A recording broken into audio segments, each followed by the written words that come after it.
Okay, it's just like me to spill my fucking tea as soon as the countdown is done. Give me a minute. Give me a minute.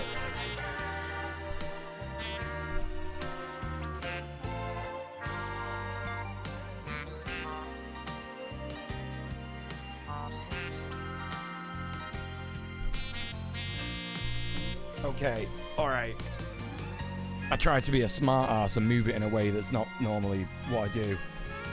You know when you like try and shuffle something, you try and like slide something along a surface, but like you don't do it with enough momentum, so it just like it just spills. Like that's what happened. That's what's going on right now. Oh, how are you doing, everybody? Welcome in. It's a Thursday. My. Oh, Maya, speaking of Mai. Hello, how you doing? We got Valley's using Twitch, I'm a pirate, and mayonnaise in the chat. How are we all doing, gang? Now, this might look a bit weird. Okay, no, it looks all right. Yeah, I had to rush and do my mustache wax before the stream. It's real hard to do. It just keeps getting harder and harder to do the more and more that I try and do it. I'm like, all I want to do, yeah, is I just want that to be out of my mouth. Do you know what I mean? Mayonnaise. That's my bad. Apologies. I've called you mayonnaise before, right? That's my bad. That's my bad. It does look great, doesn't it, my pirate? It doesn't look as good as you look in my chat, though. I gotta say. Gang, how are you all doing today? What are you up to? What's been going on? Tell me everything. I'm looking forward to going and seeing Sophie. You know Sophie from Mars. One of my co-hosts from Red Planet. Good friend of mine. I'm gonna go see her and her girlfriend Nat this weekend. I'm getting the train down late tomorrow night and staying over till Sunday. I should make it back just before Red Planet. So that's going to be interesting to see if I actually make it back in time. But yeah, really looking forward to that.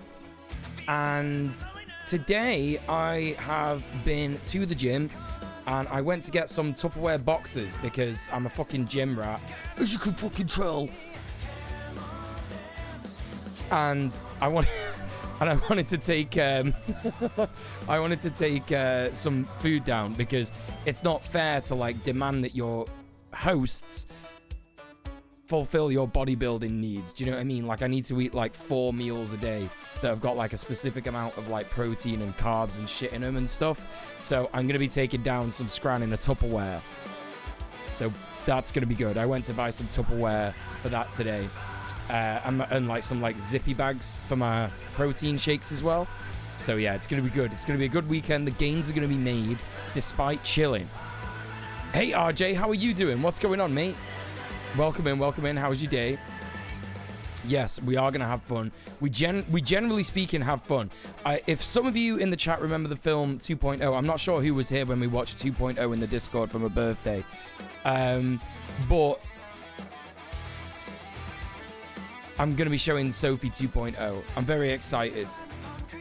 Very excited. You're gonna go see Paige and Nerman on Saturday. RJ, how long are you there for? Because you know I live right near Paige. Like not that far at all. If you're here for a while, you should stop by and say hi. I'd love to see you again. No classes or work today, thankfully. Just big relaxing. Fuck yeah, Val. Fuck yeah, let's go.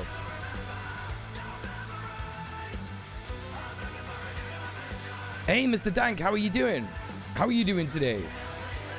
They're in the Netherlands. Right, okay, yeah, well, obviously, that's not going to work out for me.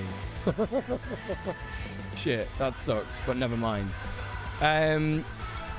We're picking it up. We're picking it up from yesterday. We're doing the same shit. We're doing Jordan Peterson on the Joe Rogan podcast. Crazy. There's a lot to get into, but I've got some funny stuff. I've got some funny stuff for us to look at first. So it's not all crazy Jeffrey B. Pepsi-Man. It's not all that. It's not going to be all that tonight. Okay, I keep fucking up my playlist. All I'm trying to do is pause the music. I got some funny stuff for us to look at in my bookmarks. Also, yeah, folks, if you can, if you've got Twitter, give us a retweet. Get more eyes on the stream. It's a free way to support me. It's a free way to support me. You might be thinking, but Mule, I've got like no followers. It doesn't matter, because Twitter doesn't give a shit how many followers you've got. It's all about the algorithm. It's all about the algorithm. It's about getting that engagement and getting on the algorithm and getting the algorithm to show me to more people. Yeah, you're setting up a Twitter. That's what I want to hear. It's free to do that. It's free to support your boy that way. And also, I do have the...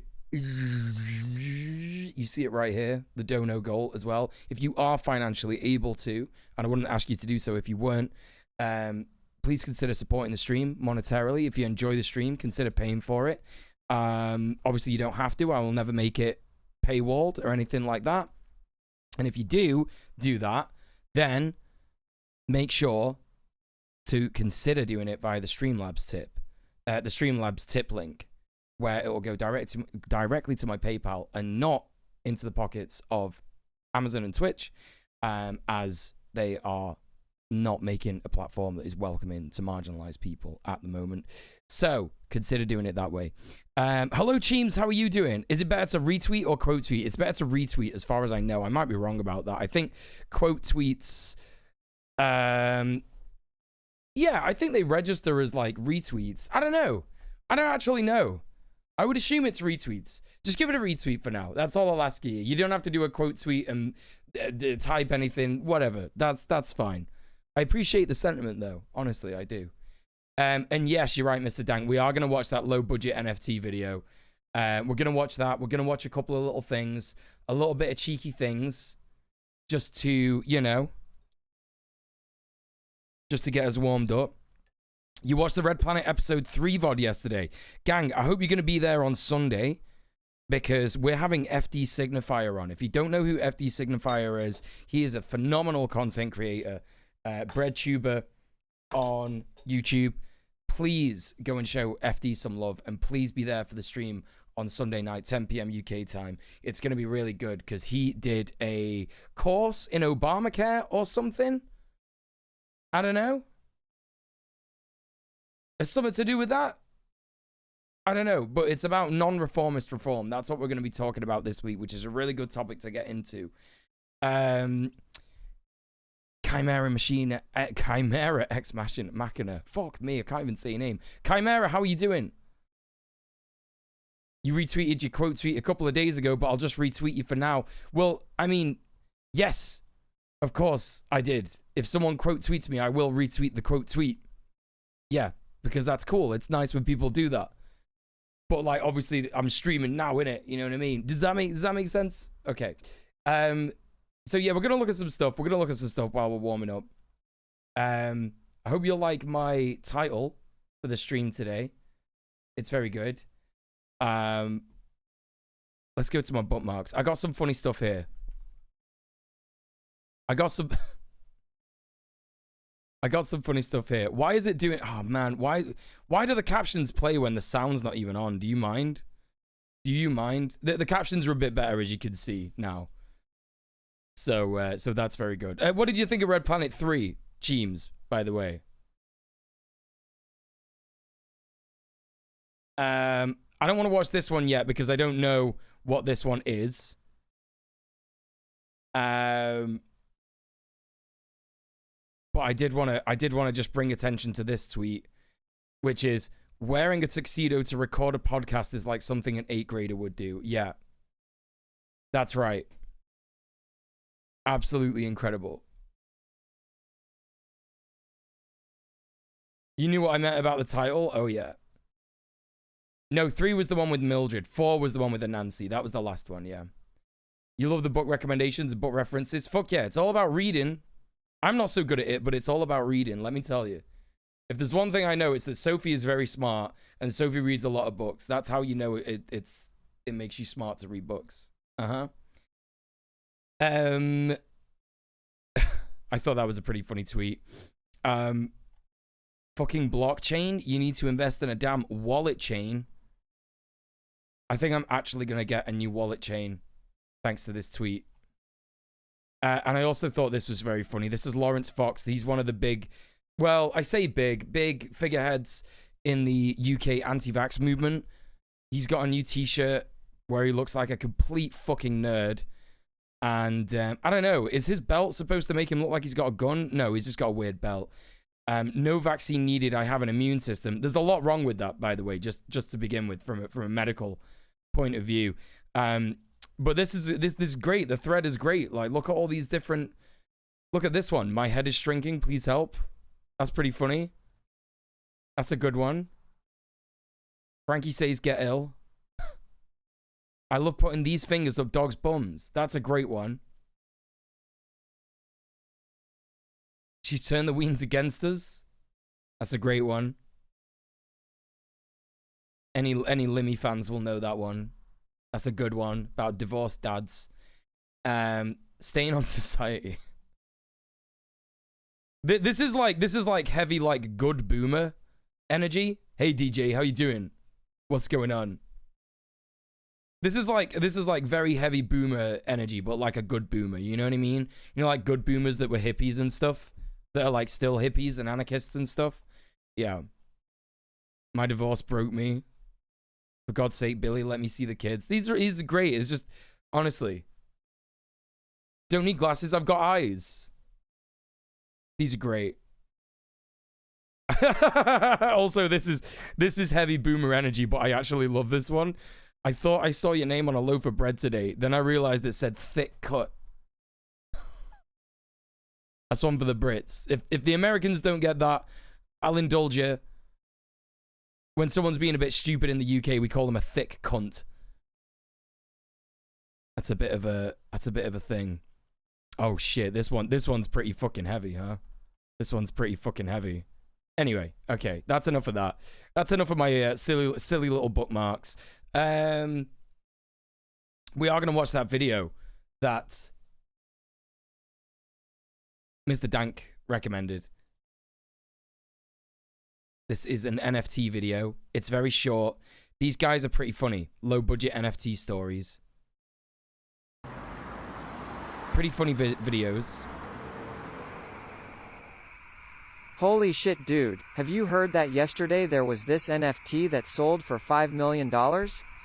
What's an NFT? Dude, NFTs are our way out of this rat race. What is it? A non-fungible token. It's like a digital piece of art. One can buy and sell it, and the blockchain will register that he is the owner. Digital art? Can you show me? Look, this NFT got sold for $5 million. How on earth did someone pay $5 million for that? I can make that in MS Paint in a few minutes. I know, right? So weird. But apparently it works. But what if you just save that image? It will save you $5 million and I don't see any watermarks on it. No, it doesn't work like that. Anyone can save or screenshot this image, but the actual owner of the NFT is registered on the blockchain. That's right. And do people actually pay so much money for NFTs? Hell yeah, bro. Some NFTs get sold for millions. Many get sold for thousands. Holy shit. And it's so funny, like, after watching the Dan Olsen video about how it's all a fucking scam and shit, right? It's like so easy to see now, right? You know what I mean? In that it's like fucking... In that it's like... People just basically say that these things sold for a lot of money. That's all it is.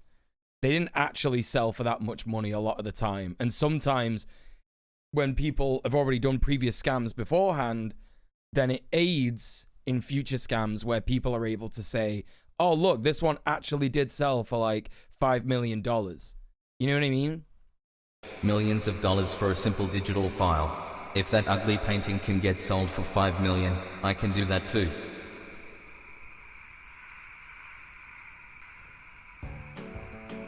Tomorrow will be my last day as a wagey because I'm going to get rich quick by making my as a own wagey. NFTs. What am I going to make? It needs to be something simple because people don't seem to care about the quality.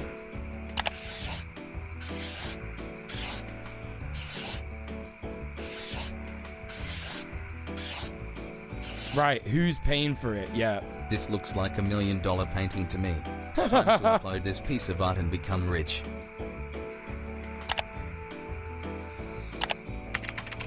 Time to sell this thing.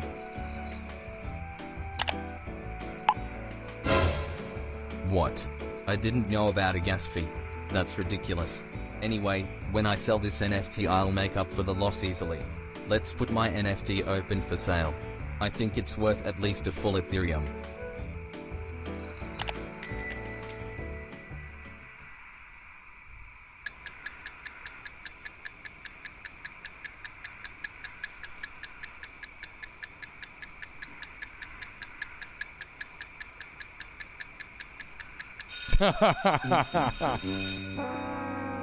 This doesn't work. Maybe my NFT isn't worth 1 Ethereum after all.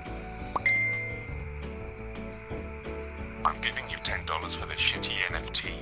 Take it or leave it. To the moon. $10. Straight to the moon. That doesn't even cover my gas fee. I really do need to earn some money though so I can pay my rent tomorrow. I'll pay you $200 if you give up all your commission royalty fees. $200. That covers my losses. You know what? I'm done with NFTs. This guy can have all of my commission royalties and I'll go back to trading crypto.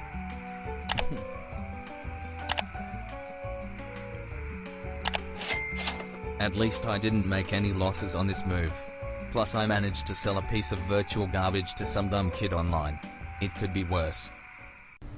Is that right? Or is he gonna get the link that destroys his crypto wallet? How did your NFT do, bro? I managed to sell one for $200. Nice, dude. That's some good profits. Yeah, but I also had to pay a gas fee of $200. That sucks. By the way, did you hear that Logan Paul sold an NFT yesterday for $10 million? It's insane. Fucking hell. 10 million? Holy shit. Can I see the NFT?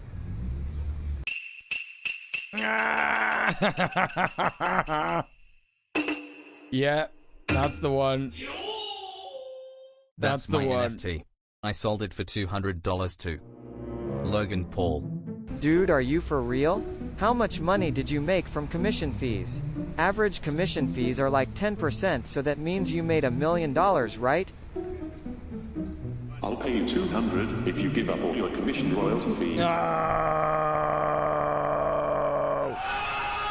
You got fucked over, bro. You got Dunyan ringed. Yeah, I love these little stories. I fucking love this shit. Yeah. Yeah. Oh, shit. Oh, I also wanted to watch this. I also wanted to watch this real quick. This one's a little crazy. Parents rant about furries in schools. I haven't seen this. The agenda that is being pushed through our schools is just my opinion, but somewhat nefarious when it comes to some of the activities. So let's talk about furries. What?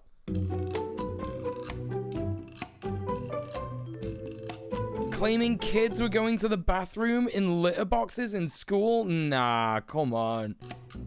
Hey, Kiri, what's going on? My brain around this a little bit, but yesterday I heard Kiri. something, and I was stunned. And today I am equally stunned and a little bit upset. Well, now they've gone too far. Upset, furious. I would even use that word, but I want to talk about the fact that, and I know this is going on nationwide, so it is not just for this board, but our community needs to understand that the agenda that is being pushed through our schools is just my opinion, but and also like the idea, yeah, like Valen's saying in the chat, like there are some people who showed up to school with a tail or something, but litter boxes, it's nonsense. And obviously this isn't an agenda being pushed by schools either. Schools aren't like indoctrinating kids into being furries. It's just not a thing. Kids aren't indoctrinating kids to be anything other than themselves. That's like the only thing that is like LGBTQ plus education in sex education and stuff like that. It's just like helping kids actually realize who they are. Like, if I had, like, queer sex education when I was younger, it would have made me realize that my, like, urges were normal. Do you know what I mean? And I wouldn't have oppressed myself. I wouldn't have sexually repressed myself for 20 fucking years. Do you know what I mean? It's just so ridiculous. So absolutely ridiculous. Hello, Lilith. How you doing? And Samurai Sphinx. Magic Dan. How you doing? The cringe is killing you. Yeah, it's high cringe, high level cringe. Fury furries. Symphonies Fasona. Symphonies? Is that how you say that? I don't even know what that means. Petco gone mad. That's right. That's right. Thanks to the person filming this with a potato, yeah. It is Satanic Panic. Yeah, that's exactly what it is. That's very based. Yeah, it's just the same Satanic Panic nonsense arguments again. It's like, my kids are doing things that I don't understand, so it's something to do with the government and indoctrination. It's the Democrats. Brrr. You know? If anything, the toilets were clogged again and someone shat into a trash bin. Listen, there's a point. There's a point. When I was at school, there were, like, the years that I was at school, right? Like, secondary school, which is middle school for the Yanks, okay? When I was in middle school, there was at least, like, 10 toilet incidents. You know? And when I say toilet incidents, you know what I mean. Like gross shit in the toilets. Like, there was at least 10, like, high-profile ones. Like, that's just, it's normal. Kids are fucking weird about shit and piss. Like, they love that shit. Like, people were always, like, throwing, like, rolled up paper towels at people and shit, and then, like, shoving loads of paper towels down the toilet and seeing if it would clog, and then all the shit would come up and flood the toilet and whatever. Do you know what I mean? It's, like, very normal. So, like, yeah, that's probably, like, a thing that happened. You're probably spot on. Probably someone, like, shat in a trash bin or something. At my school, someone shat in the gym hall. Someone just shat in the middle of the gym hall. It was insane. It was absolutely insane. Like, this is just, it's so absurd that this person is going crazy about this. Hello, Kortadov. How you doing, friend? You never had any weird stuff when it came to the toilets? Finland winning again. Finland just, like, leagues ahead of many countries. What nefarious when it comes to... Thank you for the follow, by the way. Activities. So let's talk about furries.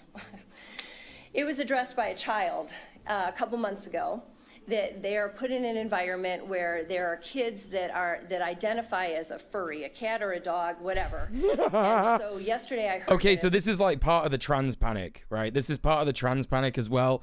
They're going to be thinking like, oh my God, the transgenders are saying that they can fucking they could identify as anything. So now they're identifying as dogs and cats. Oh my God, I knew it, right? It's that shit again. It's just that shit repackaged. At least one of our schools in our town has in one of the unisex bathrooms, a litter box for the kids that identify as cats. No, made that up. I am really disturbed by that. Made that up. You've made it up. I will do some more investigation on that. I know what's going on nationwide. I bet also that there are no unisex toilets at this school. I also bet that that's a case. Like, there's no way. Hey, Prince Infidel, what's going on? Someone kept shitting in the urinals in my middle school. They were never caught. We all knew it was this one girl. That's the thing. That's the thing. Like, that shit happens all the time in schools. Kids are allowed to role play and play pretend. Yeah, for sure. 100%. Yeah. But this is actually, like, completely incorrect. She doesn't even know what unisex bathrooms is. She thinks that unisex is, like, another gender. She thinks unisex is, like, the third gender. That's what she thinks non-binary is. Depends on the school. My Texas high school had 2 unisex bathrooms. Oh, really? Oh, okay. That's pretty interesting. I don't know. You know? How is she going to investigate How is she going to investigate a children's toilet without catching a case, right? Pretty sus that you know what's going on in kids' bathrooms, eh? You know? You used to pretend that you were a horse. I used to pretend I was Abe from Abe's Odyssey. I used to dress in like a pillowcase in my room. Not at school, obviously, but like in my room and be like, hello, follow me. You're welcome for that mental image. It's part of the agenda that's being pushed. I don't even want to understand it. But I think that people need to be aware of it, because I am really begging the question there, really, isn't it? Like, I don't want to understand it. So, so wait, you're not going to try and understand it at all? So basically what you're saying is you don't want to try and understand it because you know it's bullshit. That's what it is. upset as a parent that my child is put in an environment like that.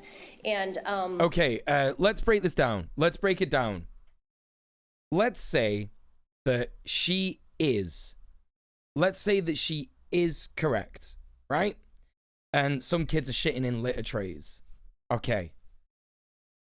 I don't see the issue with that. Why? What's up with that? Why is that a problem? Like, even if this was a thing, like, why is that a problem? Like, as long as it's like hygienic, like, is it not okay for cats to shit in litter trays? It's like a hygienic thing, right? It's fine. Sure, like, it might be a bit like weird, you know, what do you say? Like, when things are hard to maneuver. As long as people are emptying it out, logistically, right? Logistically, it's a little hard to maneuver. Like, what are you gonna need? Like, you know, kids are like the squat champions now, able to just squat, like sumo squat over a fucking litter tray and shit into it. Do you know what I mean? Like, it's like, all right, whatever. Who cares? Let them do it. I don't fucking care. Do what you want. you know, I'm all for creativity and imagination. And that is what it is at the end of the day. You have to see through all this nonsense, right? You have to look through all this nonsense and see what it is. It's like another repackaged version of the satanic panic. It's the gay panic. It's the trans panic. It's everything, right? That's all it is. That's all it is. Someone lives in a fantasy world and expects other people. That's another thing. Some kids don't even want to shit at school. I remember that I really didn't like shitting at school. I used to hate having to go for a shit at school. I used to literally, like, give myself fucking, probably, I don't know, bowel damage or some shit. You know what I mean? Hey, Quill, what's going on? How you doing? Yo, please, go and show some love to Quill. How you doing, friend? No shits at school. That's what we're up to. That's what we're up to, yeah. Mm-hmm. Other countries have different kind of toilets. Exactly, right? Exactly. You know, you ever been to France? She's never been to France. And had to use one of those squat toilets. Those things are fucking hard, by the way. I did one of those in Italy. That was fucking hard. Hey, some dudes refused to take a shit in the forest while we were camping at Army, and those trips were 3 to 7 days. Okay, I don't understand. Like, I'm gonna give you just a little insight into my life, gang. Okay, like, I'm a regular shitter, right? I shit like quite often in the day. Do you know what I mean? It's probably because of my diet and my gym routine, innit? Right? I have no idea how people can hold in shits for that long. When I go, I've got to go, and I'm not even a bottom. I don't even have like a loose asshole. I don't. Do you know what I mean? It has to go. It has to go. When it's time to go, it's got to go. I don't care if I'm in the woods. It's going. It's coming out. It's coming right out. Because you're a city person? Dude, when I used to live in like a town, when I used to live in a small town, I would like shit in parks and stuff when I was a kid. I know that's bad. I know that I shouldn't have done that, but I did used to do it. Yeah, I'd shit in a forest. That's fine. Yeah, you got the breeze touching your cheeks. Whatever, that's fine. That's fine. Go along with RTF, why is a city person? Well, I'm a city person as well. I have a problem with that. Technically. So I'm just putting that out there. I will investigate more. This whole furry thing has just got me, I'm staying Your brother knew a calm, kid who but used to I'm not shit. Your brother knew a kid who used to shit in dumpsters. happy about it, and it's happened on your watch, and I don't understand it. Now that's a good question. Someone said this earlier in the chat. Where did I miss that? Is she a mom or is she just a concerned citizen? That's another thing, right? Does she actually have a child that comes to this school, or is she one of those fucking weirdos who I think needs to be on a fucking list just going to a school? A concerned citizen going to a school. You know what I mean? I am full of shit. I am full of shit, Kiri.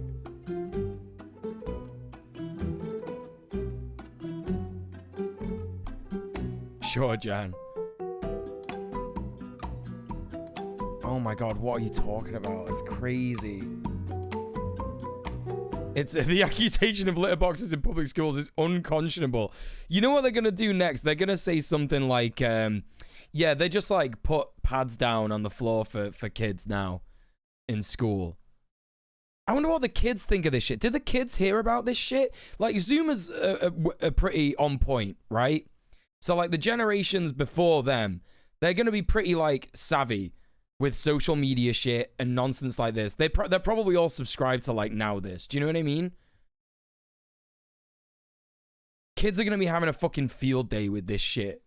I wouldn't be surprised if this is the result of, like, you know, kids of Gen Xers who are sick and tired of their parents' Nazi fucking fascist rhetoric. So they just start saying shit like, hey, Mom, did you know today that, like, some kid brought in a puppy training pad and pissed on it in the class and no one said anything? It's like they're trolling their parents.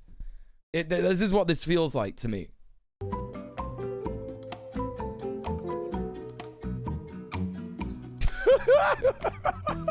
Do you know what I mean? It has to be. It has to be. It's like, it's really, it's sort of like paints a really funny fucking picture of like the rhetoric of right-wingers. It's so insane and childish that if a kid has said this to their parent and they've come to a school board meeting to say this, it's like, wow, you lot will A, believe anything, and B, you will believe the most childish, inane bullshit. It sounds like something 4chan would come up with, right?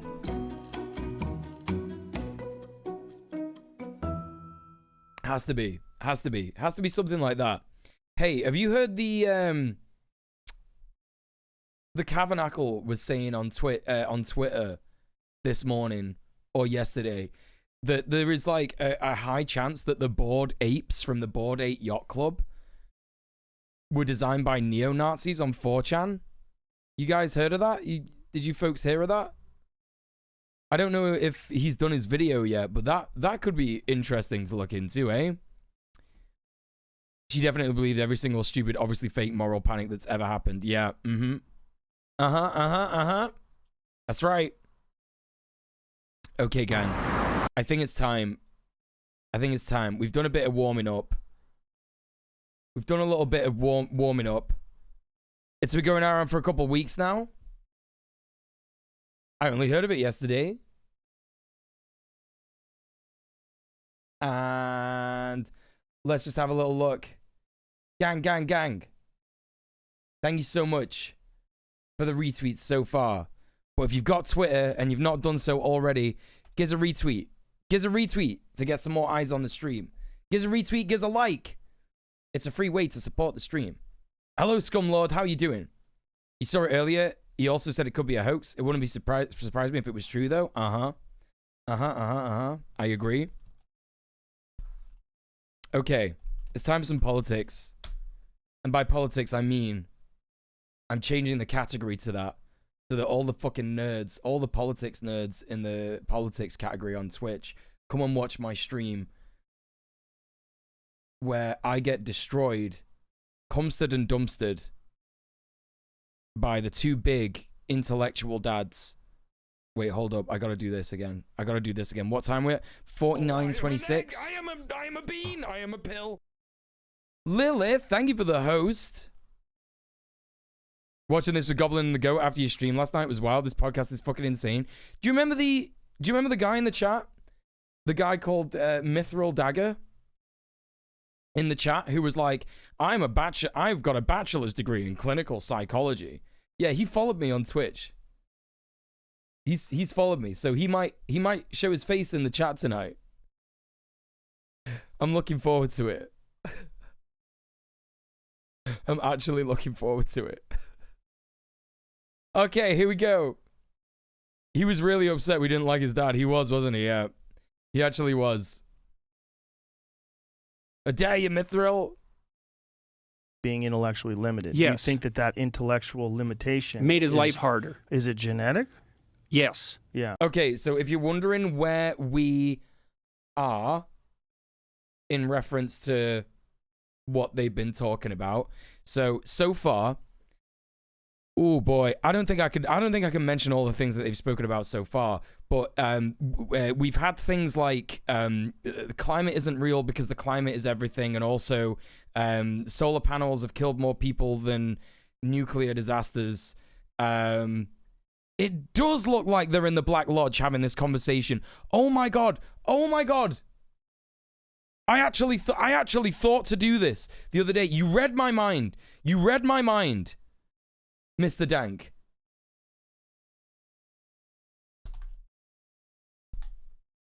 This is going to be a good thing for the This is going to be a good thing for the title, for the thumbnail. Hold up, there's a bit coming. Megaspell says, nuclear is a good form of power that we should be investing money into. You're wrong. And it's safer than most other forms of power generation. You are unequivocally wrong. There are things to do with nuclear that we absolutely have no idea how damaging it's going to be for people yet. We know how damaging it is for people in the short term because there are examples of nuclear waste giving people cancer. I don't have any fucking time for nuclear bros. I don't have any fucking time for it. Sorry, my friend. You will not win the argument of nuclear is fucking good here. You're the same kind of person who back in the day when they dug all this shit up out of the fucking ground, like coal and gas and shit, and they said, you know what, we should burn this.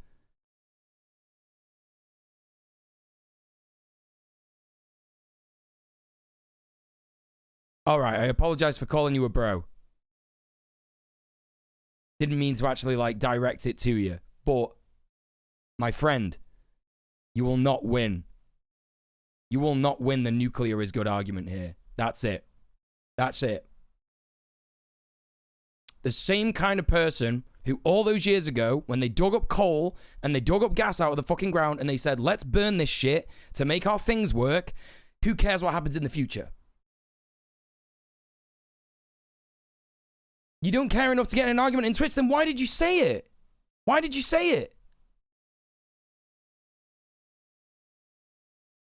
Whatever, man. What the fuck ever, man. Anyway. There's a bit here.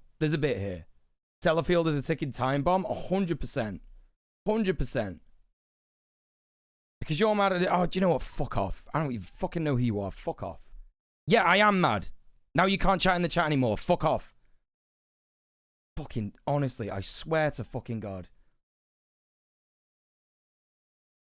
Right. It doesn't even matter. I'm not even in the mood to do a bit now. No. Not even in the mood to do a bit now. It's not only genetic. But mostly because you can really impair people by putting them in situations of deprivation. And so one of the things that's happened over the last century is yeah, it's because I'm mad that you didn't want to have an angry convo. Yeah, that's what it is. It's not because I know more about it and you don't. No, it couldn't be that, could it? It couldn't be that. It couldn't be that you just don't want to be seen as wrong in it. That's all it is. The ego is a fucking disease, my friend, if you're still watching. The mean Jesus IQ has gone up Christ. 7 points per generation, which is a lot. Like, it's really a lot. So 15-point IQ difference is the average difference between the typical high school graduate and the typical college graduate. So 15 points is 4 years of university, roughly speaking. 7 points in a generation is half the difference between a high school student and a college graduate. And it's gone up 7 points. It's not even about the mistakes. It's not even about the potential mistakes and like, you know, a fucking, you know, like, it's not even about like a meltdown or anything, right? It's not about that.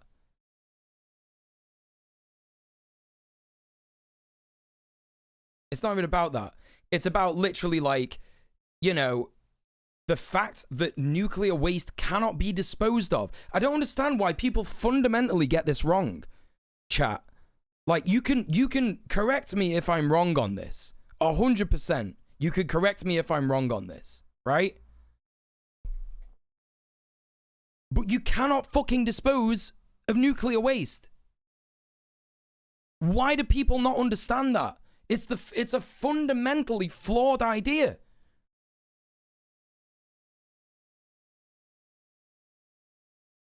I was just about to say Peterson and IQ time, can't wait. Yeah, this is some ableist shit. Yeah.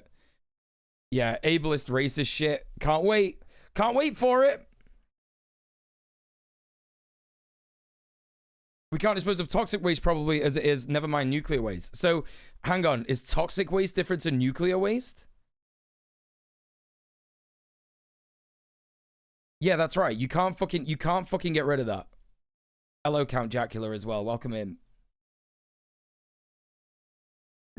Excuse me.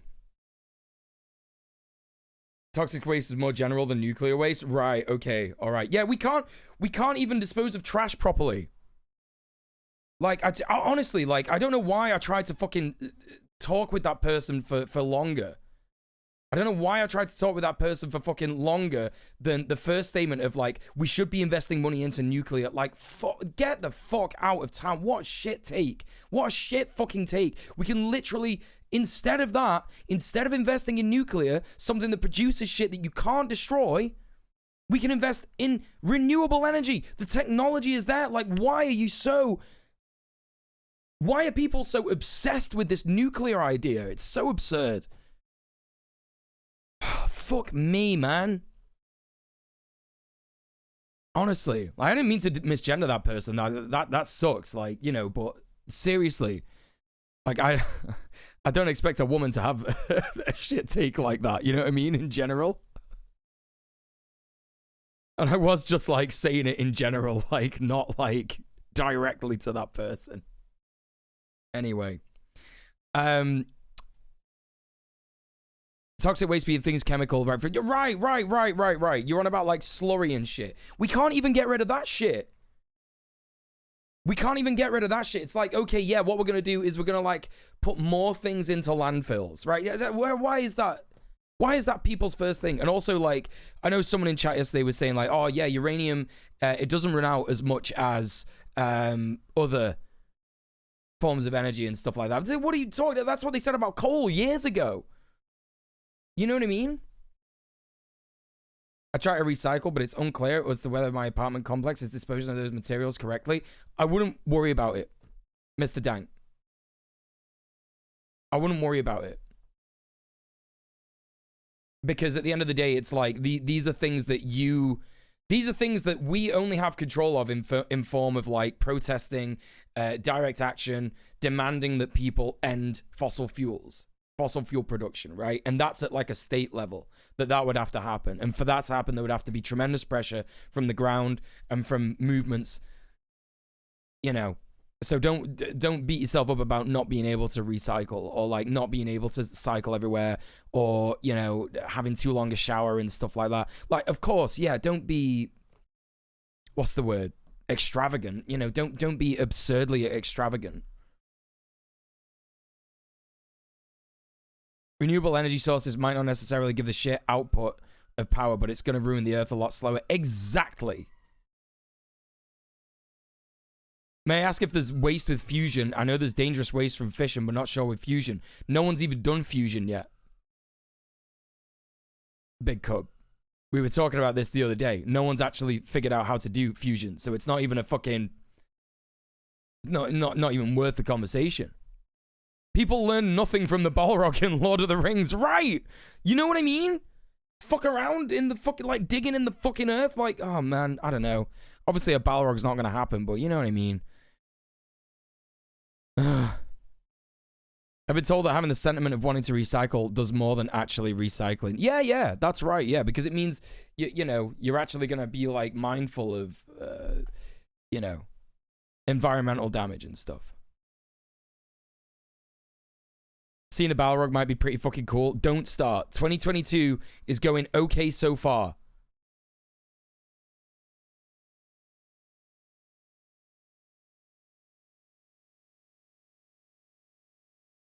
Whilst nuclear waste is in those pools waiting for it to get inert enough to go into dry cask storage, it at least produce real cool Cherenkov radiation. Right. Love that. Love that for everybody. You know? Mr. Fishy says, the trap with thinking only big societal change does anything is to do nothing because it doesn't matter. It's still worth doing what you can. I didn't say that, did I? Come on, can we not, like, misrepresent what I said on my fucking stream, please? I didn't say that, did I? I didn't say don't fucking do it. I said don't worry about it too much. Jesus fucking Christ, what is wrong? It's a generation every 15 years. All right, Mr. Fishy. It's Yeah, a lot. I'm trying not to get fucking stressed to fuck because that really fucking pissed me off. That fucking interaction. Anyway, intellectual dads. It's it is a trap you can fall into. Yeah. Okay, all right. Yeah. That's absolutely right. Absolutely right. Yeah. And so is intelligence mutable? Well, there's some evidence that it is. Hey, Laser. Yes, this is the guy who chats shit about vaccines and COVID. Yeah, he chats shit about a lot more of that. You know? You weren't there for that conversation. That's all right, Big Cub. It doesn't matter. It doesn't matter. It was literally like a 2-minute thing. It doesn't matter. That person's banned now. They pissed me off too much. But, you know, let that be a lesson to you. If you piss me off too much, even if you've not broken any rules of the stream, I will just fucking ban you. And I'm not saying that to the regulars. I love you lot. You're great. But, like, if you've not been in my stream for, like, a long time, and then you pop up and you say something fucking dumb, like nuclear is a good form of power that we should be investing money into, and then tries to make out that the reason that they don't want to argue with me is because I'm mad and not because they're fucking wrong, that's going to piss me off. And I'm going to fucking ban people for that. Anyway. Balrog is in, haha, we definitely buried it deep enough and put all those scary signs up. No one would ever go down there. Yeah, that would be the Balrog that happened with nuclear, yeah. It sucks that they're an asshat. Like, they're not an asshat normally. Like, they thought I was misgendering them, which is fair enough. Like, I didn't mean to do that. But, like...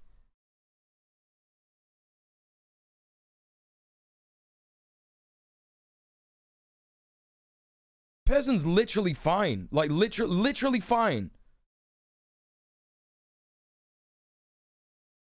It sucks. It sucks. It sucks that that person... whatever. I might... if they do an unban request, I'll probably unban them. Anyway, right. Would you run afoul of DMCA if you played the Twin Peaks jazz music over this interview? I don't think I would. I don't think I would. Yes, this stream is literally 1984. You get put in a fucking gulag if you say anything. Can't even say your English. Why did it happen? Well, partly because there are far few extreme... Sorry about that, chat. I know it's cringe when streamers get worked up and stuff, and I'm sorry about that. I'm trying not to do that as much. So, I'm sorry.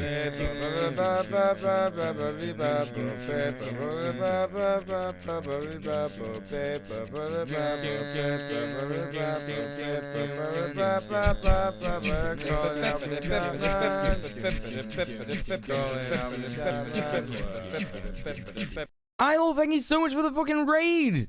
How are you doing, friend? What is going on? Gang, please go and show some love to Isle. There is an automatic shout out for her there in the chat.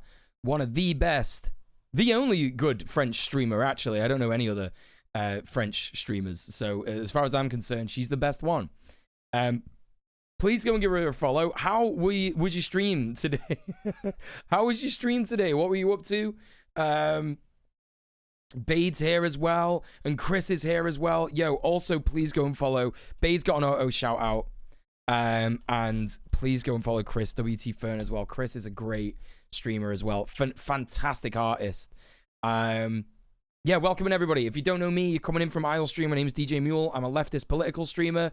I'm an anarchist, a communist, an anti-fascist. I'm also queer. I'm also bisexual. My pronouns are he, him. Just so you know, I'm bisexual. I don't know if I mentioned I'm bisexual. You know, for every gender. So yeah. Now you know that about me. Welcome in. I think we're followers only, so maybe not everything went through. If they're not followers, then fuck them. That's what I say. Fuck them. If you're not following me, fuck you. What are you doing? This is the best stream of all time. It's the best one. No, you're actually right. I should turn off followers only. Boom. Okay. Yeah. If you're not following me, you can chat now if you want for a little bit as a treat. You noticed and you told him. Well, there you go. There you go. What happened to my follows? The beard looks great. It's yeah.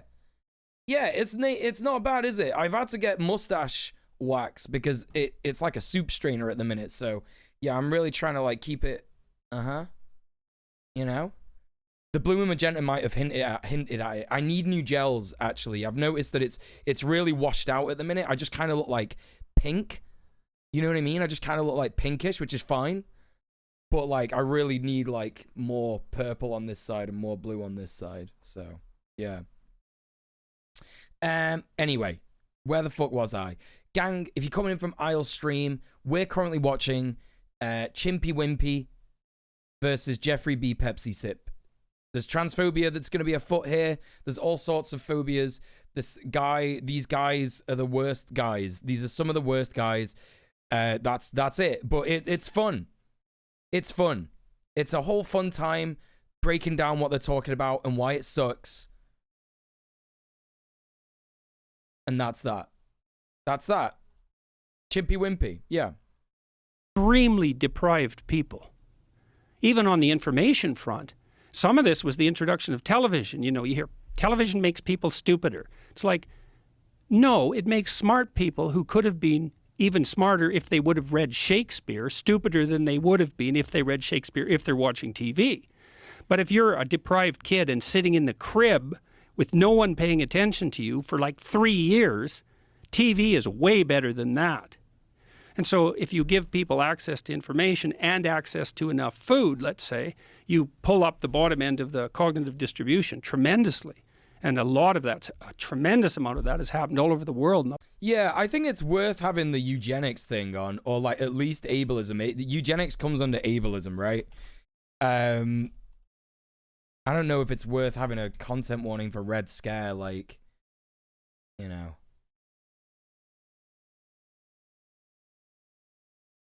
Yeah.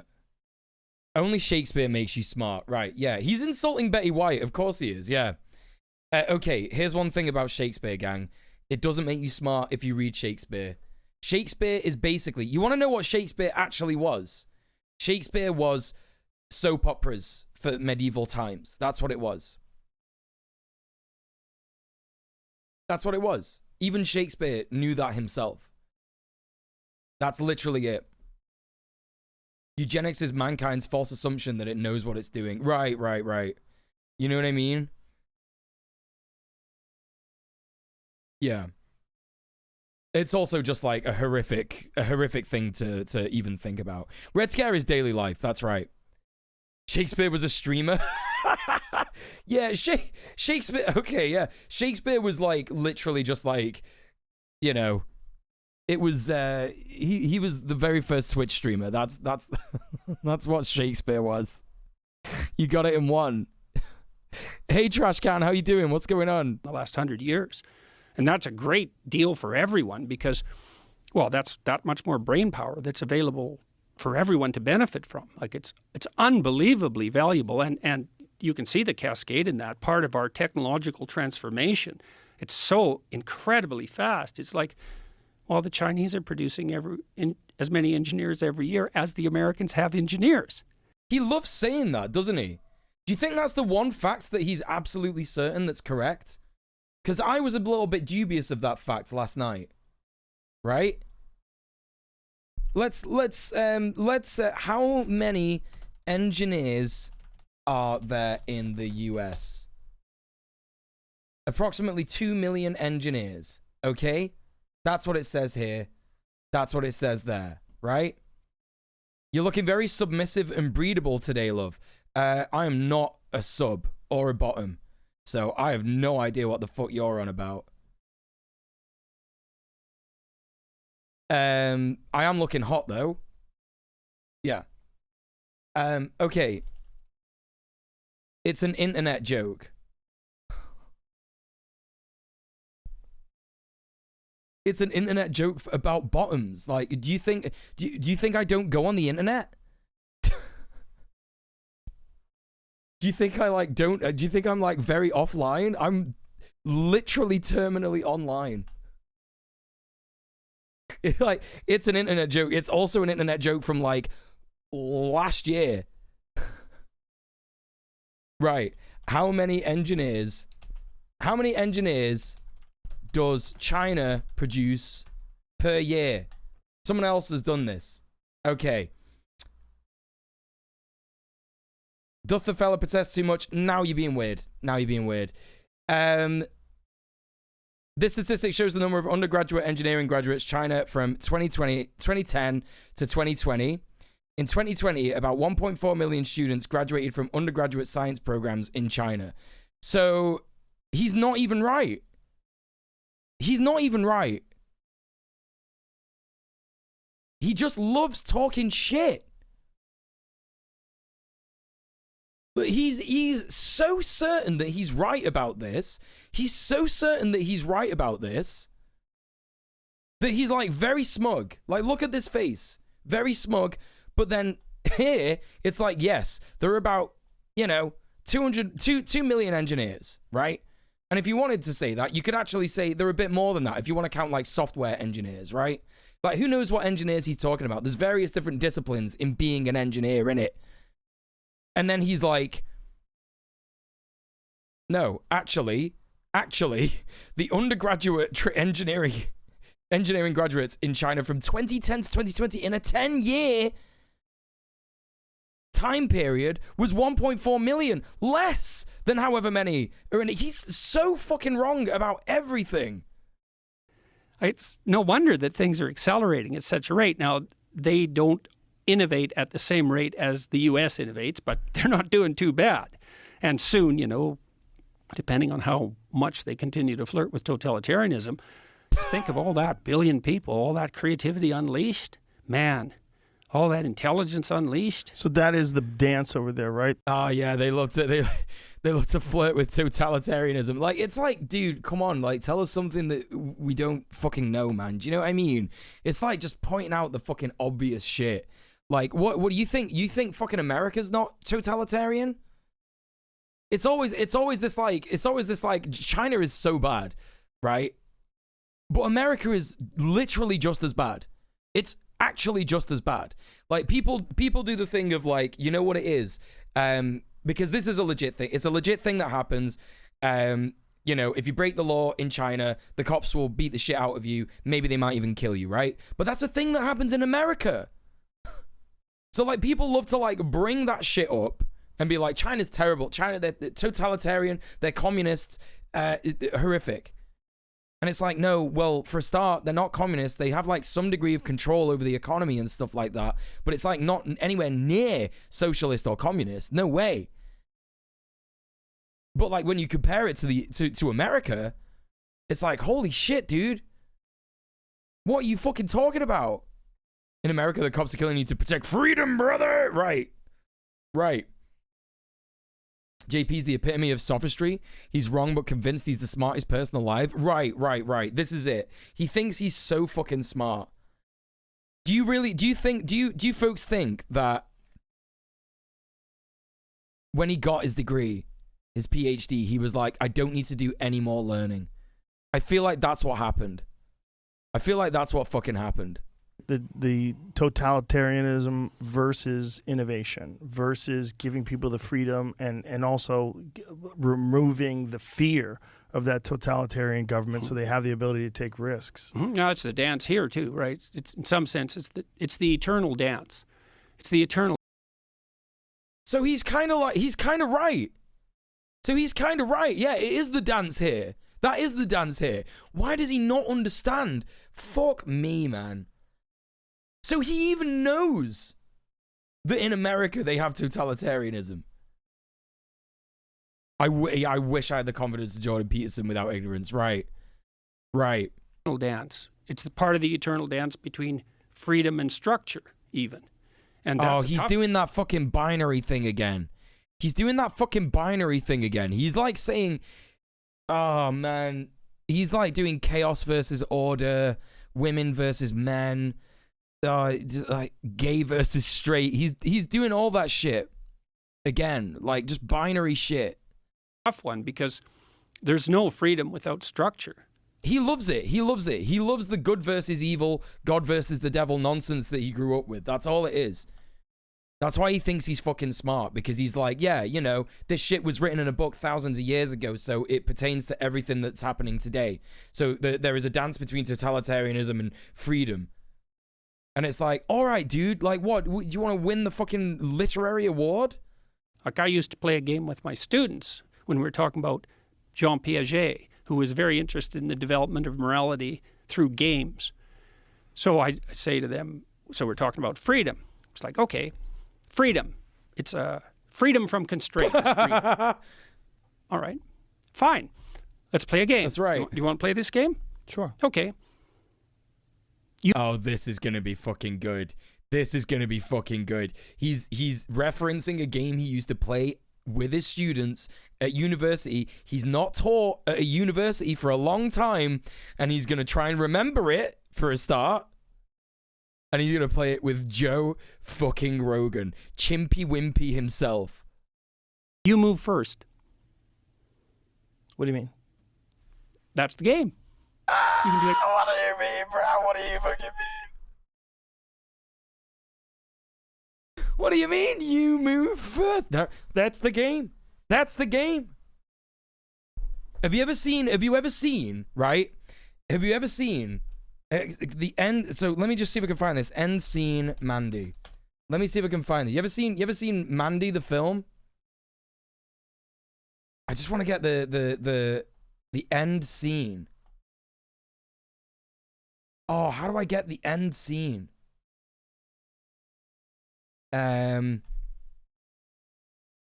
Mandy in the pit with Nicolas Cage. What's the guy's name? Jesus Christ. There's like a bit, right? There's like a bit in Mandy, the film, right? If you've not seen Mandy, you should fucking watch it. It's great. It's a bit wacky, but it's good. And there's like a monologue that the antagonist comes out with. The antagonist is like this Jesus freak cult guy, right? And he thinks he's Jesus. And he thinks God speaks to him and all this stuff. And the way that he talks is literally Jordan Peterson. I was watching it this weekend and I said it. I actually said it to the person I was watching it with. I was like, this is like fucking Jordan Peterson. This is the kind of shit that Jordan Peterson says. I'm going to try and find it. I'm going to try and find this fucking scene. Anything you want. You move first. You think, that's not much of a game? Yes, this conversation was 4 hours long, and we're going to be going through all of it. Trash can, all of it. It's like, no, it's the perfect game. You're absolutely free to do anything you want. Okay. Well, everybody does what you did. They just sit there. The right amount of rules for freedom is not zero.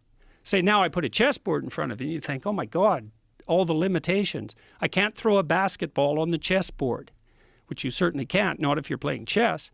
But now you know, you move first, I move the pawn two spaces forward. I see what you're saying. So having some structure and some rules to follow gives people more of a path to everything. go out. Yeah. And and I think this is modeled by music. And this is really worth knowing.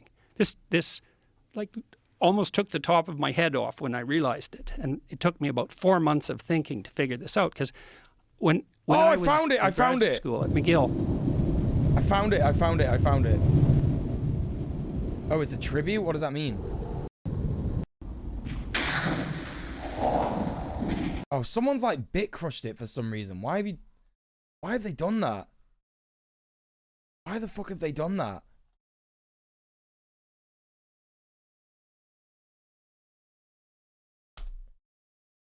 I'm trying to find this. It's really pertinent, I promise.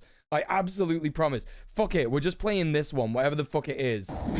Like, listen to the way that he fucking talks, right?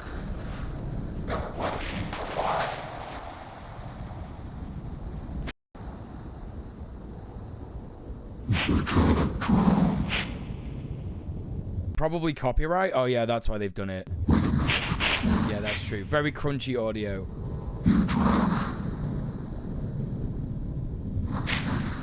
Like, listen to the shit that he says.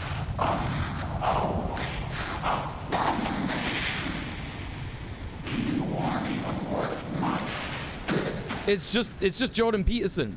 You aren't even worth my spit. You unholy abomination.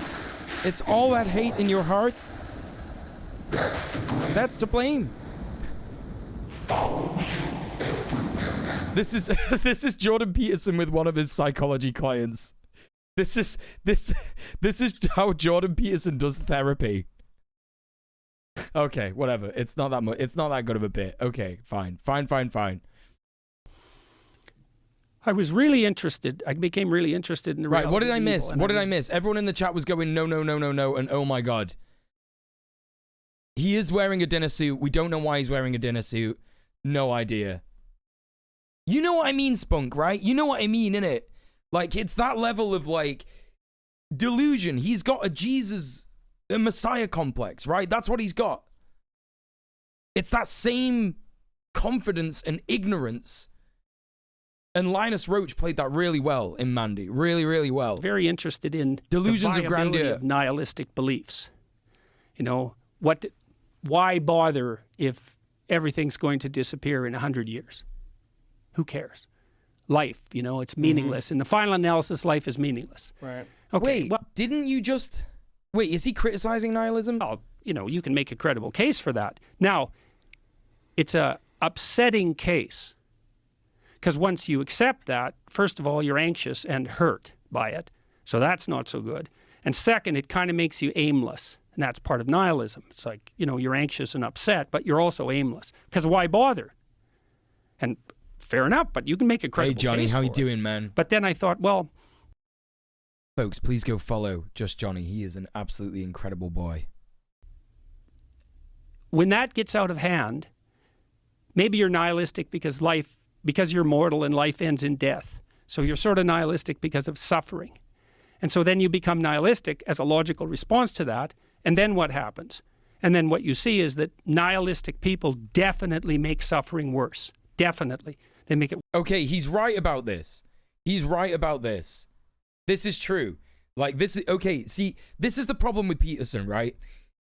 This very, very basic shit, like, clean your room, stand up straight, don't be a doomer. It's all great advice, right? It's actually really good advice. That's the problem. That's what gets him into the mainstream. And then people are just like, wait, why do people hate him? I don't understand. He's a really smart guy. worse for themselves, for sure. But then they get bitter because their lives are so unbearable, and then they start to take it out on other people. So if you are nihilistic, that's not neutral. It gets bad real fast. So then I thought, well, are there any antidotes to meaninglessness? And rational antidotes are hard to come by because you can just say, well, who cares? If in 1,000 years we're all going to be dead, why get out of bed in the morning? What I've seen from nihilists is that there's a gazillion different versions of them, but a lot of them have one trait. You forsake the morals that you've been taught by your society and construct your own morality through life experiences and philosophy. Am I wrong? Nihilists just kind of like, I guess, think that there's no need in morality. Do you know what I mean? I think that's so. Yeah, I guess you could say they do construct their own morality, but we all construct our own morality, right? Yeah, it depends. Yeah, there's like a lot of different types, right?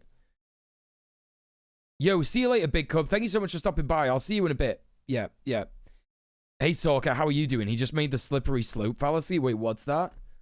Slippery slope fallacy. Fallacious sense of slippery slope is often used synonymously with continuum fallacy. Wait, what was that? An argument that suggests taking a minor action will lead to major and sometimes ludicrous consequences. Oh, sure. Yeah. He's wrong about that for sure. That's right, Trash Can. Yeah, the basic stuff is the bait on the hook. Yeah.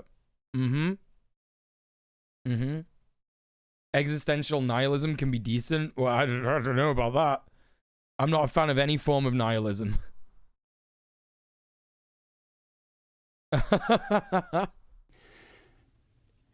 You can't really mount a rational case why that's not reasonable. Now, oh, okay. Yeah. if there's no purpose, all the more reason to make life good for me and others. Okay, if that's what that is, then yeah, I'm backing that, sure. Like, that's like an arrival at the right opinion, right? Do you know what I mean? Regardless of your fear or lack of faith, right? Yeah, nihilism doesn't always have to be pessimistic. Yeah, okay, I'm learning. Hey, Lolo, what's going on? Welcome in. I feel like you asked this question last night, and we still don't know. We still don't know. I'm more of an absurdist, personally. I'm quite spiritual, personally. I believe that, like, death is, like, a weird thing that we don't fully understand. And, yeah, I'm quite excited to see what happens, even if it's nothing, you know? I'm not saying it is reasonable, but I thought about music. Music is a very strange art form. I had a great journalist friend of mine. He said to me the other day, he said, all art aspires to the condition of music. Well, yeah, like, so, okay, yeah, so I can see that, right? Nihilism is the belief that life carries no inherent meaning, right? So, you know, I believe that life has no inherent meaning, but that doesn't mean it's bad. It doesn't mean it's a bad experience, right?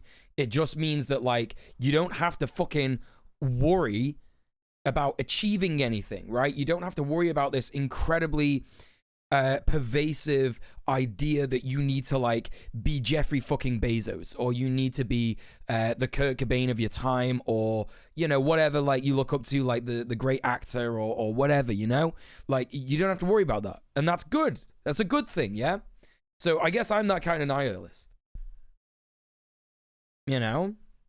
Yeah, I guess I would technically be nihilist. Yeah, for sure, for sure. I just show up places. That's my philosophy. Hey, boop, boop, da doop. Boop, boop, da boop.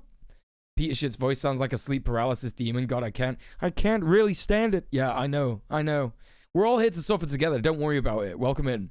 I thought was great. But music, you think about the revitalizing effect music continues to have in our culture, especially among young people. And that's really, really been the case since the beginning of the 60s.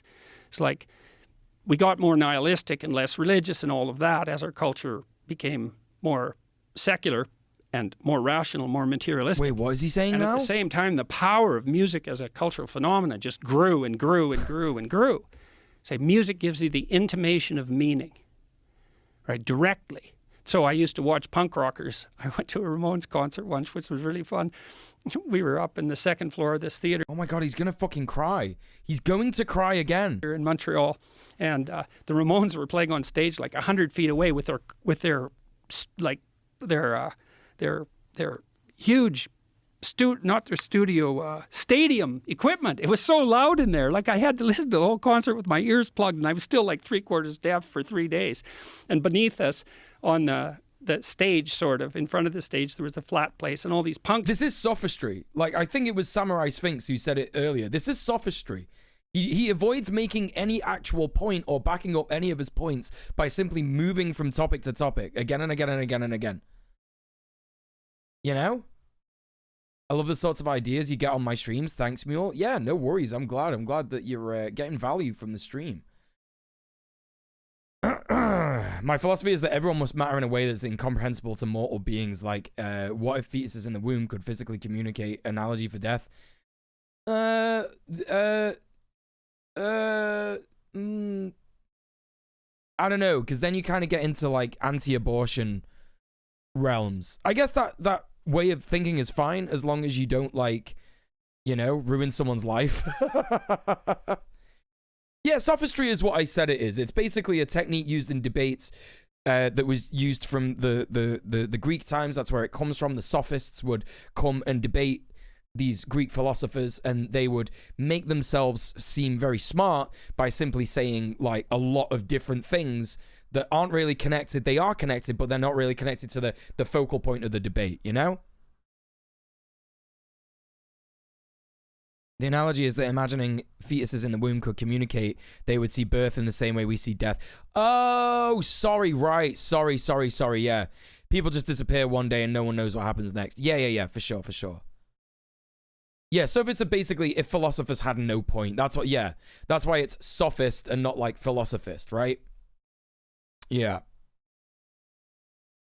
were down there smashing into each other and doing this really rough dance. And I thought, this is so cool. We got all these nihilistic punks in here, like half beating themselves up, dancing. Dude, how do you know they're fucking nihilistic? You can't just like go to a concert and assume that everybody there is a nihilist. How are you getting to that? What are you talking? The punks are like some of the least nihilistic people going. Do you know what I mean? He's never met a real punk. And being taken in by this rough music that gave them, even in their aggressive nihilism, a sense of meaning. I thought that was so cool. So why does music do that? Yeah, generally speaking, like, I know a lot of punks. Like, I'm a bit of a punk myself. Do you know what I mean? I think a lot of things matter and have meaning. Like, this is such an absurd, like, what the fuck? You know? That's a good question, because people think of and music also, as yeah, an- like, in the grand scheme of things, the Ramones, not that rough. You know, okay, maybe if you want to talk, like, fucking Dead Kennedys and shit like that, a bit more rough, but yeah, not the Ramones, man. non-representational art. It doesn't represent anti-establishment does not mean nihilism, right? anything. It's not like a drawing or a picture, or even dance where you can act something out. It's Really? non-representational. I don't agree with that. Like, what do you mean by music being non-representational? Well, it's not a picture of anything. Bro, what do you mean? What does he mean? What do you mean? Right, but it represents the feeling of the person who puts out the lyrics. Yeah, the it's got feeling of the person who composes the music. True, it's got emotional content. That's fair enough, because there's unhappy music and there's happy No music. jokes Minor about that, keys Corridor. major. Definitely, it plays on emotions for sure, but it still it doesn't represent anything like. Rogan pushes back a little bit in this interview, Trash Can. Very interesting. Very interesting. He almost gets socialist. Almost. He's so close. Surprising moments where Rogan was based. Hello, Zombie Rice Ball. Yeah, we've all been feeling like that. Last night when we were covering a bit of it. Yeah, A bit crazy. Yeah, a bit crazy. Like a picture represents it, Okay, let's say, or a I see what sculpture. you're That's saying. all I mean. Okay. Not that it's. I didn't say it was without content. I see what you're saying. But you said Right. representation. Yeah. But it Well, does, you could say it represents emotions, and fair Yeah. enough. Fair enough. Yeah. But I was thinking more like a picture. Yo, of I see what you're Lilith. saying. You Okay, got to so- roll with it. You got to take your time. You got to say what you say. Don't let anybody get in your way, cause it's all too much for me to take.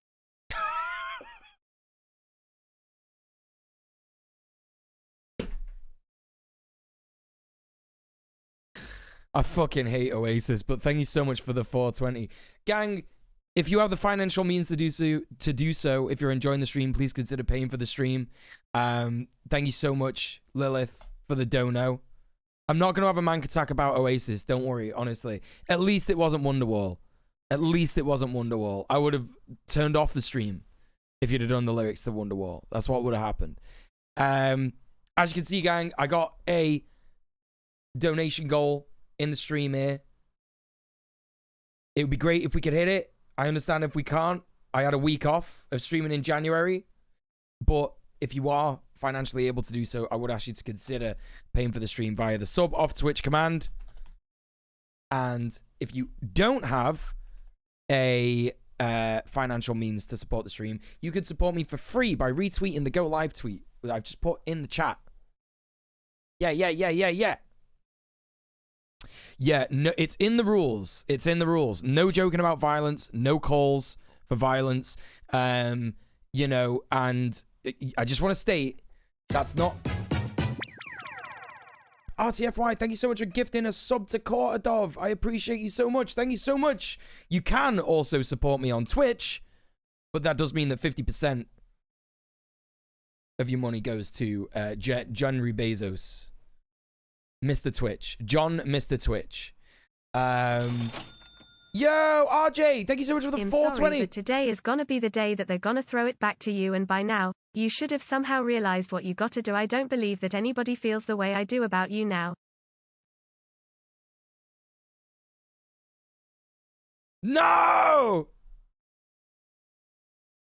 Fucking hate you, RJ. I also love you. Oh, God fucking damn it. I fucking hate that. I hate that song so. I hate Oasis so much. Liam Gallagher's a funny guy. Liam Gallagher's a funny guy. I'll give him that. Good job you didn't see the Wonderwall quiz we did in Isle stream yesterday. You did a Wonderwall quiz? What the fuck are you on about? They're both enormous twats. Oh, yeah, for sure. Uh-huh. Minimum for Wonderwall is 1420. I don't really know what Wonderwall is either. You are blessed. Muns for Mule, none for Bezos. Zombie Rice Ball, thank you so much for the 10 quids. Thank you so much for the 10 quids. Appreciate that so much. Thank you so much. We're at 400 pounds. Oh my God, gang. Gang, that is like 2/3 of the way through the fucking goal. And we've done that in like a week. That's crazy. That's crazy. Thank you so much for supporting the stream. I really appreciate that. I really do. Thank you so much. It is literally my only form of income at the moment. I'm not doing the whole spiel because I did it early in the stream, and I'll do it again later. But thank you so much for supporting me. It means the world. What I'm reading in the chat here is the disgust. I love it. I can't stand it. I used to love Oasis. Because when you live in Manchester, yeah, you go through like a weird brain disease, and everybody has it, where you think being a mank is the best thing in the world, and you walk around like this. Right? You walk around like that, and you talk like this all the time, our kid. Do you know what I mean? It's fucking sick. I fucking love mank. It's fucking sick. What are you fucking saying, our kid? What are you fucking saying? Boop, boop, da boop. Thank you so much for gifting a sub to Val's using Twitch. I appreciate that so much. If that's what gets me sub, acting like a mank, I could do that all day. I could do that literally all day. Hey, Blake, how you doing? I can't believe University of Toronto let this professor have a Professor Emeritus title. It's so fucked, right? It's actually fucked. Thank you so much, Boo Boo Da Boo, for supporting the stream. I appreciate you. Yeah, so you go through this like weird brain disease where you think like everything that's Manchester is like really good, and trash can is right. If you live within like 20 miles of Manchester, you have Oasis ruined for you because you think Oasis are amazing.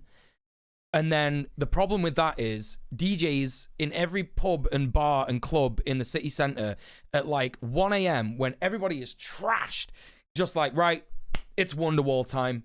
They just hit the fucking Wonderwall button. And it's like, it just gets so old so quick if you're already an Oasis fan. Do you know what I mean? Then Lilith is absolutely right. Oh yeah, or Champagne Supernova. Champagne supernova in the sky. That one's funny. That one's actually funny to sing along to. Only walking down the hall faster than a cannonball. Fucking hell. Yeah, and like, yeah, Morrissey is a thing as well. Yeah, the whole the Smiths, like the Smiths they made some great music, but Morrissey is like a racist. Like you just can't, like he is a racist. It's so ridiculous. Yeah. That happened to you over there? It's a daily thing. Yeah, it happens all the time. It's so bad. So bad. Hey Vod, how you doing? I don't know if I saw you earlier in the chat. Yeah, he's a big cunt. Johnny Marr's great. Johnny Marr's great. What a guitarist as well, yeah. Does every bar play closing time when they're closing? I don't know that tune, so I don't know. There's no good cities in the Netherlands? That's true. That's true. And I've been to Amsterdam multiple times. Amsterdam is one of the scariest cities I've ever been to. Like, people, like, aggressively try and sell you, like, crack. They're like, yo, I know what you need, bro. You need some crack. And it's like, no, I don't want crack. I'm here to smoke weed. And it's like, we got crack. We got pills. We got crack. And it's like, all right, maybe pills, but not crack. You know, that happened like every 3 times I went to Amsterdam. But they just know you're a tourist. That's all it is. They know straight away. They hear the accent and they go, yep, sweet. Let's go. You don't hear about him often. Last I heard, he didn't want to play in festivals that serve meat while he's there. Yeah, you know, he's vegetarian, but, You know, not good. Closing time in every bar and club in the US. Is it like a song that plays? Oh God. Amsterdam's got some good parts of it. It has got some good parts. For sure. Charlie, Charlie. Yeah. That's literally it. People just going, Charlie, Charlie. And you're like, what the fuck? And then they'll like sidle up to you and be like, Charlie. And you're like, ugh. It's fucking so ridiculous. Oh, God. All his entourage have to be vegetarian on the job or be sacked. So wait, like, can you be like an omnivore but only eat veggie stuff when you're with his crew? Can you do that? Hey, Shafiq, how you doing? What's going on? Welcome in. Okay, yeah, all right. That's all right. That's okay. It's a bit weird, but it's okay, I think. That's not like the worst of the things he's done. Is it workplace discrimination? I think it is workplace discrimination, but I wouldn't be too bothered. I would be bothered. I wouldn't work for him anyway. I don't even know why I'm having this hypothetical with myself. I'm like, would I be bothered? Would I be bothered about that? You know? I don't know. Boop, boop, da boop. Thank you so much for being here. Thank you so much for the gift sub. See you soon. Okay, listen. I'm scaring people away from the stream by talking about Manchester stuff, right? Boop, boop, da boop's already gone. Already gone because I'm talking for too long about Morrissey. People don't understand it. Americans are scared of it. Europeans are a little bit into it because they know the football club, but, you know, it's still a little bit cringe. So we're going to go back into this horrific stuff. Hello, AJ. How are you doing? Welcome in. Okay. So let's think about what music is. First, these days you can't even eat a live rabbit bat in front of Morrissey. What's going on? What's the world coming to? You know? If your boss said you couldn't have enough protein, you would not stand for it. Yeah, that's right. That's true. Yeah, that's what I was thinking as soon as I said it. I was like, oh yeah, I would be mad if I couldn't get the protein in. That's true. Very, very true. First of all, it's a pattern. Go follow AG, everybody. So, they're great. Non-patterned music is noise. It's a pattern. But then it isn't one pattern. It's multiple patterns layered on top of one. Okay, so let's go back to this. Because we ended up talking about music anyway. Let's go back. He's talking about how music is, it's not a picture. Okay. So let's think about what music is. First of all, it's a pattern. So non-patterned music is noise. It's a pattern. But then it isn't one pattern. It's multiple patterns layered on top of one another. In a harmony. He is literally, do you remember when I said this yesterday when we first started watching this? He's like a guy that smoked weed for the first time. And he's like, music is lots of different patterns. It's when you have patterns and you put them over lots of different people. Like that's how it works. It's different patterns, and then the patterns are, you know, music is a lasagna. It's insane. What's he on about? Harmonious manner, and in a manner that indicates, in some sense, communication between all the patterned layers, because they have to go together. That was a good screenshot moment, by the way. Yeah. And so, what's the world? Well, the world's made of objects. It's like, I guarantee that this guy, have you ever seen that video? It's actually true, by the way, that music theory is incredibly racist, right? They teach music theory in schools everywhere. I'm a music grad, right? And I was watching this on Nicole's stream, on Bad Bunny's stream. It was a really, really interesting stream. There's a really good video on it. We might watch it one day. About how music theory is racist. And it basically is, because it says that the Western European way of writing music in the way that Bach did, Mozart, Beethoven, is the fundamental basis for all music, right? Just like white Western music. And it's so fucking ridiculous. It's so racist to completely discount some of the fantastic, like if you've ever listened to Akira's soundtrack, right? You know the anime Akira? The combination of like traditional Japanese music with like gamelan, and there's all sorts of like other different, you know, types of music in there. It's phenomenal. It's a phenomenal soundtrack. You know, and to say that like white Western European music is like the best, like fuck off out of town, man. Like Ode to Joy can like make you cry if you see it in concert with a full orchestra. Sure it can. You know what I mean? But when it comes to like actually what kinds of music can make you feel things, absolutely. Music from all over the world can make you feel stuff. It's so ridiculous. Hey, Aslan, how you doing? AJ, can I get a shout out for Aslan Silver, please? Yeah, he's just so ridiculous. What the fuck is this jump? It's this thing. So anyway, what is the world? Yeah. Yeah. Listen and look out for BIPOC music therapists. Music therapists? Wait, what? Music therapy is racist. A friend of mine is fighting to improve that. I've never even heard of music therapy. It sounds pretty fucked. 100%. No, it's not. It's made of patterns. So music is just like the world because the world's made of patterns. And then music has layered patterns that are all moving together in a harmonious manner. And so what do you do when you hear that, especially if it's got a beat? Well, then you move your body. And you want to, right? The music calls to you to move your body. So now you're moving your body in sync with the pattern. He took mushrooms once. He took mushrooms once. That's why he's on the Joe Rogan show. Patterned layers of the world. That's meaning. And then there's more to it. So that's this is what happens, right? This is what happens when you take mushrooms and you're not a leftist. When you take mushrooms and you're a leftist, you have like a transcendental experience. You like speak to gods, goddesses, everything in between. You go to different realms. You have a fantastic spiritual experience.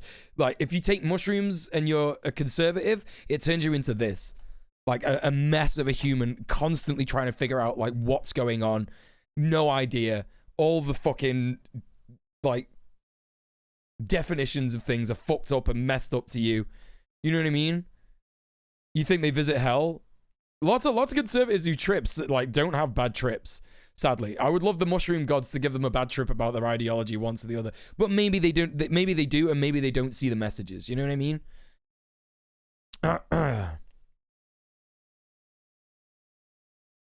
Quill, if you've not watched the episode, the stream that I did, the Convos with Comrades stream that I did with Mildred and Sophie on psychedelics, you should really watch that if you're afraid to take mushrooms. Sounds like a first-year uni dude who discovered pubs and gets too drunk constantly and wants to philosophize for the sake of philosophy. That's literally it, yeah! That's literally it!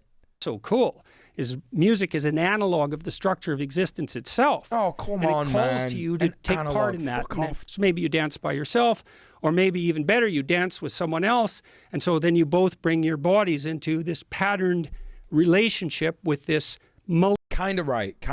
It's on my YouTube, sorry. That's why I dropped the YouTube link in the chat. If you subscribe to my YouTube, yeah, get on it. Multi-layer harmony together in a spontaneous way, indicating that you can both play and are therefore potentially trustworthy future mates.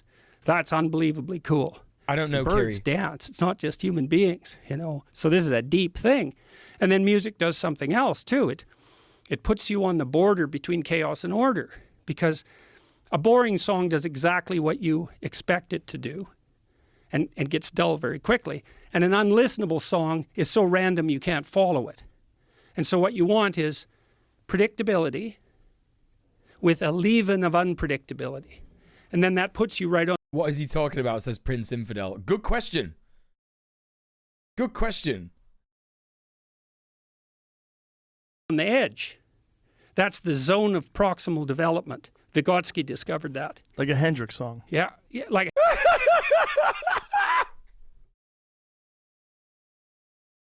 Joe Rogan is just sat there like a chimp, like check, watch. How to become Joe Rogan in one movement.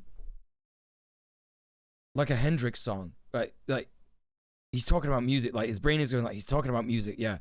Oh, like a Hendrix song. Like, come on, man.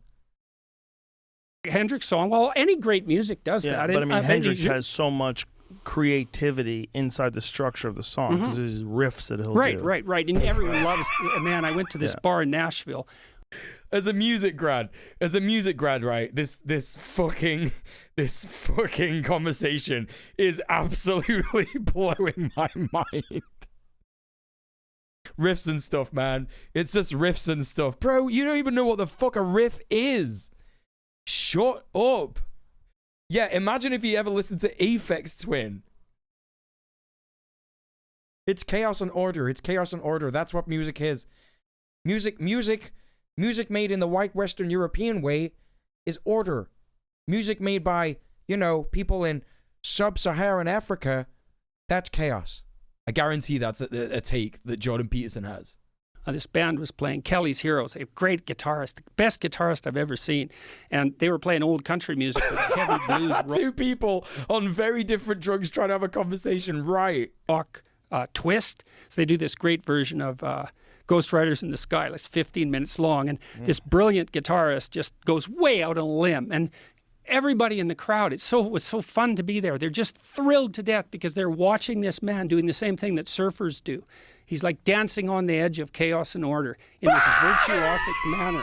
And everyone is so taken by that it just lifts them out of the normality of their existence. You know, you see this joy just transfuse It's them. happening! And that's because they got an intimation of genuine meaning. And it's not amenable to rational criticism, which is the thing that I thought that struck me as so miraculous about music and why it has this element. What is happening? He said music is like surfing, and then he started crying. Salvation. It's like it puts you directly in touch with the meaning that sustains you in life, directly. And it shows you what that would be, which is something like to observe the harmonious interplay. Fucking hell, man. This guy needs to stop eating raw meat. It's absolutely fucking with his brain. So, look, there's nothing wrong with crying about stuff, right? There's nothing wrong with crying about stuff, but it's not normal to like cry this often. Like if he's crying this often on public appearances when he's doing podcasts and shit like that, right? He's crying a lot at home, like a lot, 100%.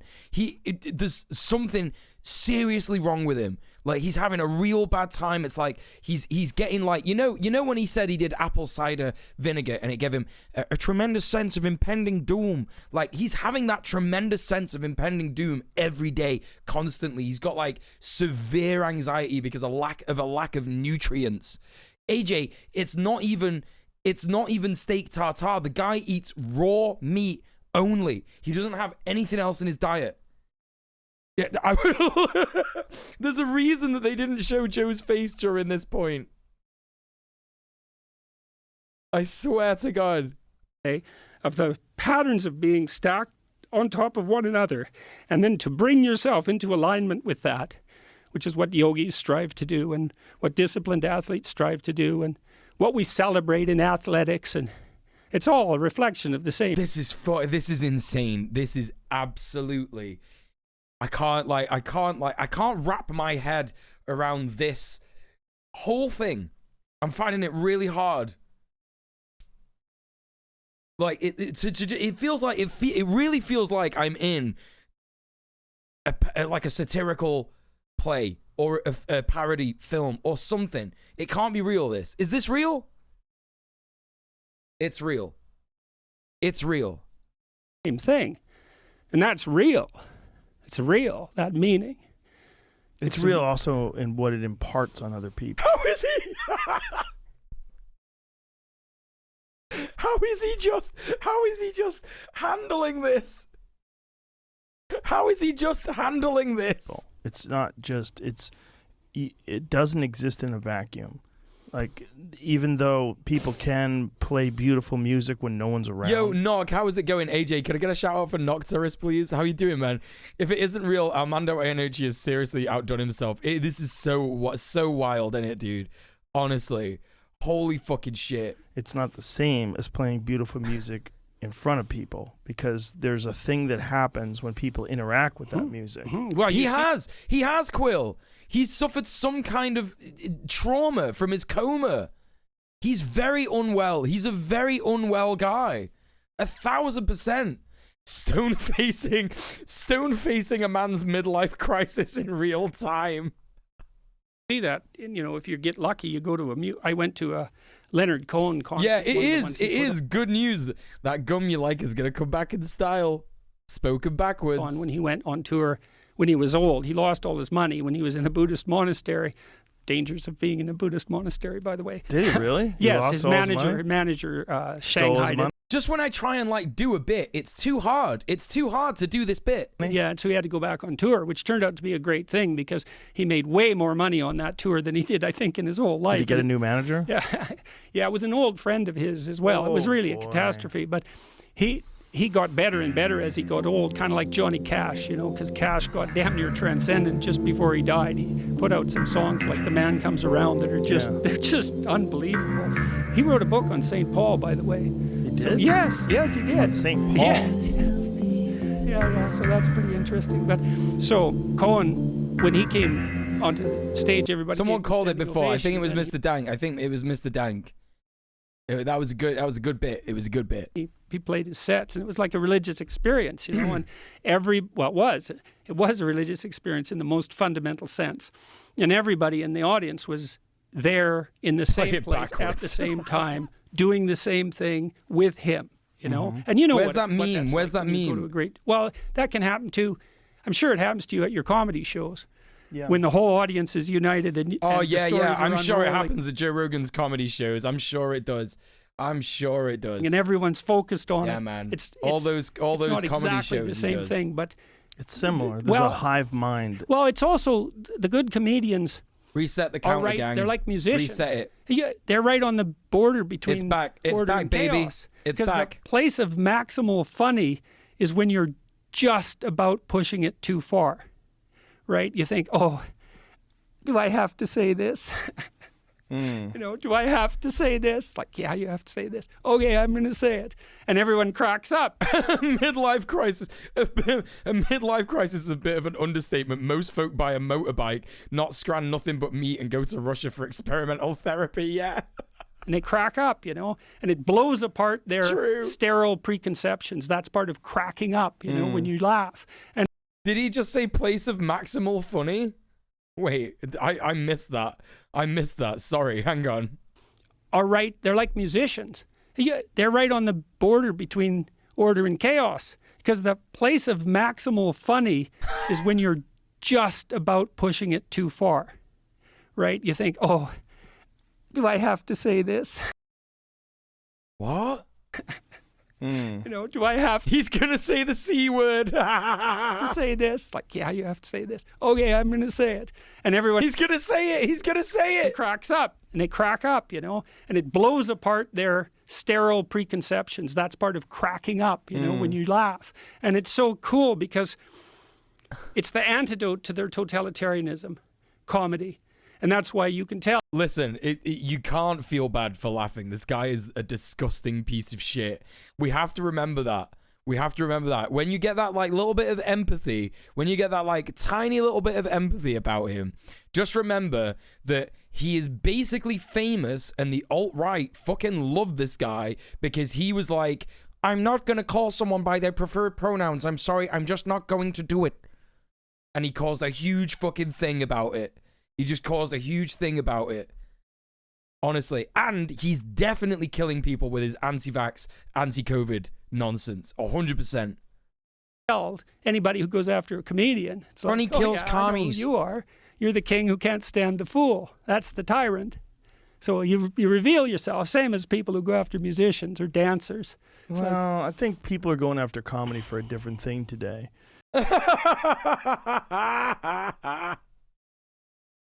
Jesus Christ. Oh my God, yeah. I knew it was going to come around to cancel culture again. I just knew it. He said in this interview that comedy fights totalitarianism. It's just like, what are you talking about? What are you on about? It obviously, yeah, but not his version of comedy, right? Not his version of comedy where you have to offend literally everybody in the room in order to get a laugh. Do you know what I mean? No, that shit upholds totalitarianism. It doesn't change anything about it. You know what I mean?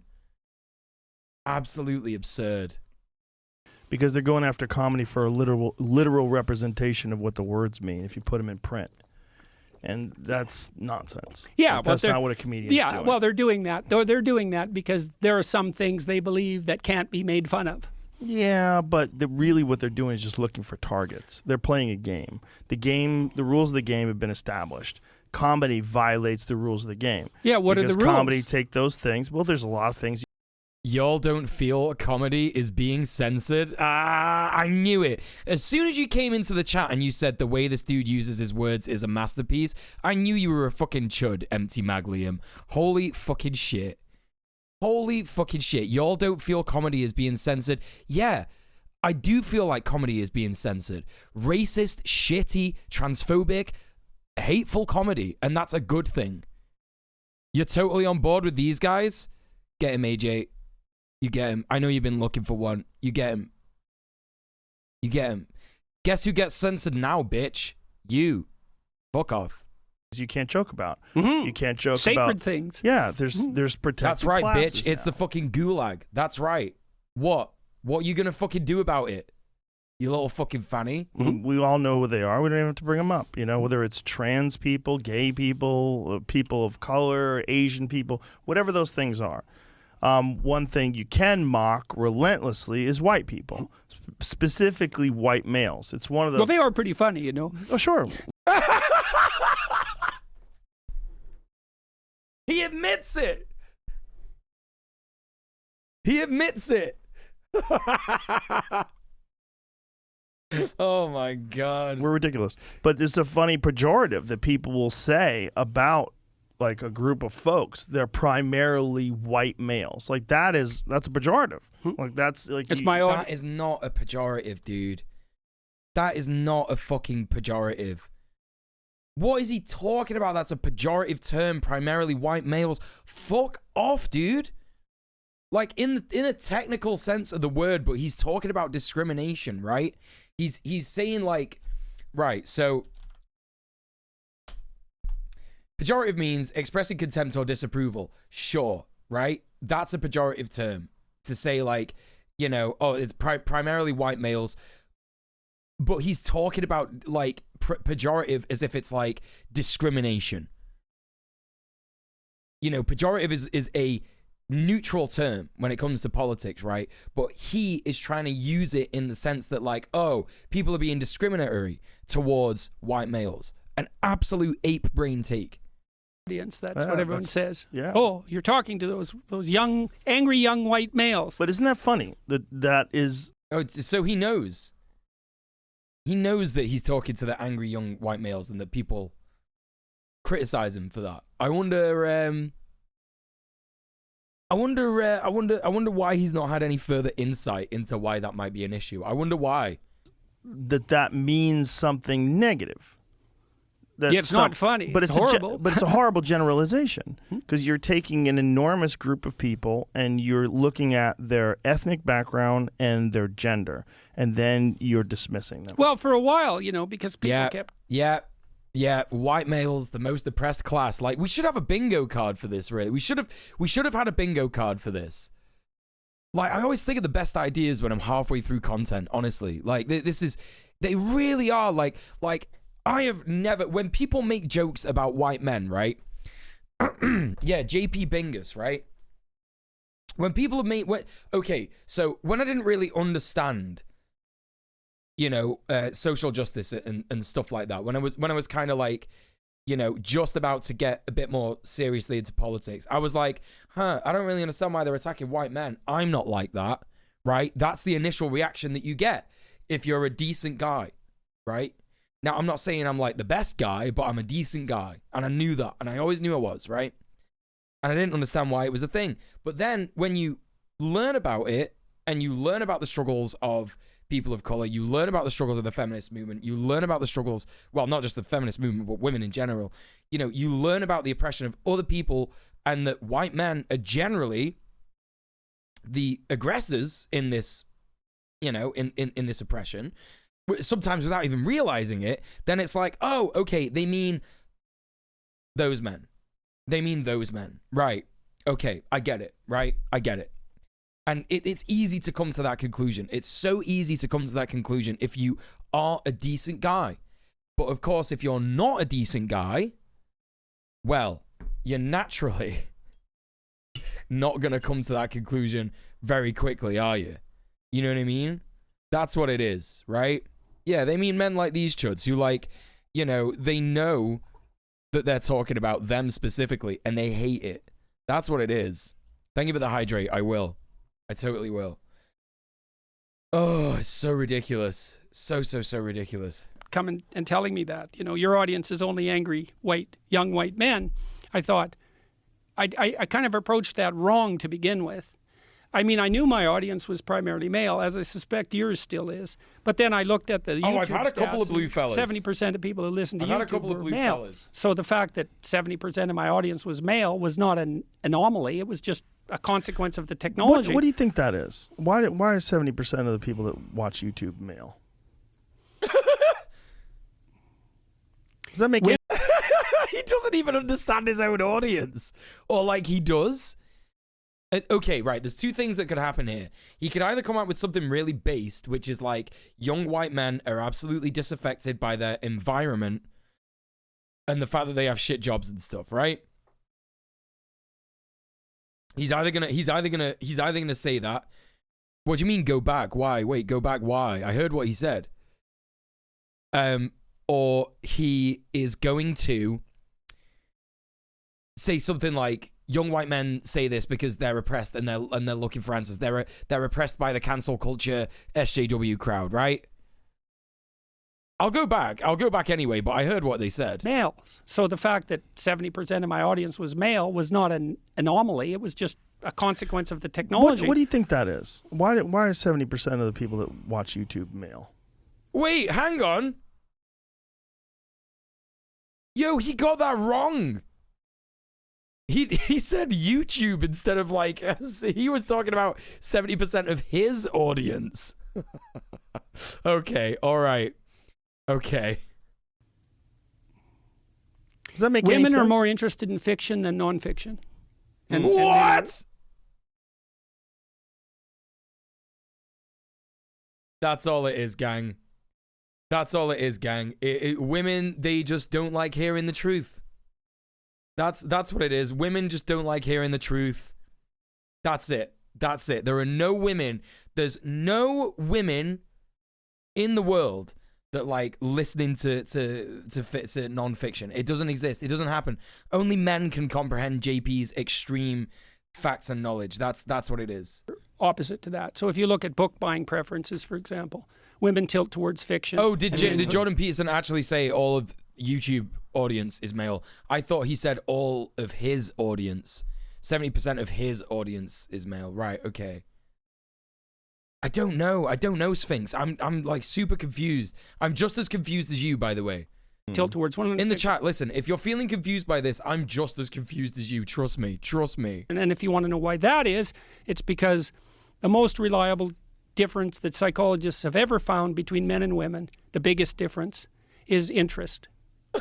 So women are reliably more interested in people, and men are reliably more interested in things. Now, there's still overlap. It's one standard deviation, which is a big difference. But hey, Dave, what's going on? That isn't to say no women are interested in things. Can I get a shout out for Dave, please? Because some are, and no men are interested in people because some are. Like, I'm a man who's more interested in people than things. Like, here's the thing, right? Here's the thing. It's just so bad, this rhetoric, right? Even if what he's saying is like factually true, the rest of what he says in his like grift, yeah, about like women being chaos and men being order and shit like that, it like compounds this extremely misogynistic attitude towards women, yeah? Like, even if what he's saying is true, which I don't think it is, by the way. I don't think like most women, or like, I don't think you can reliably look at that in any sense whatsoever. Do you know what I mean? I think you would be doing everybody in the world a huge disservice if you said that. Like men as well, right? Because men are absolutely interested in people too, right? It's such an absurd generalization. Such an absurd generalization. Yeah, he'd rather eat raw meat because he's a real man. That's what it is. Hey, Stalker. No, he's not talking about patterns anymore. Well, he's technically talking about patterns, but like just insane shit. Like, that's why I'm a psychologist. You know, I actually have a relatively feminine personality structure because I'm pretty high in negative emotion and I'm pretty high in agreeableness. Bro, fuck off. Fuck off. I have a feminine personality structure because I'm mostly negative. Dude, shut the fuck up. That is quite possibly... Do you know men? Do you know men? Do you know your audience? Like, what is he talking about? What is he on about? The typical feminine structure, and that's an interesting discussion to have too. Because internalized misogyny. In our culture, that you can be a soy boy woman Jordan born in a man's body, and that's not true. But you can definitely be a man. Okay, there's the transphobia. There's the transphobia straight away. Is JP an egg? Yeah, he went pretty quickly into you cannot be born in as a woman in a man's body. You cannot. He went pretty quickly into that after saying that he has a feminine personality structure, right? Little sus there, Jordan. Personality structure? Like 10% of men are as feminine in their personality as the average woman is. And vice versa. 10% of women are as masculine in their personality as the average man is. That's not a real... Now, you can move those boundaries. That's not a real figure. He's just made that up on the spot. I guarantee it. He loves making figures up on the spot. It's around and say, well, it's 5% and 40 or something. It doesn't matter. But the point is, there's plenty of men who are as feminine in their personality as the average woman. That doesn't mean they're in the wrong body. Good point, Dave. Did he set the variables? I don't think he set the variables in this experiment. He's not made the variables cardinal.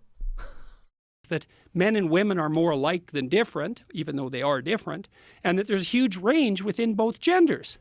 And we need to know this. So what do you think? Wait, hang on. He's saying that there is huge range? Like, he's saying within both genders, so he might as well say, like, there's huge range between, you know, masculine and feminine. You know what I mean? Which is the actual fact. Like, he's skirting on the edge of being right, but he's like desperately wrong. Is happening with trans people then? Well, there's a lot of different kinds of trans people. Okay. God, this is gonna suck. This is gonna suck. I know that this is gonna suck because I've seen. This is why the main content warning I've got there is transphobia, right? Because I've seen people say that Joe Rogan and Jordan Peterson in this bit say that trans people are going to be responsible for the downfall of Western society. I'm excited if that's the case, actually. You know, this is why I support trans people, actually. I fucking well hope so, right? This is the sound that comes before the egg cracks typically. Yeah, right. Okay, all right. Strap in, gang. Strap in, strap on, strap up. Men, or excuse me, trans women, men to female. Well, then I would say it depends on what period of time you're asking that question about. What? Right now, if you look at teenagers, for example, who want to switch genders, 95% of them are unbearably confused. That's wrong. Just wrong. Absolutely fucking wrong. Like, that is so harmful to say that shit. 100%. A person knows themselves better than any other fucking hack doctor nonsense. You know what I mean? He's unbearably confused. That's the problem. That's what's causing that. And I think there's other reasons too. I think this is a conjecture. When the trans... It is conjecture. He's right. He admits that what he's talking about is conjecture. It's hyperbole. Teenagers came after me when I opposed Bill C-16 in Canada on compelled speech grounds. Bill C-16 in Canada, which to this date has had 0 arrests. 0 arrests. I spent quite a bit of time watching them. And I already kind of knew about that fluid identity crowd. So when I was at Harvard, piercing and tattooing started to become a cultural rage. And I was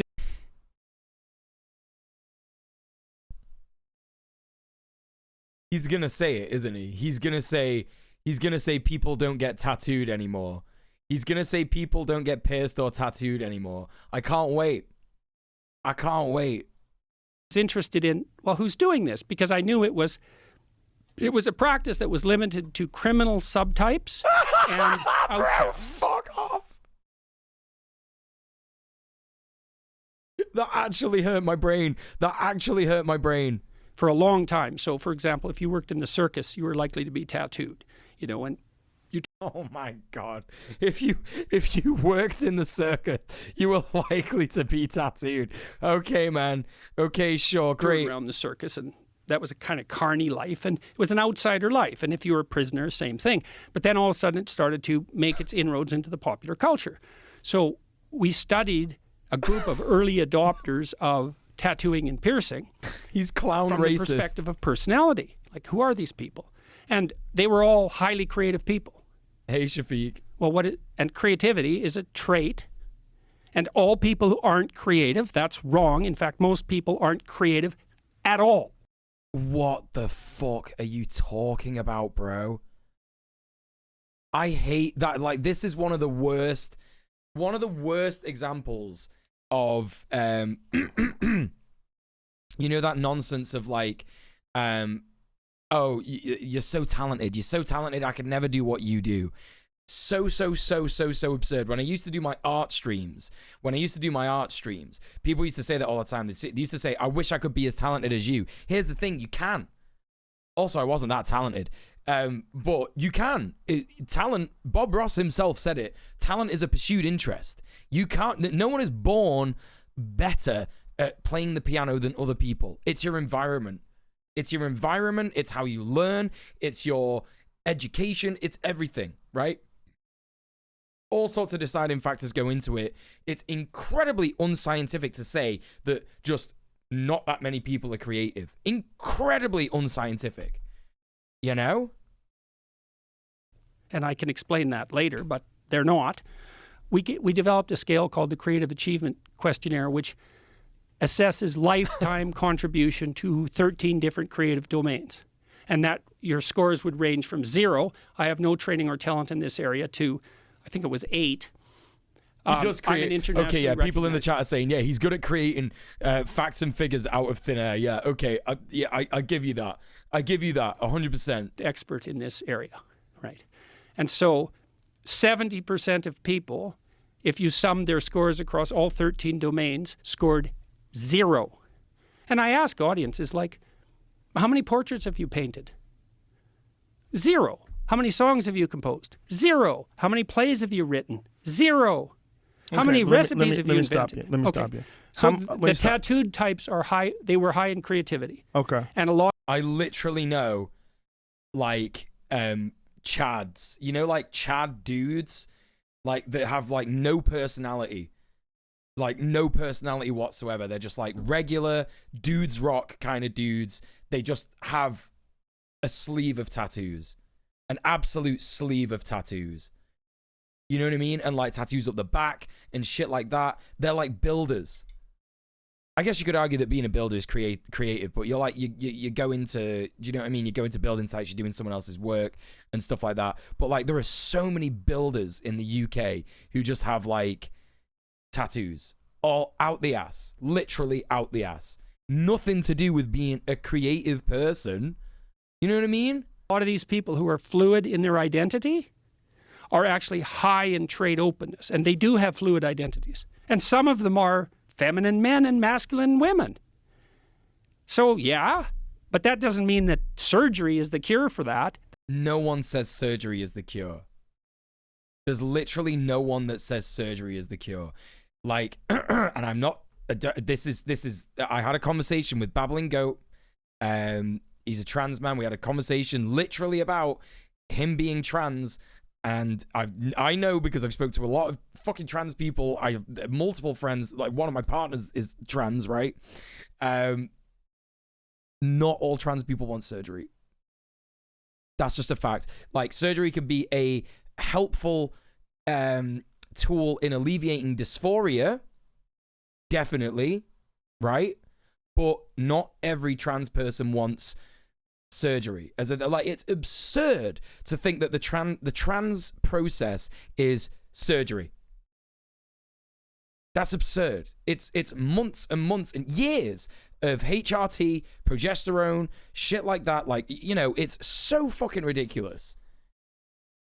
Right, surgery is like a vaccine of a few very specific types of dysphoria. Right, yeah, that's right, Sorka. Yeah, like you cannot just say like it's absurd. And this is where they get people, right? This is where they get people saying shit like this on a platform with millions of viewers, most of whom are cis-het white men who already have cognitive bias against trans people, right? To say like, you know, trans people need surgery in order to be trans and stuff like that. Not only is it wholly wrong, right? But it is also incredibly damaging in terms of like the argument that they use in order to be anti-trans, to be transphobic when they talk about children, when they talk about like, you know, educating kids about gender and shit like that, because then they say things like, oh, well, they're trying to force surgery on children. It's like, this is that like age-old nonsense argument that doesn't exist. It's not fucking true. It's not factual. No one's even trying to put kids on hormone replacement. It's not a thing. It's not even a fucking thing. That it does not mean that. Not at all. Well, what do you think it means when someone is so attracted to the idea that they were born in the wrong body? It means so much. They're so compelled that they're willing to go through surgery to change. God, it means all They're sorts of obsessed things. with surgery. They're obsessed with surgery. They're obsessed with genitals. They are obsessed with genitals. Literally the worst kind of man, just obsessed with genitals. It's that kind of fucking shit where it's like, you know, they make like dick jokes and, you know, dick size jokes and stuff like that, while forgetting that, like, you know, making a vagina squirt is actually incredibly easy with this. You know what I mean? Some people. You know what I mean?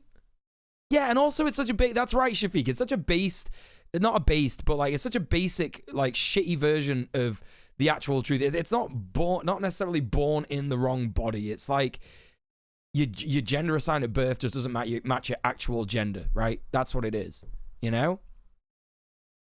Recycled homophobia. We didn't marry dogs. We aren't trying to perform surgery on children. Adults can't even get that done without hoops and hoops and hoops. Exactly, yeah.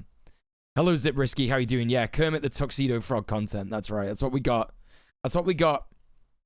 Sure, it might be right in some cases for sure, but like that's the thing, isn't it? It's completely like misrepresenting the transgender experience. That's what they're doing here. You know what I mean? A kid in Toronto who was on the autistic spectrum, and a lot of the people who here we fucking go. A lot of people who transition are autistic, and it's because they're autistic. That's exactly what's going to come out of his mouth. Manifesting serious issues with gender identity are on the autistic spectrum. This is like Abigail Schreier's work. Fuck off, dude. Rapid onset gender dysphoria amongst women. Yeah, well, that's a different thing. Yeah, he's referencing rapid onset gender dysphoria. Did he just? It's been debunked so much. The rapid onset. That's more like, so part of the reason I objected to Bill C-SOX 16 to begin with was because I knew full well as a clinician that as soon as we messed with fundamental sex categories and changed the terminology, we would fatally confuse thousands of young girls. It's not happened though, has it? It's not happened though, has it, Jordan, actually? You know, it's actually not happened. That's that's not what the bill is. And B, it's not actually happened. Yeah, fatally confused. Yeah, how many people have died, Jordan? How many people have died? You know, Fucking absolutely ridiculous. This is the most insane shit. Massive content warning for transphobia against older trans folks coming up. Yeah, there you go. Yeah. It's straight up turfism. That's right. Yeah, 100%. I'm fatally confused by this argument. Me too. Me fucking too.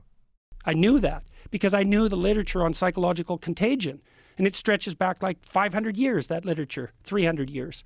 It's all outlined in a book by Henri Ellenberger called History of, what's the name of the book?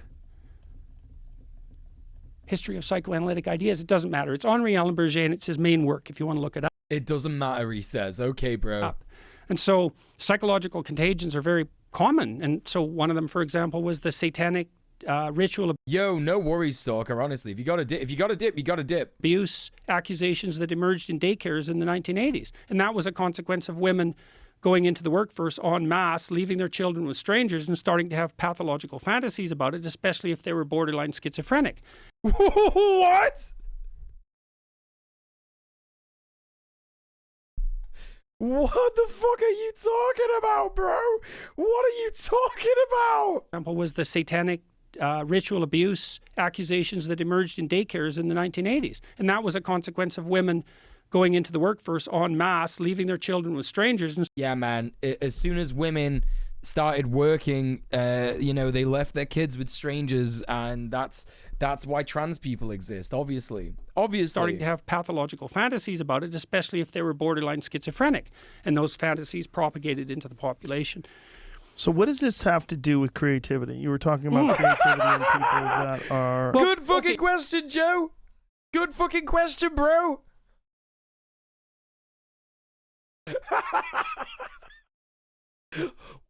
What's this got to do with fucking anything?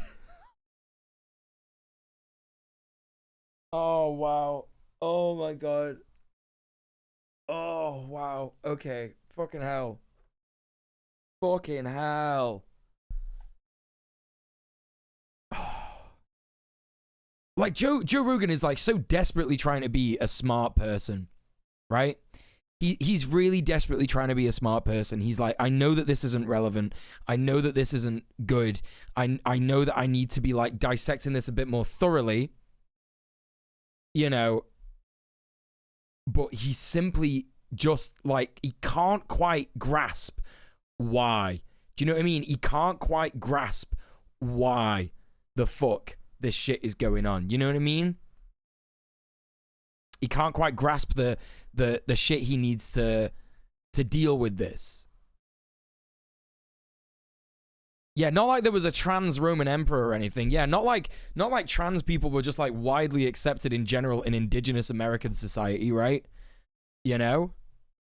Okay, so you see people with blue hair, the blue-haired crowd. Oh, no, what?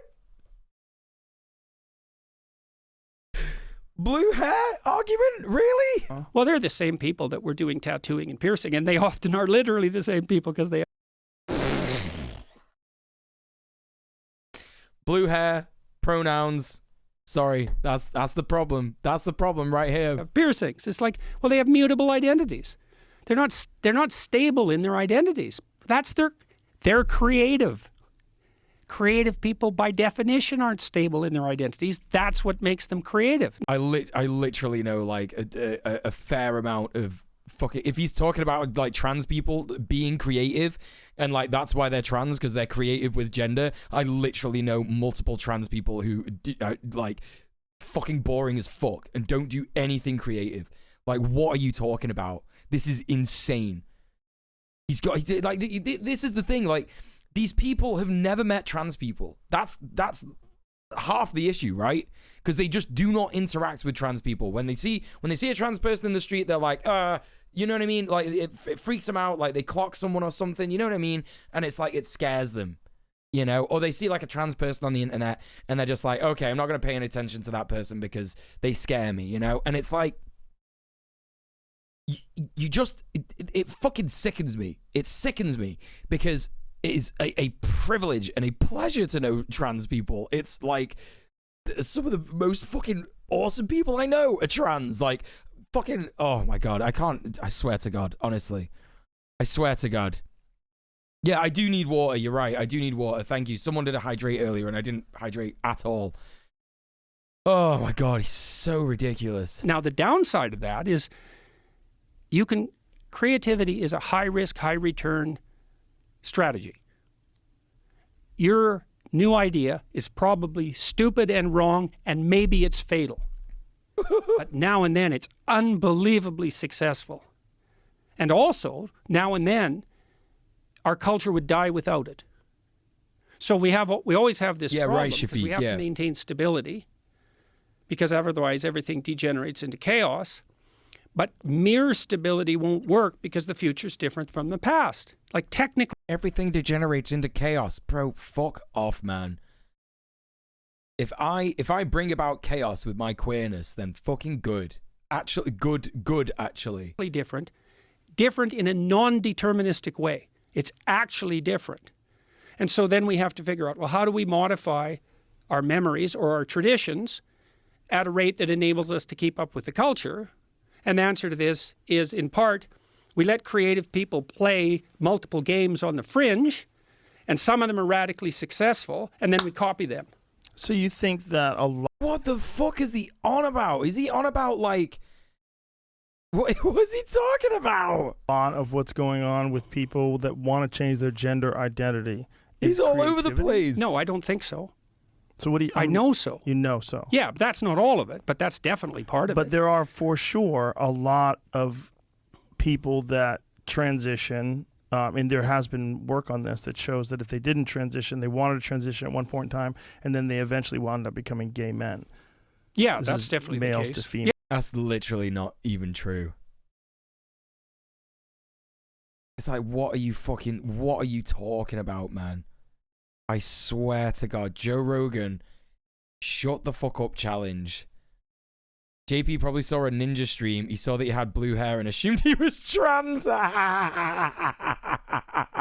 That's right. That's right. I like this person's misogyny, but I'm afraid that they're trans, so I can't support them anymore.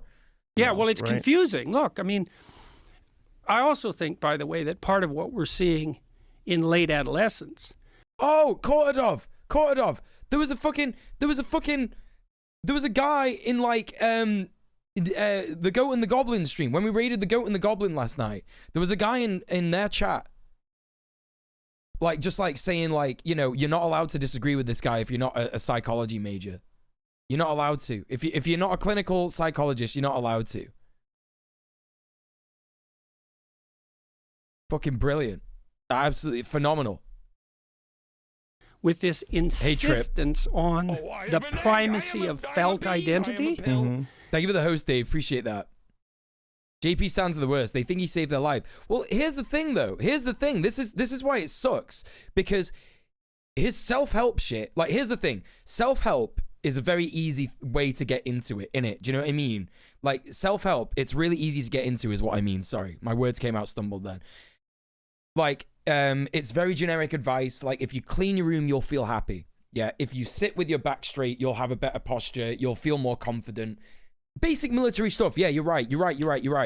And that does actually help a lot of people who need little bits like that. Do you know what I mean? Little bits. But it's the stuff that comes after that. That's the bait on the hook. It's what we were talking about, innit? Do you know what I mean? Right, that's right, Trip. Yeah, like, you'll hear him on some podcasts that he, like, sounds sane. You know what I mean? He sounds sane. Semi-sane. And that is the bait on the hook, you know? I personally know clinicians that hate Peterson. Well, I asked this guy if he was a clinical psychologist, and he said he was a bachelor's graduate. So I said, well, shut the fuck up then. Till you get your PhD, you shut the fuck up, bro. You're not allowed to comment on him either. And the guy actually followed me. He's actually following my stream. So he could be lurking in the chat right now, this guy. Is the re-emergence of suppressed fantasy play that should have taken place at between, say, 3 and 5. That's been suppressed by the imposition of technological artifacts like television and phones, and by... Bro, shut the fuck up. How do you explain, like... how do you explain, like, 30 or 40 or 50-year-old trans people? What are you on about? There was no phone. There were no phones back then. Get ready for your destruction on Twitter. Thread 1 out of 460. The guy's not a leftist. I know that much. He won't be doing a tweet thread on me. He'll just say something like, this fucking queer, told me that he shagged my dad. I did actually say that to him.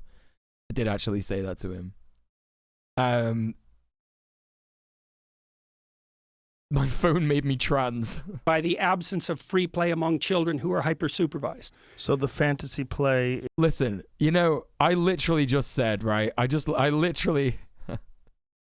He's Freud-splaining. Yeah, it's Freudism. Yeah, transphobic Freudism. Yeah. Yeah, he admitted to fantasizing about being a girl when he was a child, right? Basically, yeah. Basically. He is an egg, I think.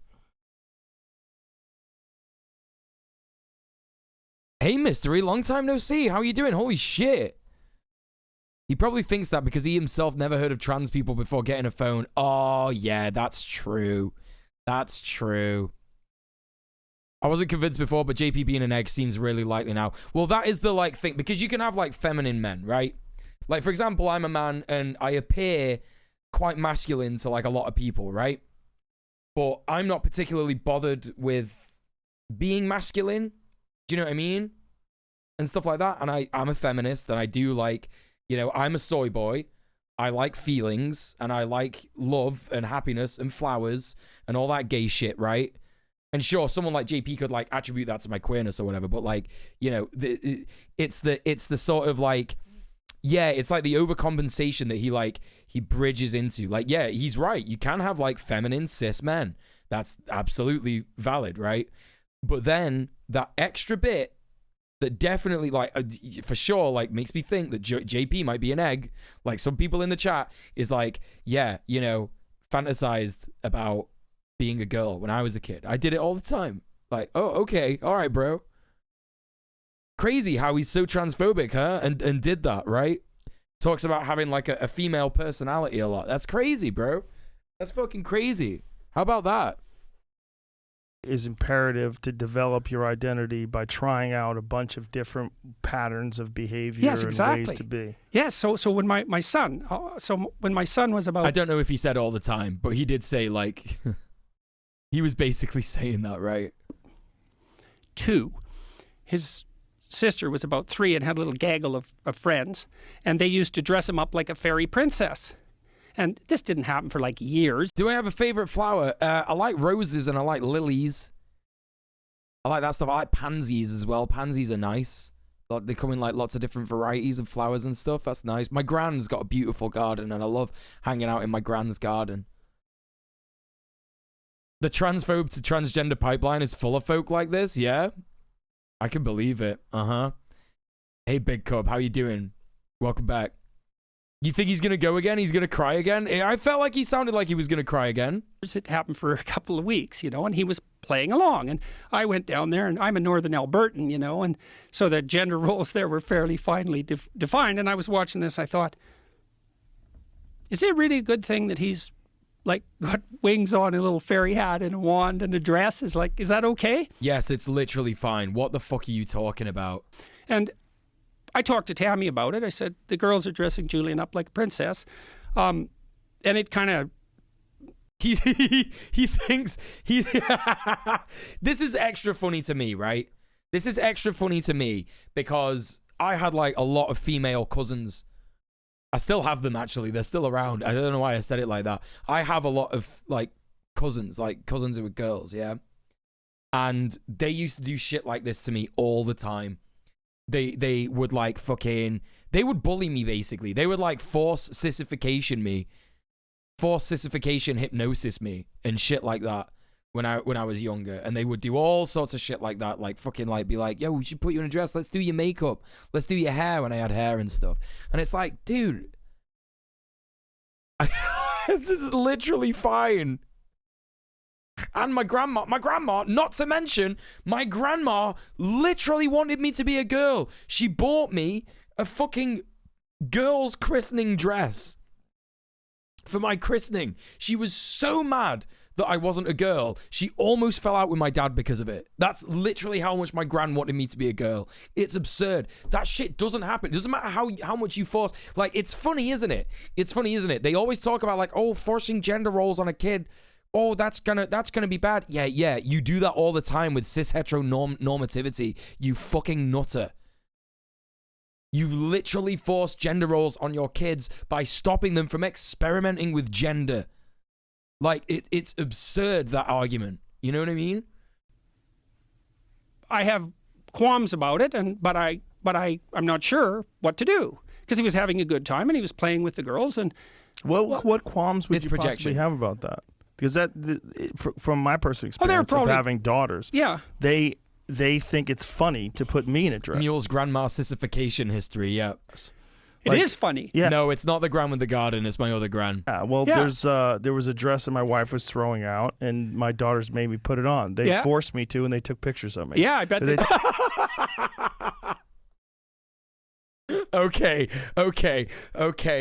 Okay. I want to see those pictures. Like, Joe Rogan's daughters, go off challenge, post Joe in a dress, please. I fucking beg you. Come on. Do us a favor, man. Let us see Joe Rogan in a dress. Please.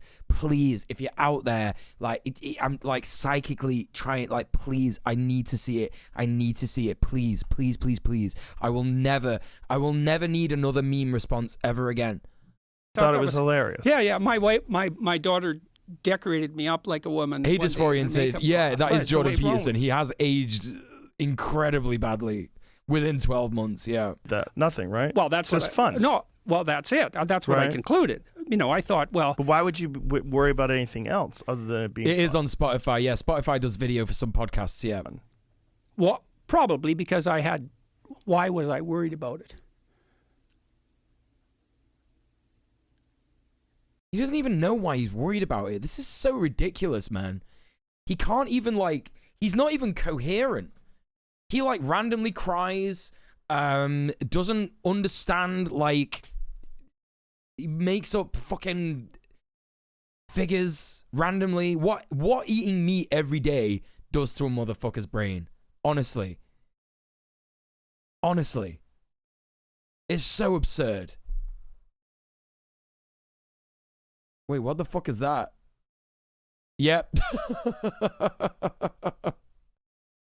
That's right. Yeah, if he's never thought about it, why is he bringing up this story? He wakes up during the night hearing, "Where are the Marxists?" Right. Where are the Marxists? All these Marxists that you think of, where are they? That's his literal, like, fucking fever dream shit. I suppose because I hoped that his pathway towards adulthood would be normal. Yeah, sure. Normal biological male progression to yeah. And so I saw this playing, children. But then I thought I only had qualms for like about 2 hours. I went and thought about it. I thought, okay, show what's egg going for on a here? second. Well, he's playing with the girls. Okay, should he play with girls? Yes, definitely. He should play with girls. There's the link. Absolutely. Adult males should play with women. Like, we should be able to play with people of the opposite sex. Oh man, what's he going into now? I still can't believe these two men sat in the same room being this wrong for this long. Hey, Mr. Fox, how you doing? Like, so he's learning to play with the girls. Good. Is he enjoying it? Yes. Are they bullying him? No. Are the girls? Yeah, that got weird. That got real weird. Do you think Jordan Peterson's a volcel? Think he voluntarily doesn't have sex? Enjoying it? Yes. That's all good. Okay, so what does it mean he's playing at being a girl? Oh, he's trying to understand. Yeah, it was a bit uncomfy. He's talking about, like, young girls and, yeah. Means to be a girl. Well, how do you understand that when you're 3 or maybe when you're 50? Yeah, volcel egg wouldn't be the first time, right? Yeah. You play at it, which means you allow that pattern of being to inhabit you. And you We'd have to ask his wife. Well, that's going to be a stretch. He doesn't allow his wife to talk. He doesn't allow his wife to leave the fucking kitchen, probably. experiment with it. Now, a lot of older... Oh, imagine being Jordan Peterson's wife. Holy shit. Like, hearing him say things like women only wear makeup to arouse men. Jesus fucking Christ. Transgender types, the late onset types, they're playing. What do you mean late onset type? Wait, this is like a fundamental misunderstanding of the trans experience, right? Fundamentally. He's giving it the fucking, oh, they're playing with gender. Fuck off. Just don't know it. Now, there are often people who have a kind of a rigid identity, and part of their escape from that rigid identity is to develop some of the characteristics that are typical of the opposite sex. Oh, they need man, it. what are you talking about? There are literally like specialists in trans healthcare. Like there are literally specialists in trans healthcare that can just tell you straight away that is just completely false. Right, autogynephilia. That's what's going to come next. 100%.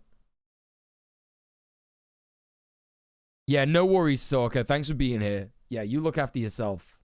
Term for a man who derives a lot of sexual pleasure. He's heterosexual. Yeah, talking about transgender people like it's an Alzheimer's disease, right? Yeah. But he derives I think it's sexual... autogynephilia. Yeah. Oh my God, you were right! You were right! Trashcan, you were absolutely fucking right. Give that woman a Coke. Yeah, but I think the sexual... Fully explain that. Yeah, well, I don't think it does. I think the reason they... Okay, here's the thing. Even if autogynephilia is a thing, which it isn't, right? There's absolutely nothing wrong with like loving yourself and like feeling sexy in your own body. Like I do that all the time. So what do I have? Autophagia or some shit? You know what I mean? Like, like, what's his explanation for like queer people? Like, you know what I mean? Like, like, of course, yeah. I love my own body because like I love men's bodies, right? You know. So what? It's like literally like not a thing. But if it was, so what? So fucking what? Let people love their own bodies. Jesus. Hey, Crack Pyrex, what's going on? Yeah, someone got a bingo. He's so quick to say it. He wanted to bring it up so badly. Yeah, so badly. They derive... Because the question is, why do they derive... Is it autoandrophilia? Is that what it would be for men? Right. Finish the sentence. You're not finishing the sentence. Oh, okay. Literally autoandrophilia, right. We're saying. Yeah, well, they derive sexual pleasure. They get turned on... Joe's getting mad now. Joe's getting mad. He's like, finish your sentence, dickhead. Finish your sentence. By seeing themselves in the clothes of women. Yes. Or feeling it. Yes. But I think the sexual instinct is directing them towards personality expansion.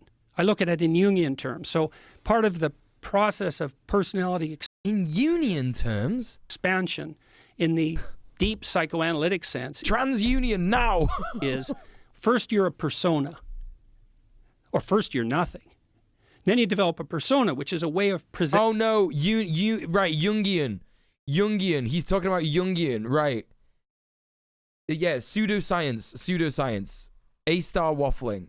Presenting yourself in a socially acceptable way to the world. And maybe you confuse yourself. He's gonna go to a kid's bathroom and shit in a litter tray. With your persona. Now you've had conversations with people on your podcast who are stiff and you can't get a dynamic conversation. Trans-Jungian. That's because they're acting out their persona. You're not really talking to them. You're talking to an act that they've constructed. Thank you for the follow. Puppet. An act that they've constructed to make themselves socially acceptable to the world. And sometimes it's just anxiety.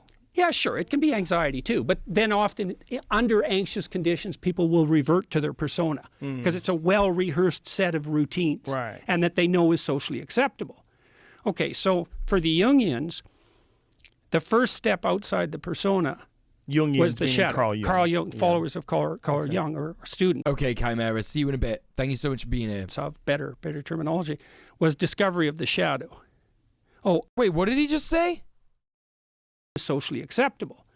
Okay, so for the Jungians, the first step outside the persona Jungians was the meaning shadow. Carl Jung. Carl Jung, Yeah. followers of Carl Okay. Jung, or students of better. Oh, okay. I thought he said something racist, but it's the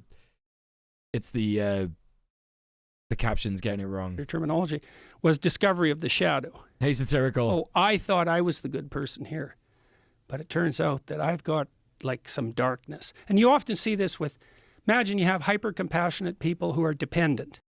This is like very, very basic psychology. I don't know why he thinks this is so advanced for people. Like he's really talking like this is like special shit, right?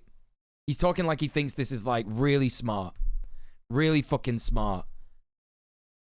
And it's like, yeah, what are you getting at, bro? Like, yeah, sure, everyone has an ego and everyone has like a personality and a way to like present themselves in public. Like, sure, this is like very basic shit. Like, kids know this.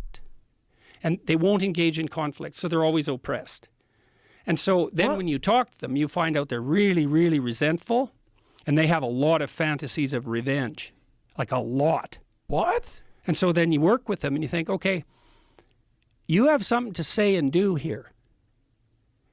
You've got some harsh words to say, maybe to your partner. You've got some things to say to your boss. Do it, trash can. You got to spine up and say it.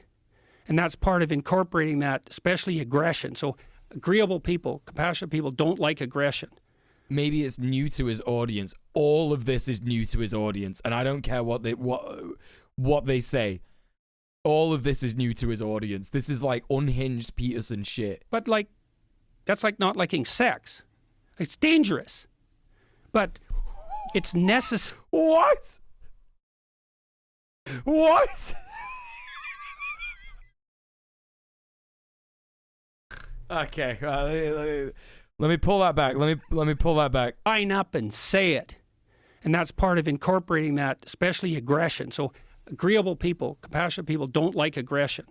But like, that's like not liking sex.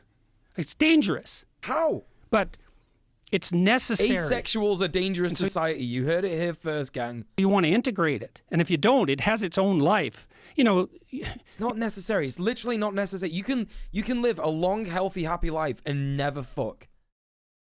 Some people actually like that. Some people actually like that. You know. Gonna go about my day and not have sex. Uh-oh. Whoa. Uh-oh. You see people all the time who... But breeding mule, hey, you leave my kinks out of this.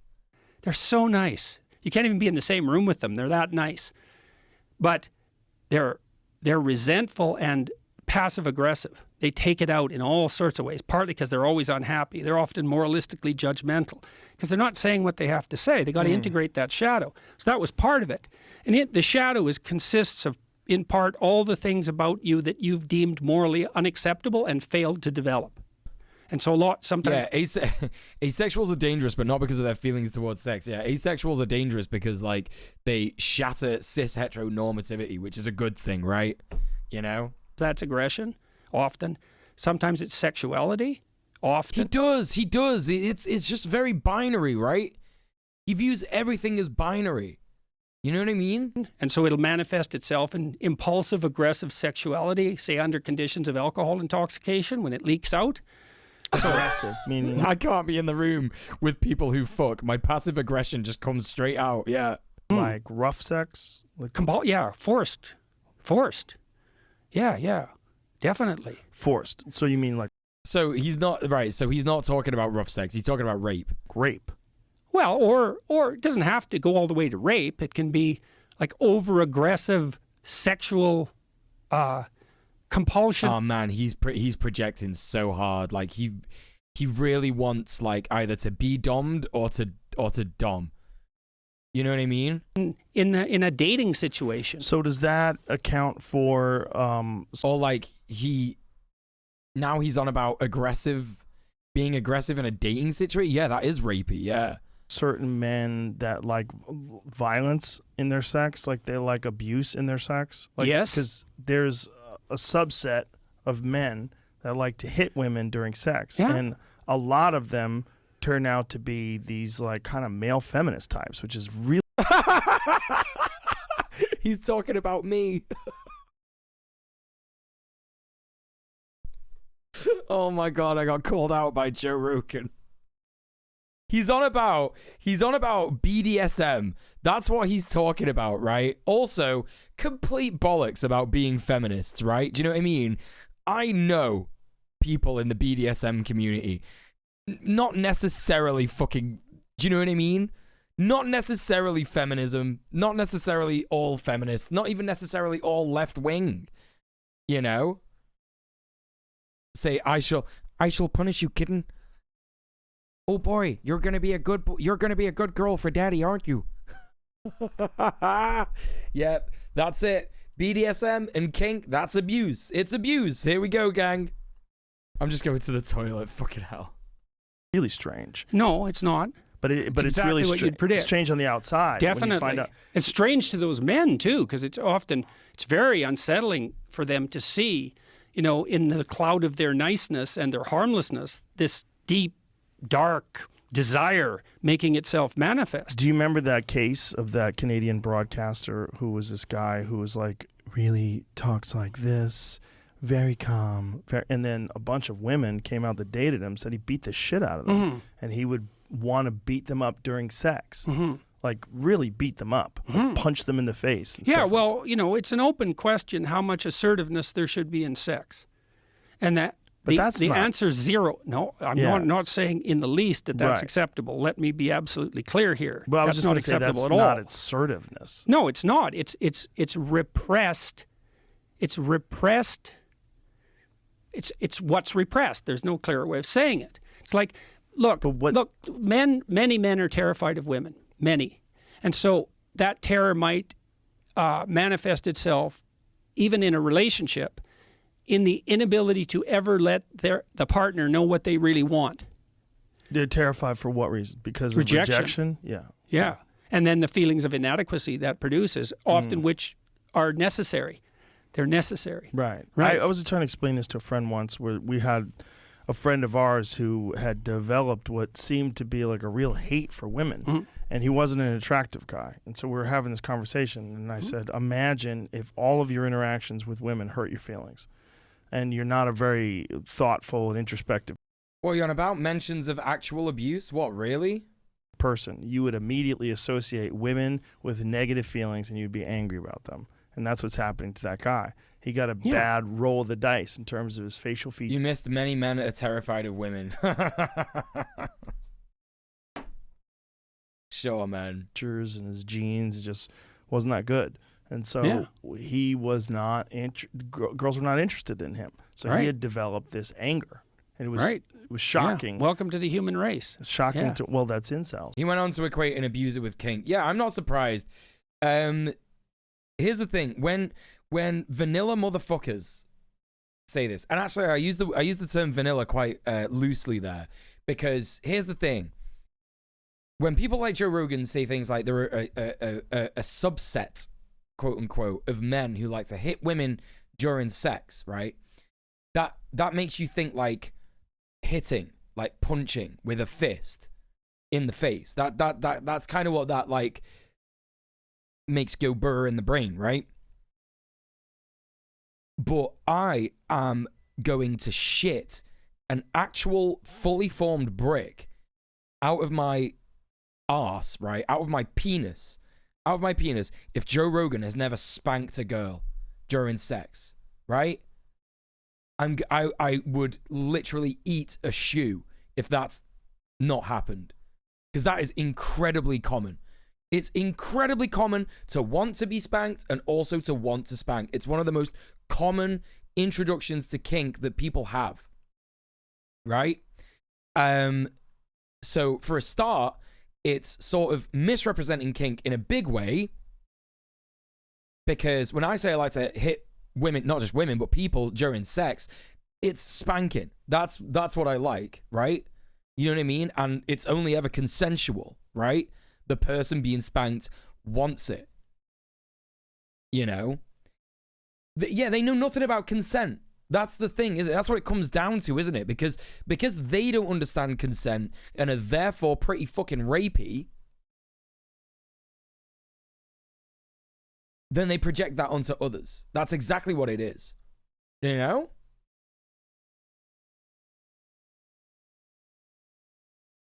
Yeah. And there's lots of people who do want to be hit in the face, punched in the face, of all genders. I've met a lot of them.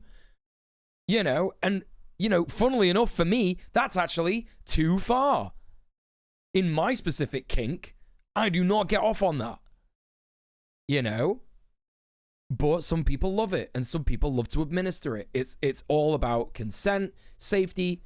It's just like a broad misunderstanding of kink, right? A broad misunderstanding of kink culture. Right? Yeah. Yeah. Well, it's not even incel. Also, I'm gonna have food on stream. I'm not gonna eat on stream. I'm gonna turn my camera off, but I'll still be here with voice because I need to have something to eat because my day's been a bit fucking staggered today. So I hope that's all right. It's just like, okay, so... Right, safe, sane, and consensual. Absolutely. 100%. This whole section of the interview is a mix of shock, hilarity, and rage-inducing bigotry. They do operate on the idea that everything is about them. That's right, Vaughn. Yeah. I'll finish one thought because we were talking about transsexualism. Yeah. So... Oh, God. And transsexualism? Fuck off, dude. Honestly.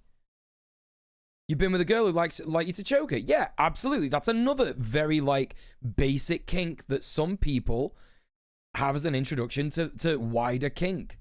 The wider kink experience. That's right. Yeah. Very common for people to want to be choked.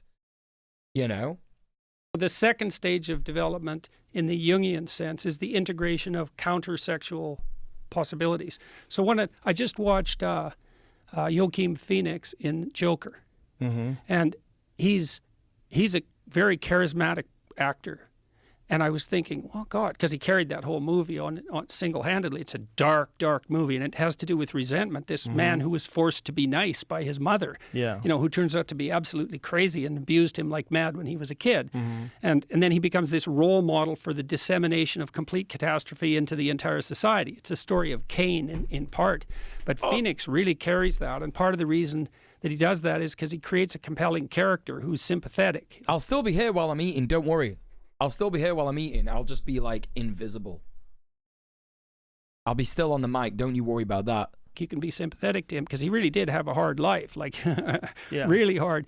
But Phoenix is an extraordinarily charismatic person, partly because he's so he's masculine in his features and carved, but he's so graceful.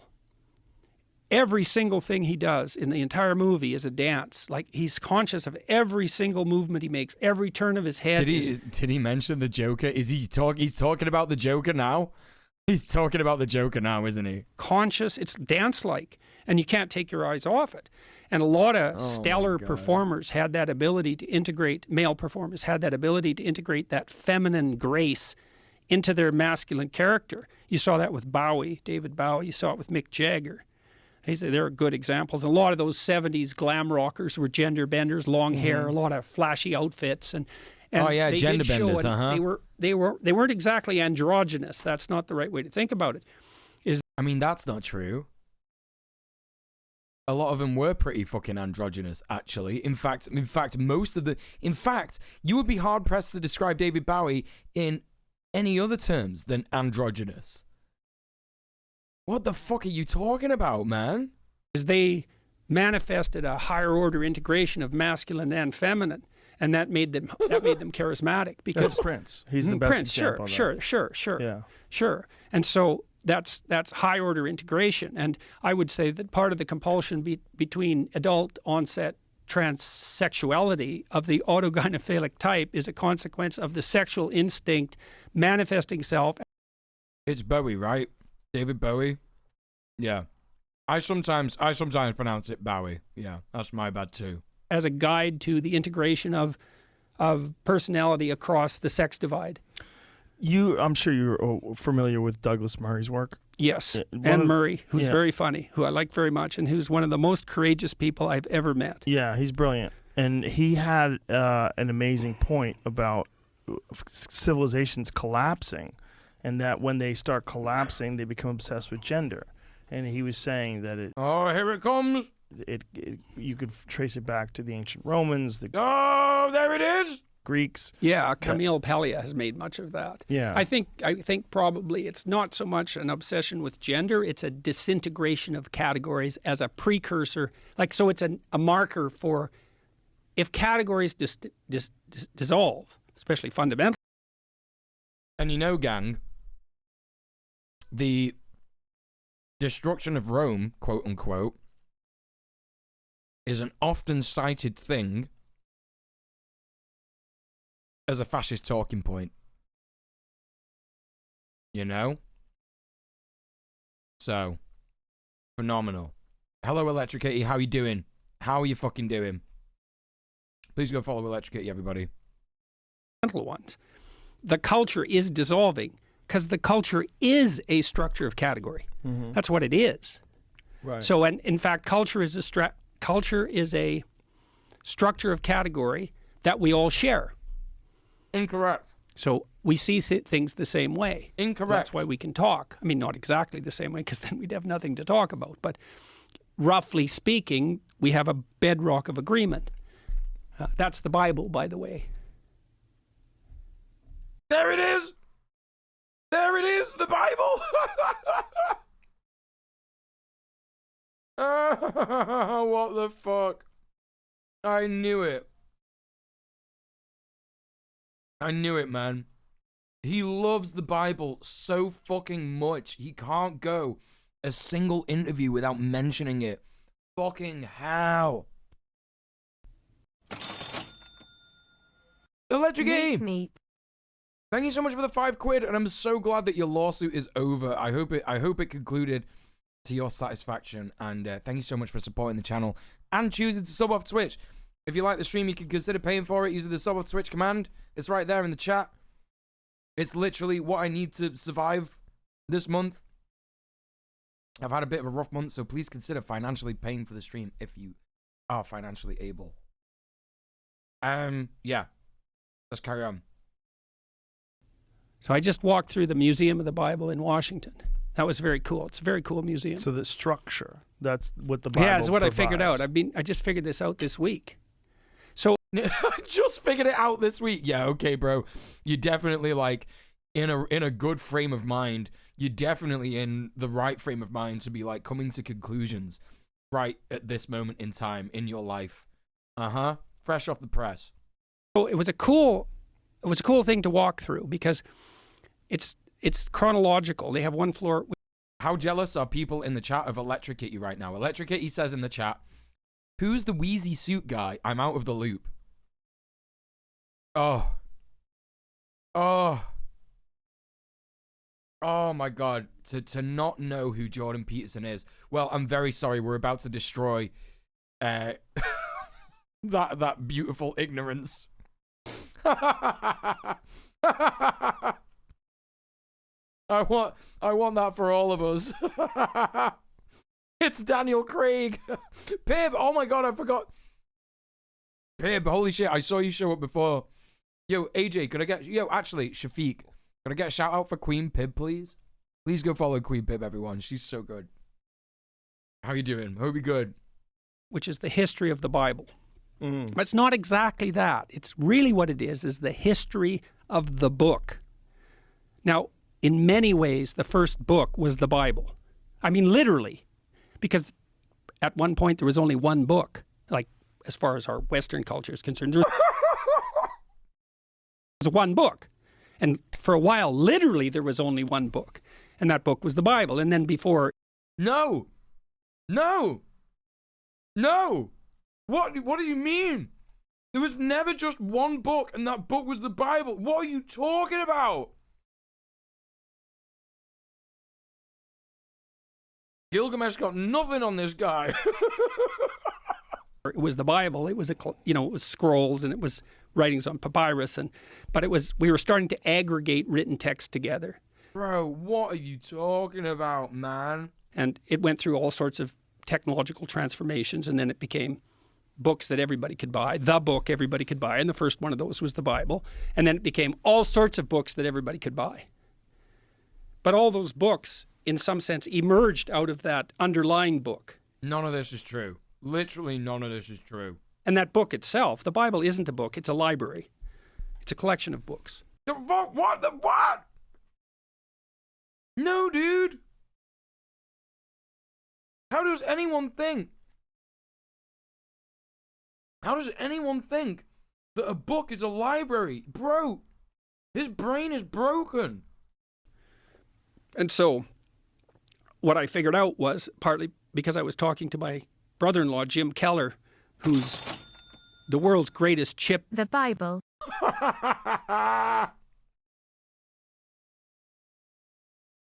Jordan Peterson, thank you so much for the 25 pounds.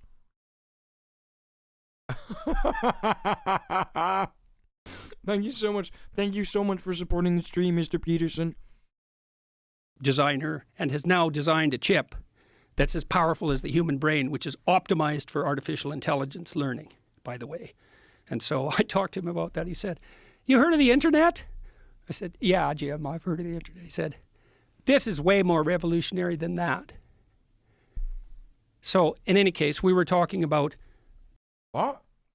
Meaning in text, because we were talking about translation and the problem of understanding text. And Jim said, the meaning of words is coded in... Trash can, if you gave him a salad, he would die. He would have like a vitamin overdose and just die. In the relationship of the word. Yeah, just for anyone who's like just coming in, doesn't know who Jordan Peterson is or whatever. This guy eats raw meat only. Only raw meat. Raw meat only diet. It's a wonder how he isn't dead. But I feel like he's rotting from the inside. Words to one another. And the postmodernists make that case that all meaning is derived from the relationship between words. That's wrong because, well, what about rage? That's not words. And what about moving your hand? That's not words. So it's wrong, but part of it's right because the meaning we derive from the verbal domain is encoded in the relationship between words. So now then you think, well, let's think about the relationship between words. Well, some words are dependent on other words. Some ideas are dependent on other ideas. The more ideas are dependent on a given idea, the more fundamental that idea is. That's a definition of fundamental. So now imagine you have an aggregation of texts in a civilization. You say, which are the fundamental texts? And the answer is, the texts upon which most other texts depend. And so you'd put Shakespeare. No, it's a raw meat diet he's on, right? He doesn't cook it, right? He doesn't cook the steaks. He just has it raw, right? Way in there in English because so many texts are dependent on Shakespeare's literary revelations. And Milton would be in that category, and Dante would be in that category, at least in translation. Wait, Dante? Is he on about Dante's Inferno? Fundamental authors, part of the Western canon, not because of the arbitrary... Part of the Western canon. Oh my God, bro. ...dictates of power, but because those texts... I love that Trip Maverick is like, if he only eats raw meat, then he's a fucking idiot. You think he's not an idiot with this stuff that he's saying? ...influenced more other texts. And then you think about that as a hierarchy, okay? Here we go! With the Bible at its base. Hierarchy! Which is certainly the case. Now imagine that's the entire corpus of linguistic production, all things considered. Now how do you understand that? Like literally, how do you understand that? The answer is you sample it by reading and listening to stories and listening to people talk. You sample that whole domain. The more I listen to this man, the more I lose the ability to comprehend the English language. Big Cub, thank you so much for the 25 quid. Gang, we are so close to 500. Can we make it to 500 tonight? That would be fucking sick. Let's fucking go. You build a low-resolution representation of that inside you, and then you listen and see through that. And so it isn't that the Bible... Thank you so much for supporting the stream. I really appreciate that. Thank you, thank you, thank you. The Bible is true. It's that the Bible is the precondition for the manifestation of truth, which makes it way more true than just true. It's a whole different kind of true. And I think this is not only literally the case, factually, I think it can't be any other way. It's the only way we can solve the problem of perception. You said the precondition of the manifestation of truth? Yeah. What do you mean by that? Oh my God, we're only at an hour 30. We're only in an hour 30 and he's just absolute gibberish. He's just talking absolute gibberish. How do you know when what you and I are saying is true? Well, it depends on what we're saying. Not exactly. You Right. know this, Joe. The fact that you're so popular, this is a mystery. And I've been tweeting about it while people have been attacking you. Why is Joe Rogan so popular? He's a gateway to the alt-right. It's like, no, he's a psychedelic hippie. That's a stupid hypothesis. That's wrong. Well, he's a propagandist. It's like, no, Joe's an honest man. Like, that is the most charitable shit I've ever heard in my entire life.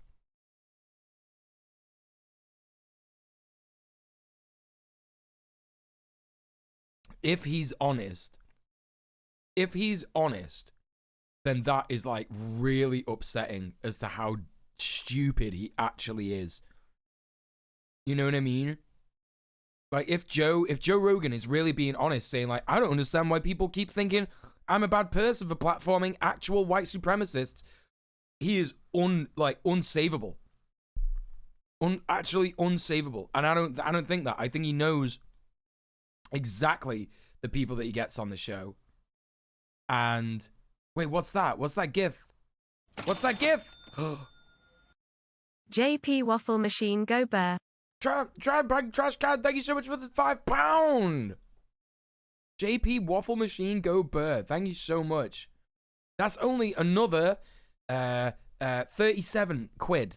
Another 37 quid and we'll make it to £500 tonight. Holy fucking shit.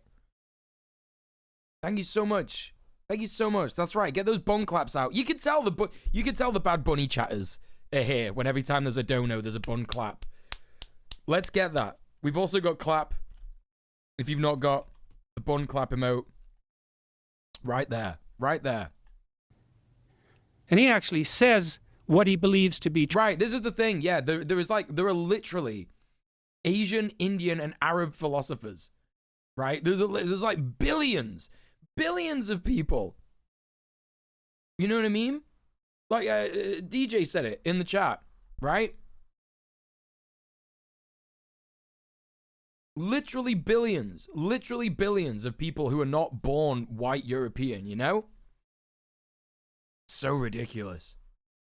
So ridiculous. Hey, Ace Cat, how you doing? I think Joe is honest. His inability to understand why people call him bad is due to him being friends with people like Alex Jones, and just accepting their entire ideologies as an opinion. So he doesn't see the real effect these things have. Sure, yeah, I get that too. But that's what I mean. Like, I don't think he's on. I don't think he's. I don't know, man. Because he does pull up Alex Jones sometimes. He's pulling up Jordan Peterson, and that's a new development. You know? I don't know. The jury's out, I think. True. But let's think about that, because that isn't exactly what you do. You follow the conversation and you listen. And you spontaneously manifest words that indicate your reaction. Look how many words he just said. Well, it's gone now, but look how many words Jordan Peterson just said in order to be able to say, you're able to respond to people. Joe Rogan said a fascist was a brilliant guy in this very conversation we're watching. Wait, who? Did he?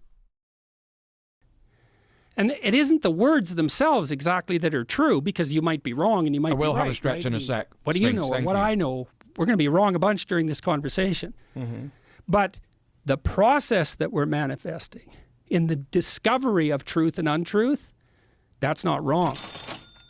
That's exactly right. Jordan, put myself in a coma rather than listen to medical advice. Peterson. Tall Harris. Oh my God. Happy New Year. Thank you so much for the £25 quids. Appreciate you so much. Thank you so much, Harris. I hope you're doing great, my friend. I hope you're doing great. I hope you're enjoying Red Planet, by the way. And you know when we're doing it because it's so engaging. The process that we're manifesting. You bet. Meaning the mutual exploration of structures of truth through dialogue. Okay. In good faith. In good faith. In good faith. That's the most important thing. Yes. Only another 12 quid to go, gang. I reckon we could do it. You're loving Red Planet? Get your homework done, people. Get it fucking done. Oh, the Douglas Murray guy. The Douglas Murray guy. Right. Okay. Yeah. Yeah, he's a horrible piece of shit. Yeah. Yes. And then we could ask, well, what does in good faith mean? Okay, so first of all, I can trust you. And that's been my experience. You've never played games with me. We disagree. That's fun. I can trust you. You don't play games. I can talk to you. You listen and you say things. We have a conversation. It's real. It's fun. We fall What's going on? What's going on here? into it. The time flies by, right? Yeah. That's a cool thing. That the burden of temporal mortality lifts in the face of genuine dialogue.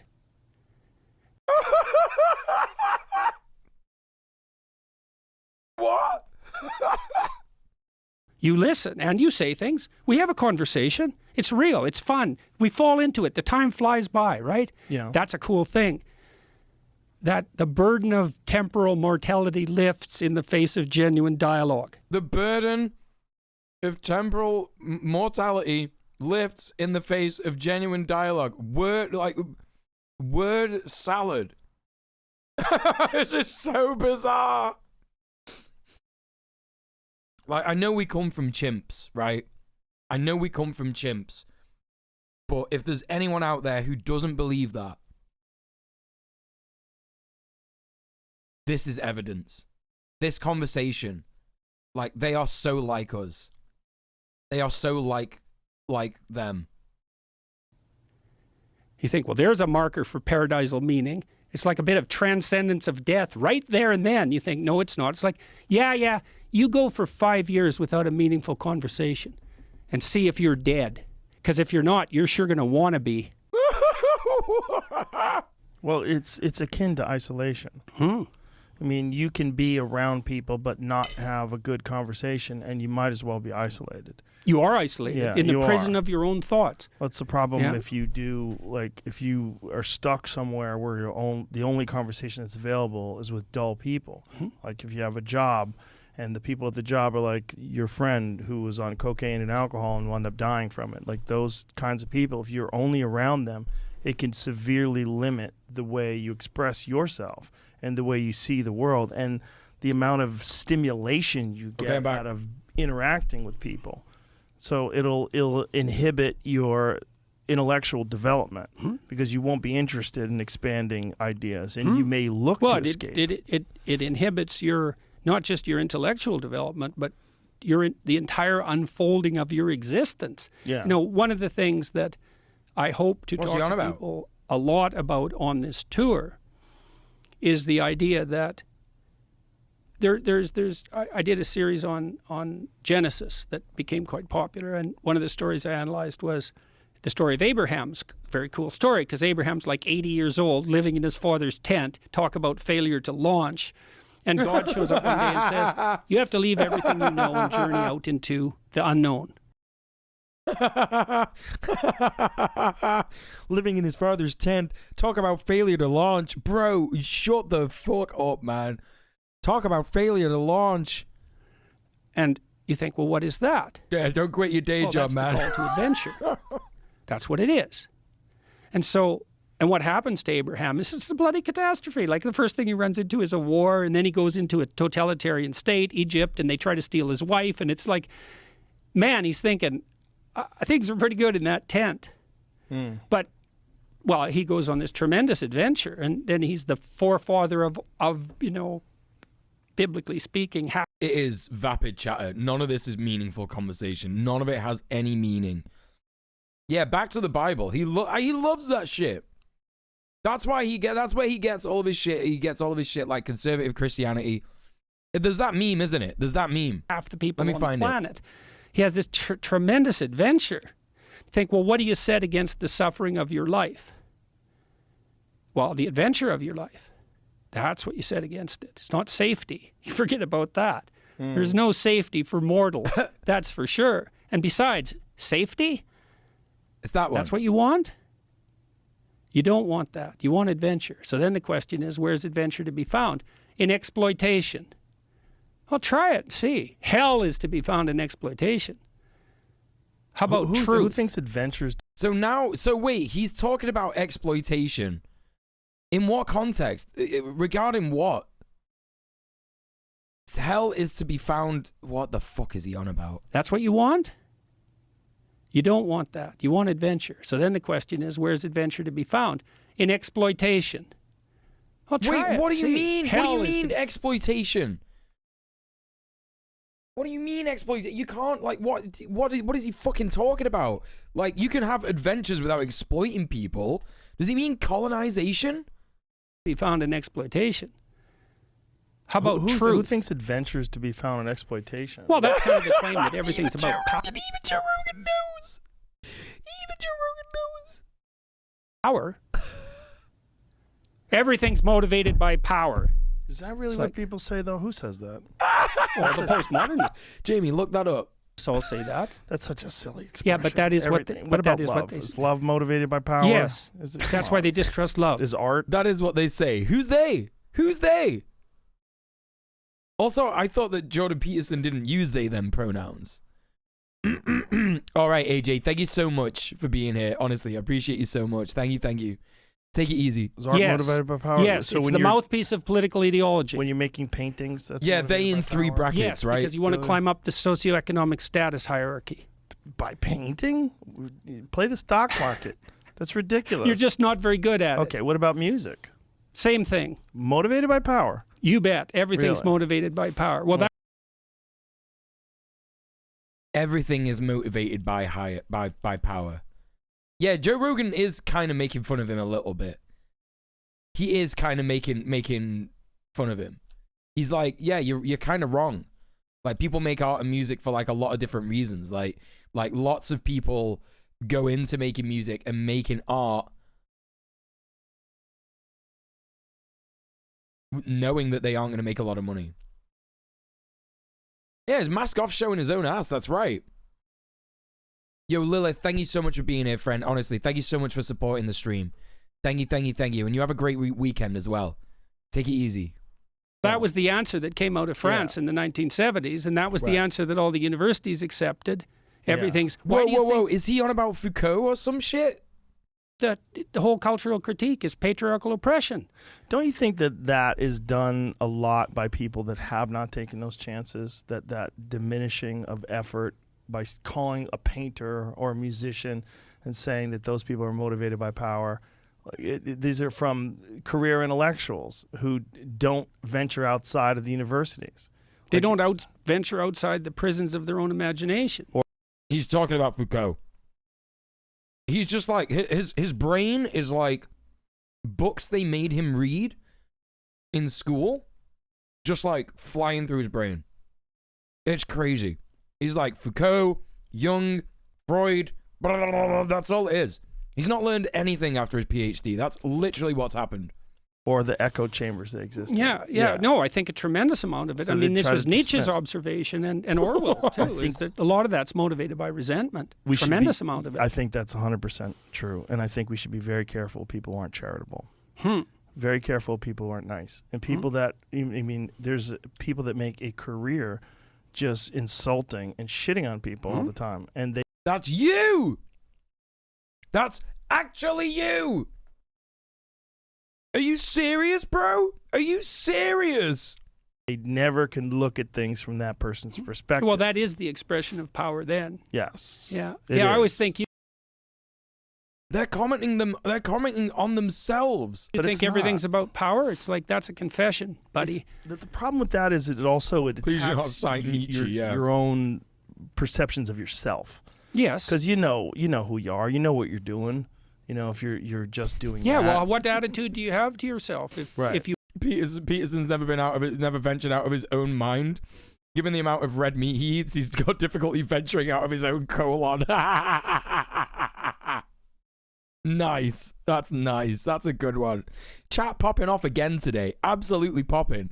I love that shit, satirical. you believe the only true expression of human existence is to be found in the will to power. It's crazy. Like, okay, you're a psychopath. Right. Well, it's And, also and like, even what? more when you're pretending not to be. Exactly. God, a dismal viewpoint.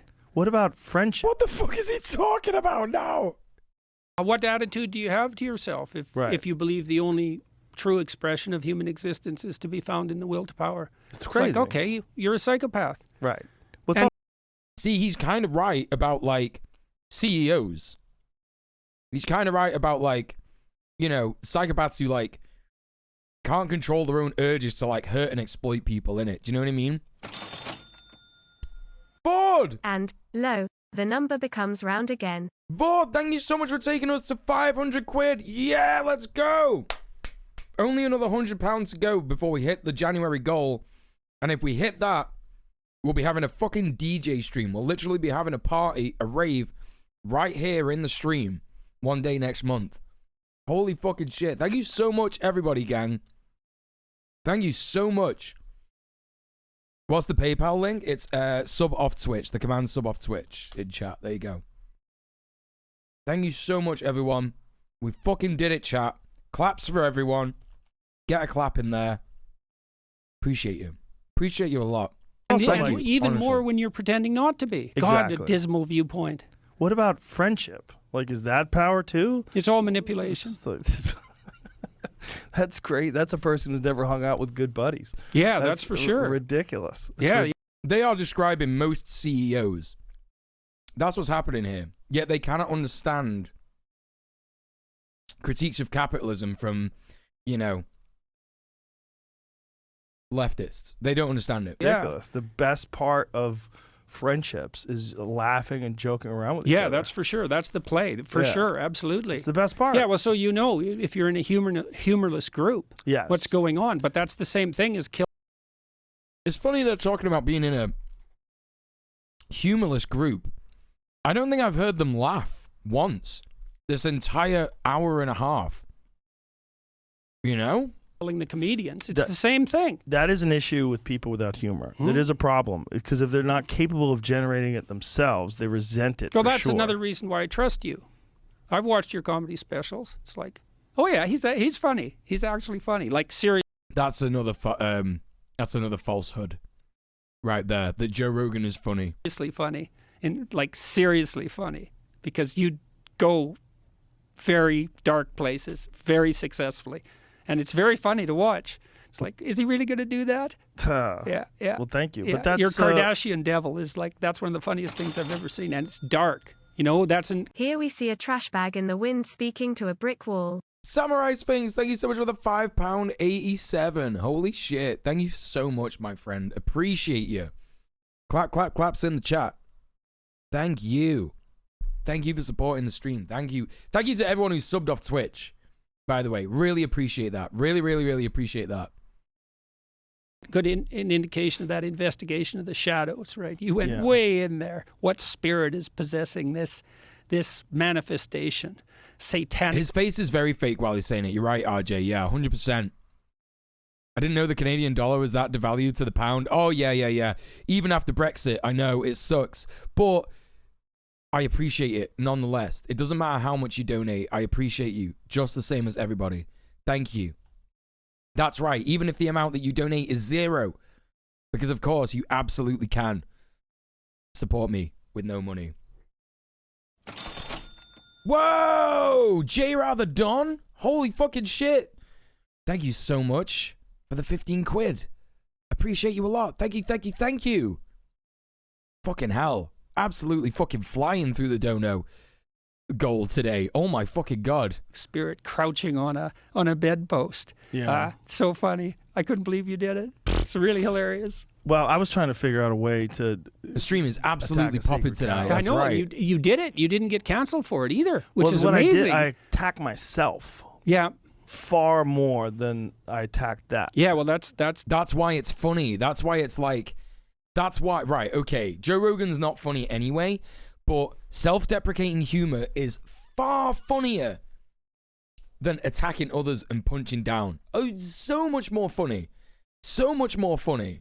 That's what I did. That's also the sign of someone who's got their sense of humor. That's one of the things I really like about English comedians in particular. The English are really good at making fun of themselves. Yes. And the Monty Python troupe was particularly good at that. Yeah, they're sure. brilliant at it. Oh, of course. So He mentions it's, the Monty Python troupe because John Cleese literally makes identifies and attack helicopter jokes. The people who don't like comedy, I mean, you cannot like comedy, but that means you don't like good conversation. That means you don't like camaraderie, or right. you're incapable of it. Yeah. And there are some people that are brilliant people that don't like comedy. They don't like conversation. They don't like. They're brilliant at very specific, maybe non-social things. And maybe they're brilliant at engineering, or maybe they're brilliant at mathematics, or maybe they're brilliant at something that doesn't require the kind of back and forth play. The play. They can't play. Yeah, that's so important. My favorite people to hang out with are all funny. All of my favorite people. Yeah, my favorite friends. My favorite people are all funny. He's talking about Joey Diaz. Right?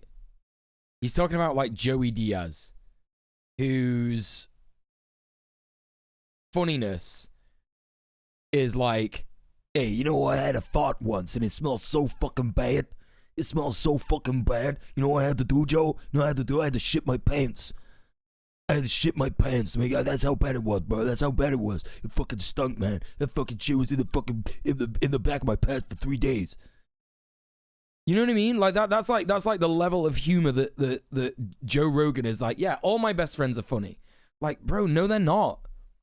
No, they're not. Dave, thank you so much for being here, mate. Take it easy. Have a good night, honestly. Thank you. Yeah, he has the same people on all the time. You only know Joey Diaz from Spider-Man 2? I didn't even know he was in a film. Chris D'Elia was on one time. That's right, Trip. Yeah, that's right. He was on fucking. He's definitely been on fucking Joe Rogan. Joe Rogan just has like all the bad people on. Also, hey, Ingo, thank you so much for the beard compliment. Appreciate you. To New York, so I'm going on a 40-city tour, which is good. You wish you could grow a beard like that. I wish I could grow hair. So, you know, swings and roundabouts, innit? To be, I hope, playful and fun, you know, as well as serious, because we're trying to maintain a spirit of play while we undertake it. That's part of the goal. And I'm inviting some old friends from high school.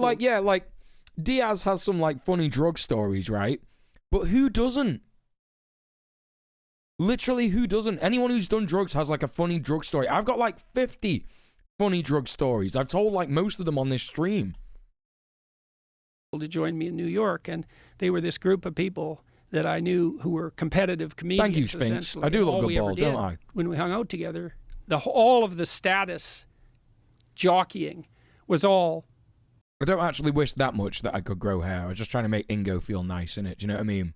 Funny. Who's funny? Who's the funny? Yeah. Who can say the most outrageous thing? And then and take it too. And yes. take it too. You have to take it. Yeah. Oh, we take it. So that's so fun. Down. Yeah. And I missed that. I found it was really characteristic, that culture of healthy working class groups, affiliative groups. And as I sort of climbed the intellectual ladder, I found that a lot of that fell away. I missed it a lot. You know who's really good at it? Sam Harris.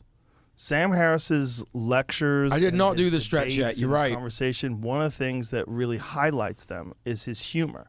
Like, he has a wonderful way of making things seem really silly with jokes. And I talked to him about. He's like, before he was like talking about like fucking, you know, oh no, I don't have friends who are like problematic or anything like that. You know what I mean? Like, I don't do that. No. And like, that was after he praised like the Douglas Murray guy, that fucking thing he was on about, right? You know what I mean? And now he's just like, yeah, Sam Harris. Sam Harris is great. Like, known Islamophobe Sam Harris. Ugh. Trashcan says gun show. You literally said my arms were like noodles 2 weeks ago. Yes, I remember shit like that. Yes, I have horrific body dysmorphia. Thank you. It is the gun show. Yeah, it is the gun show. Hey, Frackle, how you doing? About it once. Like, there was one that I watched that I laughed really hard, and I called him up. I go, hey, dude, you could be a comedian. Like a real legit comedian. Like, your takes on things are very funny. Like they're funny, Murray's and they're like that, clever, and too. they're sneaky. Douglas, Yeah, yes. he's got a great brilliant. sense of humor, man. Brilliant people are oftentimes What a difference 2 weeks make. To be honest, they're not that different. It's just that it was arm day today. It was literally arm day at the gym today, so you know I'm like pumped up from the gym and shit. It'll be back to normal in 3 days. But then by that time I've been to the gym and I've done arm day again. So you know that's how you do it, right? My eyes are graced by your glorious beard, so I'm pretty good. Fuck yeah, I'm loving these compliments. Thank you. Yeah, this is what I want. This is what I want from my chat. Worship me. You're an anarchist, yet you want us to worship you. Curious. I'm very intelligent. I'm kidding, obviously. Sure, but appreciate what we have, but demand more so long as billionaires exist. Yeah, 100%. Yeah, defo. They're capable of anything, and Sam 100% could be a stand-up I was walking comic. through New York Times Square with Douglas Murray about You do not look like Simon Whistler. Who the fuck is that? a month ago, and we had gone to an opera, and we were on the way to this unbelievably fun Russian bar, and we were walking through Times Square, and then in Times Square there's these people dressed up like superheroes, eh? And You know what, though? For all the people that people say I look like, that is just like a white guy with a beard and glasses and bald, this one actually, yeah, okay. Yeah, you can have that one. His beard is very similar to mine. His head shape is very similar to mine. That might as well just be me. Hang on, let me get the angle right.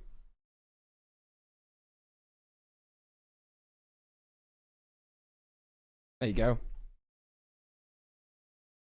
He also hates the bald and beard comparison, by the way. Yo, you can clip that and send it to him. Clip that and send it to him. Uncanny. Mule 10 years from now? Why, thank you. I thought I looked a little older than him. But, yeah, I appreciate that. Appreciate that. Wait, he owns 15 YouTube channels? Oh, my God. My beard is nicer. You're right. You're right. I'm a pirate. You're right. kids that have been hired to do this, and Might be the Spider-Man same ran age, up yeah, to me and he probably. said, "Are you Jordan Peterson?" And I said, "Are you Spider-Man?" And that was pretty damn funny. And then Douglas Murray, we were walking by, and Douglas Murray said, "I wish he would have asked me if I was Douglas Murray." And so it was ridiculously funny. He's very, very witty, and it goes along with his courage. Wow, bro, that sounds like the funniest shit ever. Holy fucking shit. Holy fucking shit. I'm shitting and coming and pissing my pants with laughter. What the fuck? Drinking at a Russian bar must have been awesome. It was really good. Yeah. We had a blast in New York. It was I'm sure. it was ridiculously fun. He's got this sparkling sense of humor that goes along with his insane courage. He's very courageous. I've met like 10 people. I've met a lot of people in the last 5 years, and a lot of them have been the subject of unbelievably vicious attack. Pack your bags, comedians. That's it. The game's over. That's it. Forget it. Yeah. And out of that, I've seen what some a fun anecdote about a massive racist. Yeah. brave people like Brett Weinstein, for example, and his wife Heather. They're unbelievably brave. And Ayaan Hirsi Ali, she's like that. And but wow, Brett Weinstein and his wife. Holy shit, they're the bravest people of all time, saying things like, you know, the woke left are cancelling people and it's the worst thing of all time. So brave for saying that. No one else says that. Nobody else says stuff like that. Murray is like, Murray, that guy's got a spine of steel. He certainly does, and he backs it up with... He's got a spine of steel, right? Imagine that, right? Mm-hmm. Right? He's describing a bigot. What's the definition of a bigot, gang? If you don't know, I mean, most of you know, like, it's a hateful person, right? Like, just generally speaking. But the actual definition of a bigot is someone incredibly stubborn in the face of changing their minds, even when presented with actual evidence. So that's what he's talking about. When he describes him as having, like, a spine of steel, he's just saying, oh, yeah, he's a phenomenal bigot. Like, that's essentially what he's saying. Consideration and thought. Like, he's thought these things through. Yeah. He's not being flippant. Yeah. He's not talking off the cuff. He knows what he's saying. Yeah. And, you know, he shuts people down in a pretty beautiful Mental. way. So I went to Cambridge and Oxford in December after I had been disinvited, and that's a whole interesting story in and of Disinvited? What? itself, because there's a real free speech movement developed at Cambridge and Yeah? centered on the School of Divinity. That's so interesting. Yeah. So Oh my God, have I been live for fucking nearly 4 hours? Holy fucking shit. it's really starting to manifest itself in all sorts of fascinating. We've been watching this for 4 hours. We are 1 hour and 44 minutes through the fucking podcast. Plus what we spent on it last night.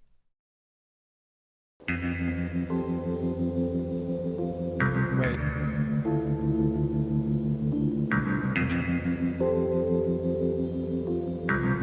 Holy fucking shit.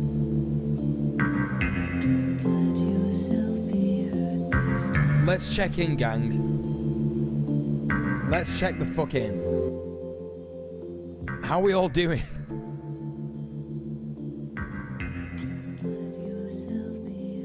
Oh my God. Like this has been, it's been a ride. It's been 4 hours. It's been 4 hours nearly, yeah. 3 hours, 39 minutes, yeah. I wanted to shoot you a question on Discord a couple days ago. I'm worried it won't have the name change visible. Maybe I'll ask someone for advice. Wait, what do you mean? I've become incredibly stupid. It's like being in a mental asylum. Good, I'm glad I'm not feeling alone in that. Drinking, eating noodles, good. Yeah, reset that timer. Reset that timer. The union disinvited him. It was a whole deal with the free speech crowd. Oh my God. Holy fucking shit. You started to feel today's workout. What did you do for today's workout, Shafiq? Like I said, I was doing arms. I did a great TikTok today where it was just me lifting weights.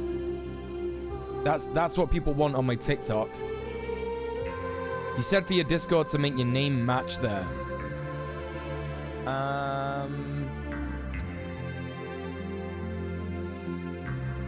Are you online in Discord right now? I'll check for you right now. We're having a break. We're having a break. J Rather Don, feeling good. Yo, welcome in, J Rather Don. Is that how I'm saying your name, by the way? Is it J Rather Don? You got a platinum trophy today? Fuck yeah, let's go. That's fucking poggers. Let me try and find you. Your workout today was sitting through some of this interview for a second time. That's fair enough. Yeah, it's fine. I got you there, Pirate. Yeah. I got you there. It's all good. It's worked.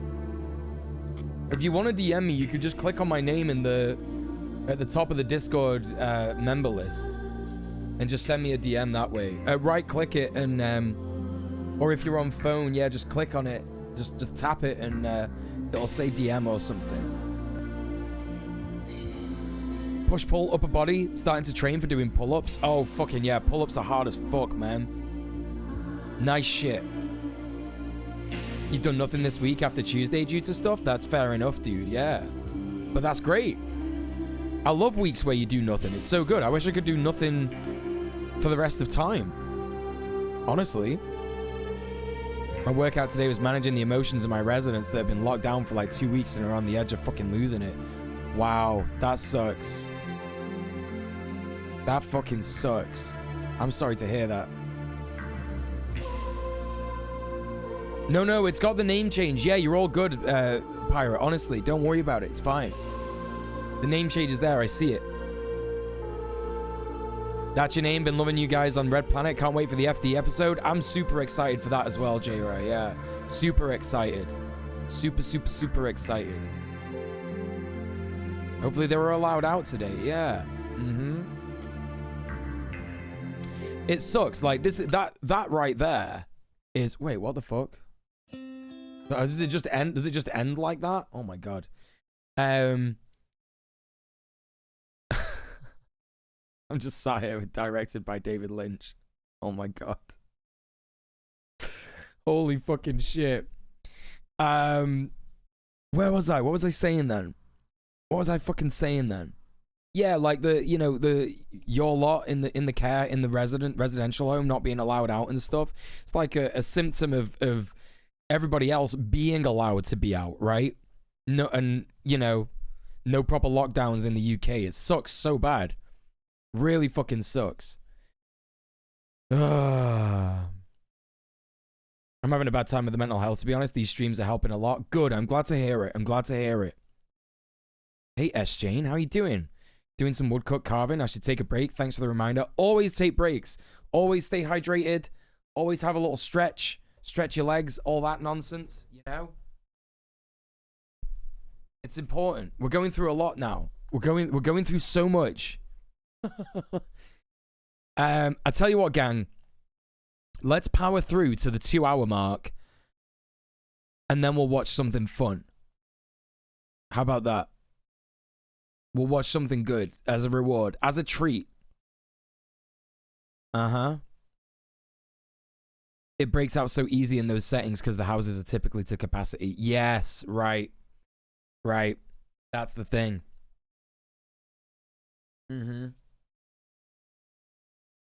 Okay, great. A little fun as a treat, yeah. A little bit of fun. We'll watch something fun. I don't know what, but we'll watch something fun. This isn't fun. I'm a content ghoul for this stuff. Yeah, but it's. I've been streaming this for 4 hours, almost 4 hours. That's a bit crazy. That's a bit mental.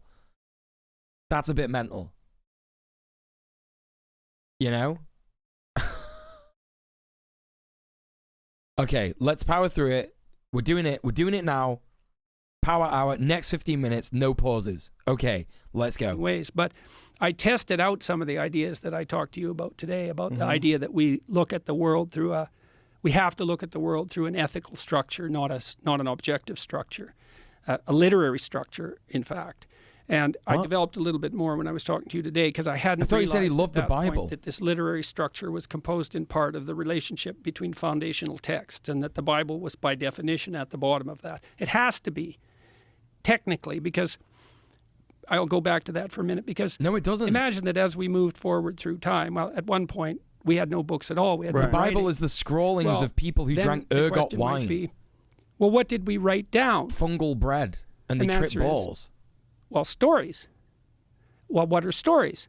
Well, they're descriptions of people moving through time and space, doing things. Now, that isn't all they are, because they can be boring. So they're interesting stories they're interesting descriptions of people moving through time and space. Those are the ones that stick. You bet. Well, no one Jesus listens Christ, to them otherwise, Cotton or write them. Yeah. They have to be interesting.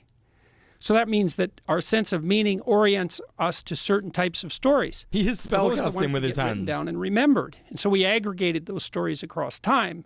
And those were our first basic documents. We're like a self-description. What are we doing? Well, here's what interesting people are doing. Good question. Well, how do we know? Well, because we're interested in What the fuck am I them. doing? And so then you think, well, what's manifesting itself? And that's that spirit of engagement. And so That's right, satirical, there's also a religious twist in this. And so you and I are engaging in dialogue. That's dialogos, right? So it's the manifestation of the logos dually. And what is that? Well, it's the redemptive. It's redemption in action. That's what it is. I mean, technically, that's what it is. So imagine Peterson this. develops his You've got ideas a like bunch I of develop worn-out shit. ideas, and they're blinding you. And I got a bunch of worn-out ideas, and they're blinding me. Watch some hobbits and appear. If we stumble forward in our blindness, we will fall into a pit. So what do we do about that? Well, I talked to you Greek, about what you make think, the and I argument sound listen, fancy, because, man, right? Maybe you know something that I don't, that I need to know. Yes. Well, so how is that not a redemptive process? Obviously it is. And what's its signal? Because it redeems you from your own totalitarian idiocy and the hell that leads to. You just told me that. You said, what happens if you're isolated for 5 years? I think of more of it as expansive than redemptive. That's fine. I think of it more in terms, I mean, that's my personal experience in doing this podcast, Well, which is... It's not just expansive, though. I agree with you. It's expansive. But it's not just that, because while you're expanding, you're also discarding. Right? Yes. Yeah, so that's part of it that makes it redemptive, right? Okay. And there's a reason that in Revelation, Christ comes back with a sword to judge the elect and the damned. Right. There's a reason. Right, for that, RJ, because yeah. That's a symbol of the operation of the Logos. And the Logos, even in dialogue, says, that's an interesting... Totalitarian is when blue hair and pronouns. That's what he means, Kotadov. point. We'll keep that. Let's focus on that. well, we can ignore that. We can get rid of that. We can junk that. And it's this constant, part of it's mercy, because let's keep what's good because we want everyone to flourish. He's not finished any point he started trash can. But part of it's judgment. That's the sword. It's And/or China, no, not this. And you get rid of most things, right? You can't keep most things. You have to put them aside. Well, that's that. There's an old idea that Jung elaborated on. Jordan fucking crazy Hans Peterson over here. Holy shit. Rules with two hands, mercy and justice. And the mercy is, well, let's let everyone flourish and welcome people and forgive them, all of that. But justice is more, yeah, but let's do the right thing and leave what's wrong behind. And that requires judgment, judiciousness. I talked to Jimmy Carr about how he prepared for his comedy tour. Carr! And maybe you do exactly the same thing. And he said, stand-up comedy is the most dialogical of artistic enterprises. He moves his arms like Kermit the Frog. Because you're just talking like I do on lectures. And I think, I'm listening to the audience all the time. Oh my God. Just making contact with them, watching how they he could be neurodivergent. Carr said, well, I do 100 shows before I go out on tour, and I try out new material. So he generates new material, a lot of it. We'll be surprised if Rogan has him back part. on. Listen, chuds are going to love this shit. Then he goes and tries it out in audiences. This will have done so well for Rogan. And because he's brave and listens, he notices when he's not funny, and he stops being not funny. And so the audience just tells him what's funny, and then he collects that across 100 instances. And then that's funny. And yeah, and that's why Jimmy Carr stopped doing fucking Muslim jokes, Jordan. What have you got to say about that, you fucking prick? Verified by the audience, and he goes out and tells those jokes. And so that's dialogical and redemptive as well. It's like, what jokes need to be told? Well, our culture has some sacred cows. Those are idols. The idols that the Israelites worshipped in the desert. The golden calf, sacred cows. Oh my God, he's just going absolutely off. Why? Well, because they're impeding our progress. Well, how do we puncture them? Well, one way is we show that we can transcend them. And the comedians are doing that all the time. Here's something we can't laugh about. Let's laugh about it. Everybody breaks down. Everybody cracks up. You know, it's so cool when people laugh, they can't fight. I used to go work out with Jim Keller, this chip designer, and we did this for years. And one of our jokes was, you know, we'd be striving to bench press whatever we were managing at the time, 175 pounds. He wasn't talking about Israel. He was talking about the Israelites. The Israelites are what Jews are called in the Bible, right? Which is why people think like, you know, Israel is Jews, and that's why Israel loves to say that if you criticize Israel, you're being anti-Semitic and shit like that, right? That's that whole thing. Hey, Dr. Death Knight, how you doing? I love Kermit the Frog. Straining. This is Kermit the Frog on a raw meat only diet, and fucking thousands of benzos. And then we'd crack a joke, and that was always funny. We spotted him, of course, because as soon as you laugh, all your muscular tension disappears. Right. And so that's so cool, is when you laugh, you can't fight. You can't Kermit fight the when Frog. you're laughing. So how much laughing should we be doing? It's like, depends on how much fighting we want to do. And maybe if we didn't want to do any fighting, we'd be laughing all the time. And that's how you said that cements your group of Oh my God, he ate Miss Piggy together. alive. Well, you're not fighting. What are you doing instead? Playing. Yeah. Well, that's what we need to do. Like a weird fucking, you know, like The End of Society, the Brian Usner film. It's just like that, but like Jordan Peterson just like consuming his wife. That's Miss Piggy. Man, is we need to play. All of us. Kermit, I agree with that for sure. There's a thing going on with stand-up where you're working with the crowd too. It's really interesting. Tell me about it. Well, I'll have you can laugh and fight, by the way. Yeah, both things are possible. Yeah. And then I try to go on stage, and on stage I'm informed. Oh yeah, some of these by idiots the eat raw feeling chicken, that I Shafiq. have interacting with the crowd to take it to a different place, to take the subject to a different place, to abandon parts of it that just don't feel organic to me. Right. And you learn through the crowd that you can't just write. Sometimes Check it. Man says eating only raw chicken, fish, and organs for 3 years has left him with the best health of his life. Yeah, this guy is fucked. Absolutely fucked. Sometimes you can. Sometimes jokes come out in full form. There's some jokes. Yeah, he means awful, but it's like, it's kind of gross to just call them organs, innit? Do you know what I mean? It just sounds a bit more predatory, like a bit extra predatory than just saying like, yeah, it's awful.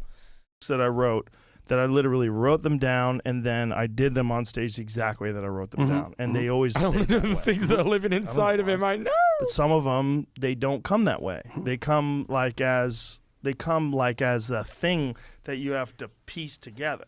Like you have here you have some material, you have some raw material. Yeah. And I guarantee you this could be a house. But Yeah. you're going to have Check to the figure freezer out with what that, the layout Donnie, is. right? Yeah, that's what happens when I'm lecturing. Yeah. Because I never give the same lecture twice. I don't know about use that. Notes. But I do the same thing. I have a whole, I think about it like jazz improvisation. I have a whole bunch of stories that I know. And I have a Oh whole my bunch of God, he's questions. become self-aware. He's finally become self-aware. He is doing jazz improvisation, but with words. Psychology. That's what's happening. That I've investigated. And what I try to do in a lecture, and that's what I do on the tour, is I have a question that I haven't investigated to my satisfaction. Oh, God. And I sit backstage and I think, okay, what question am I investigating? He's being It has to be controlled by one a I giant actually want to tapeworm, yeah. investigate. It can't be a lie. This is a good hint for people who want to write essays. Don't write an essay about a question go ahead, that Court you Dove. don't want an answer to, because that's a lie. Right. And it'll be dull, and you'll hate it, and you'll hate writing, and you'll get a bad grade, and you'll get cynical, and you'll drop out. It's not good. So you got to be a real question. So, okay, this is a question. I think it's worthy of pursuit. I'd like to get farther with it. Okay, here's... Yeah, he... Yeah, get ready for a lot of that, Dr. Death Knight. Yeah, get ready for a lot of that. Here's a theory I know about that we could explore. Oh, Here's this another one. I've seen it. Here's some yeah. examples of that make good stories. Oh, Here's this another guy. place I could go to investigate that. So I have that in my mind, and then I go out and I'm watching. I always watch single people in the audience, one at a time. No worries, Big Cub. We're gonna be done with this guy in literally like 10 minutes. 10 minutes. So yeah, I apologize, but yeah, there's a reason I wanted to like fucking like power through this last fucking like, 10 minutes of the fucking 2 hour mark. The lights kind of interfere with that Oh, because I like God. to be able to see. But the yeah, people take at it the easy, back, Big but I Cub. Thank you can't. for But being here. So I watch the front people and I see, is this landing? Like, are the lights going on? Because you can tell. And it's I think the thing that's most similar to what I'm doing in my book tour is stand-up comedy. So you can tell if it's landing, people are nodding and they're not fidgeting and the crowd isn't rustling. Not They're all necessarily focused. true. And some of them are looking like this. And now and then you see someone who's kind of nodding off, and if there's a lot of them, that's a problem. But if it's one guy, you don't look at him, look at someone else. Maybe he had a bad day. You don't Yeah. take that personally. And then the crowd, you said, informs you. And inform is really an interesting term. Information. So now you're looking at the crowd, and you're looking at their eyes in particular and their face. And their eyes tell you what they're focused on, so what they think is important. And their face tells you how they're reacting. And then you glance around the crowd, and then you get a sense of the whole crowd, and you map that onto your body. He's doing... And that gives rise to a set of intuitions that allows you to communicate, because otherwise you couldn't communicate. And that's listening. I've said it so many times, but he is literally just like a guy that smoked weed for the first time and has read a few books. Like, that's all Jordan Peterson is. Although you're doing it with your eyes, but you're still listening. And that does inform this dance, and that's partly also why people love stand-up comedy. That's partly why they like my lectures, is because they don't know what's going to happen, and neither do I, and it could fail at any He's moment. mansplaining comedy to a comedian. And so a good Have you comedy had lectures that failed spectacularly? No, but I've certainly But it had could. ones. Oh, I certainly have felt that it might. Right. Because I'll go out. That's on- literally it, Death my Knight, yeah. thought tends to be quite tangential because I try to link lots of things together. So then I'll go way out on a limb. It's like I'm addressing this question. Idea. Yeah. Uh-oh. I'm away from the tree and I don't know how to get back. Right. And then sometimes that'll happen mid-lecture and I think... Why watch him if you hate him so much? Okay, so I see you're unfamiliar with the format of my stream, Space Beast. The last time you literally chatted in my chat was the 4th of April, 2019. Hey, hate's a strong word. Hate's a strong word in terms of hatred. Very much disagree with him and understand that the ideas he promotes and is being platformed by him are incredibly harmful to trans people, women, other marginalized groups, and of course, people with regards to the coronavirus. So what we do on this channel is we look at people who make those incredibly easy to debunk arguments, and we debunk it in the hopes that people will be de-radicalized by that, because people who listen to Jordan Peterson for his self-help advice and then get carried down the wormhole of the alt-right pipeline in order to, basically because of his incredibly ancient views about women, trans people, marginalized groups, then we could, like I say, we can hopefully de-radicalize people who end up going down that pipeline because of him. Or people who are on the edge of going down that road because they, like say, listen to him for self-help advice. So that's why we're watching him. Then I get It's a great question. self-conscious. It's actually a good question. I appreciate that. Then I forget everything I'm talking about, and that can be real awkward. Yeah. But luckily, generally, so far, knock wood, if I pause, I can recreate the argument, and then I can figure out where I was headed, and then I can think, oh yes, that's why I made that point, and then I can go back. And plus, it's incredibly funny. Yeah, that's right. And people like that. One of the things comedians often do is they'll tell a joke early in the set. It's incredibly and then quite funny. a bit later in the set, they'll when he tries to be smart. Introduce the joke. It's a callback. Callback. Yeah, I do callbacks all the time in my lectures. Yeah, and people love that because well, people love that because it shows them that they've followed along and that we're in the same place. Right. And they love that. They love that. And it's just as satisfying as a punchline. Yes. And it is a punchline in some sense. Only 5 more minutes, gang. We got this. We got this. Yeah. Is related to 5 more minutes. This. And then we'll watch something fun. Yeah. Fun. You can see lights going over Chekhov's gun. the crowd. It's such fun. Yeah, people love that. Yeah. Well, and no wonder. It puts them in the zone. So here's a cool thing. Vygotsky, Russian psychologist, studied the acquisition of language in children. So he thought, how do children learn to speak? Because no one teaches them. They just learn. It's a weird thing. What? Even very intellectually impaired human beings learn to talk. What are you talking about?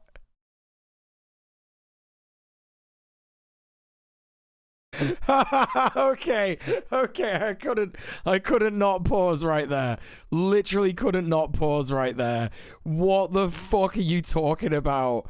You can't. That is not something that happens. You don't just leave a child and then they learn to talk. Right? Exactly, Death Knight. Jesus wept, man. It's really deeply embedded in us. So he looked at how parents talk to their children while they were developing language, and he found that parents talk to children at a level that slightly exceeds their current level of comprehension. And they do that without knowing they're doing it. And so then you think, well, what are you doing? You think what you're doing. You've got the child and he knows some things, but he doesn't know enough. But you don't want to punish him and exclude him because he doesn't know enough. Wait. But you don't What did he say that was ableist? want to leave him undeveloped. So you speak to him so he almost catches on. And that way he gets something, but there's a horizon, right? And the horizon keeps moving. And so the child's right at that edge. That, Vygotsky called that the zone of proximal development. That's the zone.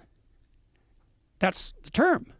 So when you're in the zone, which you love to be in, and you know when you're in it, and so does the audience, so does everybody, they're in the zone, man. Athletes are in the zone.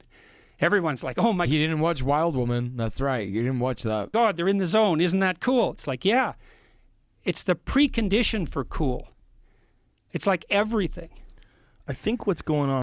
Oh, implying that non-verbal people don't exist. Yeah.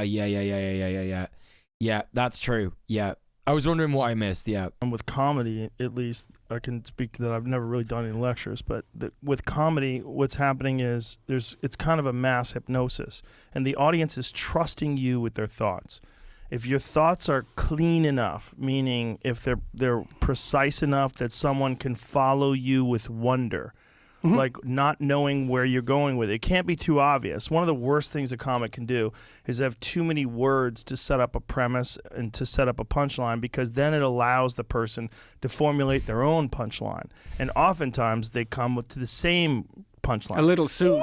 Right, because if a person is going to write, if the person's going to use too many words. He's kind of right, but he's saying it in such an absurd way. You know what I mean? Words to describe something, oftentimes they're unskilled, right? So their punchline will also be obvious. What if I make a knock-knock joke, but all I'm thinking about is booba, right? Good point. It's a real problem. But that same punchline, even though it's obvious, would be effective if you hit it with an economy of words. So that wonder is really... Comedy is when you just aren't thinking about sex. You can never make any jokes about sex. It has to be clean. You have to have a clean mind. An interesting thing. So most of the things around us we don't attend to.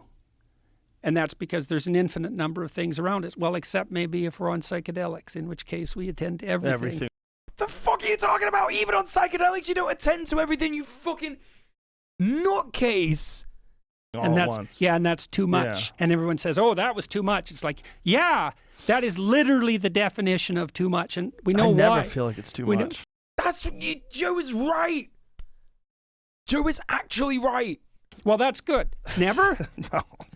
No, I feel like you're incredibly wrong about that. I can't handle it at the moment. Okay, that's fine. I'll not settle even for that I that. can't handle it. I can't categorize everything. Right. Like it's overwhelming. You're not supposed to. That's the message it's trying to give you, Joe. Holy shit. Holy fucking shit. If you're coming away from a psychedelic trip and going, I was trying to categorize a lot of stuff there and I couldn't do that. I wonder why the fuck that is. That's because things aren't supposed to be in categories, you fucking nutter. That's literally the message that they give you. They give it to you on a fucking plate and you still can't get it. This is what I was saying before about conservatives who do psychedelics and they just do not understand the fucking literal lessons that you can learn from those experiences. It's like, God damn it. It's like at this point, like the mushrooms are screaming in his face, just being like, don't be a fucking conservative. In its possibilities. Yeah. But one of the things that I love the most about psychedelics is that it informs me of that just by existing. It informs me that all of my notions of reality itself are bullshit. They're all bullshit. Right, so how the fuck do you come away from that experience remaining deep set in your beliefs? In that, like, you know, you can't be a trans woman. You can't be like this, that, and the other. You can't do this. Yeah, communist is totalitarian. Absurd. Absolutely absurd. What a fucking chump. And I live in this sort of confined, the mushrooms whispered Mein Kampf narrow, carved pathway world, because that's where I live all the time. But then sufficient. And then but then you have a psychedelic experience, and it just boom. So all that's gone. That wonder that you described, that's like a fractional psychedelic experience. So you say, well, they entrust you with their wonder. It's like, yes, they do. Yeah. So when we're sitting in this room, most of the things. Fucking hell, I can't wait to fucking pick this up next week. Holy fucking shit. Holy fucking shit, gang. Oh my God. Fucking hell. We made it to the 2-hour mark. It's over for now. It's over for now. Maybe I won't even pick this up on Monday. Maybe I'll pick it up on like fucking Tuesday or something, because holy shit. Oh my God. Yeah, we've been at this for 4 hours, Dr. Death Knight. Oh my fucking God. I'm impressed that most people are still here, to be honest. You know what I mean? Do we have to finish it? I mean, I kind of wanted to do a, you know what I mean?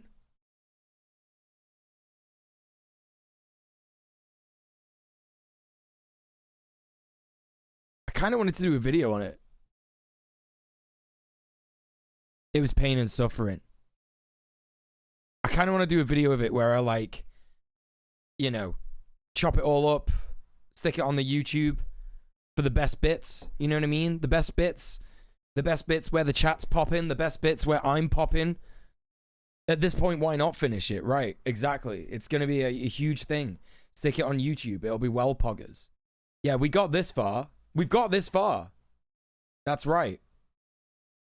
So the question is now, gang, what do we do now? I got so many different options. Make sure to put the point where children learn language out of nowhere. Oh, that's definitely going in. Believe you me. Believe you me. Right, listen. We're going to watch something else.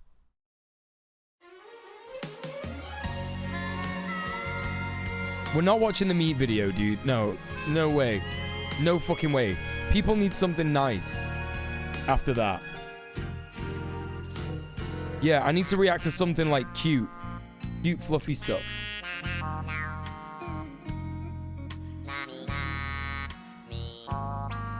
Back on the time.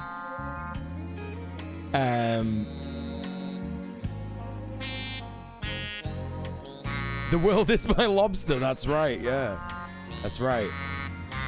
I can't help myself and Death of the Author. We rated. You know what we'll do? Yeah.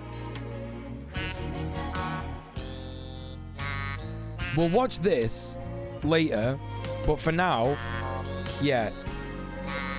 Let's watch a cute cat video. How about that?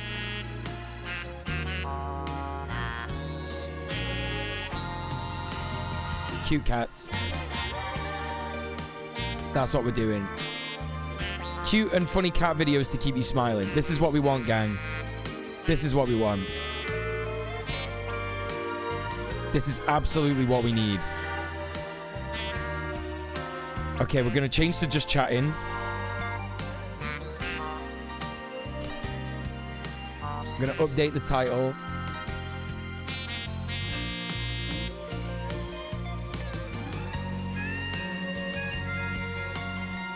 Cute cat time as a treat. Okay. Shush. Here we go.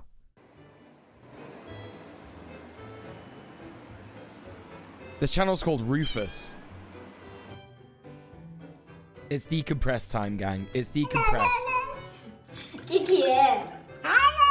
Oh, I fucking love it when they do that.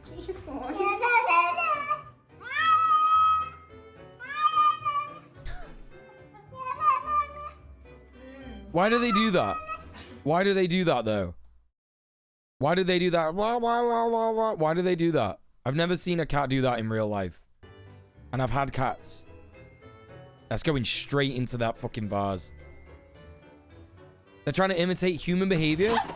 What the fuck? Okay, that one's... We're going back. We're going back. We're going right back.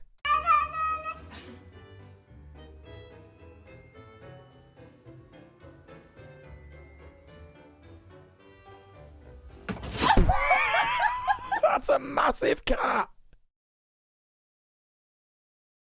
That is a huge cat as well. That's like one of the biggest cats I've ever seen.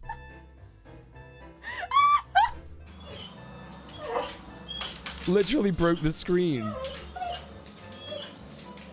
Oh. What? Oh man, that cat would fucking murder that squirrel if it had a chance. Jesus Christ.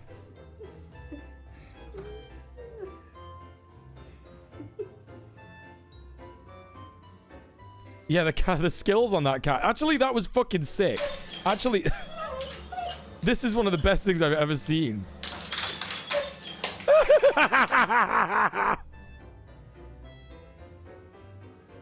Sal, what's going on? Hey, Sal. Gang, go follow Salberry. There's a fucking link right there. Auto shout out. My best mate. My best Twitch mate. Go follow Sal. She's fucking well good. Yeah, put all the...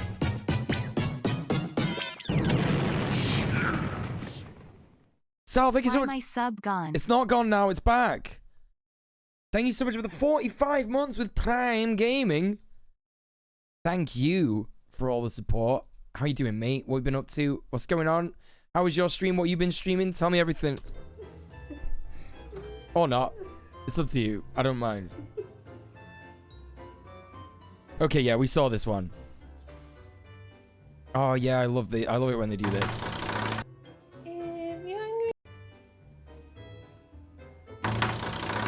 Wait, which one? You're playing Hitman? Which one? Like Hitman 3 that came out recently, right? If you're hungry and you know it, say meow. If you're hungry and you know it, say meow.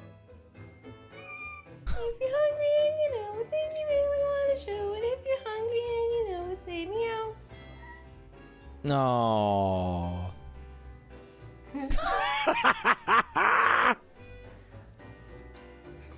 Fucking cats, man. OBS was still open. It scared the shit out of you. Oh my god. Hitman 1. Spunk, I'm still going, but we're not watching. We're done with Joe Rogan. We're done with Joe Rogan, Jordan Peterson nonsense stream for the day. Honestly, it was getting way too much. It was getting way too much. We're having a cat break. We're not watching any more chimpy wimpy. We're not watching any more chimpy wimpy Jeffrey Pepsi sip tonight. It's not happening. I forgot to change this title. Okay, that's a good title. Very good. I don't think there's any content warnings that we need for this. Just cat time poggers. That's right. Can I put that there? There? There. There. Okay. We're doing silly videos yet for a bit. We're having a collective meltdown, yeah. If all the schools around the nation are putting litter boxes in bathrooms, there's a litter box crisis for cats right now, right?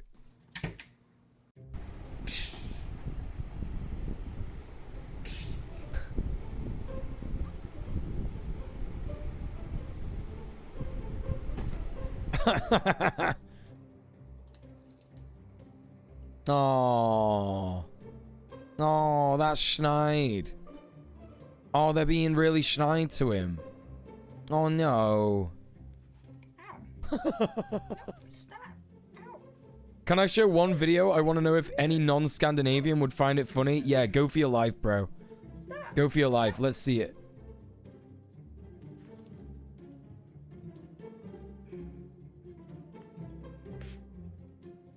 Oh, man. Cats are stupid as fuck sometimes. That's so funny. They're so weird, aren't they? No. No. Yo, I've seen that quarter dove. Good, not good. Sadie. Yeah, I've seen it, yeah. I can see you're thinking about it. I'm very happy. They are the dumbest, weirdest animals, right? Is it because of me? So weird.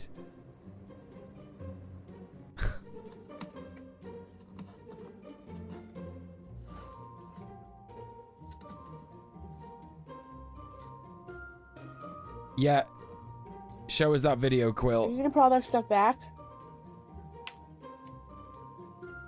Gee, Simba, thanks for dusting off the... If your cat is bothering you at the computer, if you get them a little fake laptop, they play with that and leave you alone. No way. No way.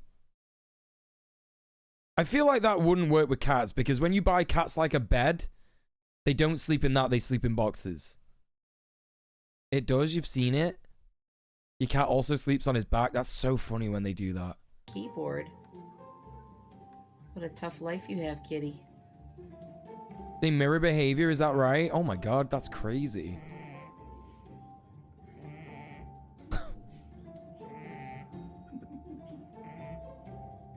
Yeah, Gwyneth Paltrow's got NFTs now. Yeah, that's right. Yeah. Oh, play with the puppy. Oh, that puppy was so excited to have a friend in his cage. Oh my god. Oh my god. My heart. Please, please. Oh. No, play with him. If they don't have anything to do with vagina candles, I don't want them.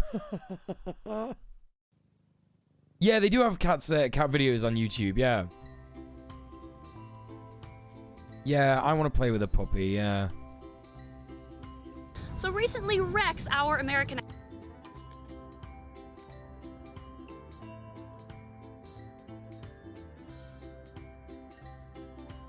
The videos that are made for cats to watch, they still play ads. Like your cat needs car insurance.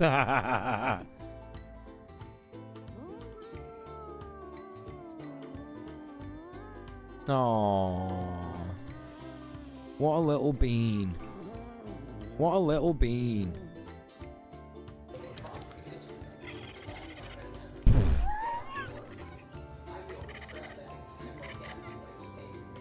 What do you see? What do you see? You see the birdies? Oh. Yeah, he's talking to his people. Yeah. Yeah, late stage capitalism is so desperate, it's advertising to cats. Yeah.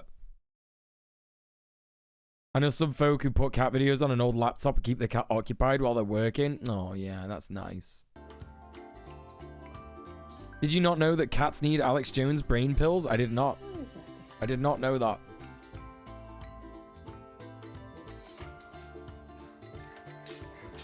Oh, they fucking love that shit.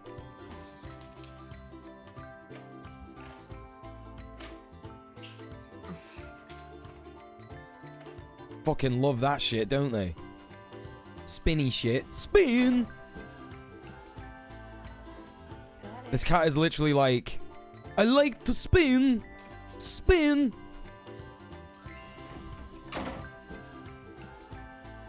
Yeah, it actually freaks me out that cats can open doors. Your cat also opens doors. It's the worst. Yeah, that freaks me the fuck out. Is that because Alex Jones' brain pills contain cat dewormer? Yeah, your cat walks in on you having a shit. Nice. This is like a video game for them or like casino slots, who knows? And they're actually convinced that if they try to get the mouse on the screen, they're looking behind the tablet. Yeah, just leave all the doors open, lol, forehead. That's so cute. Yeah, they do learn from our behavior, I guess. That's what a lot of people have been saying in the chat, yeah. Well, like 3 people, but yeah.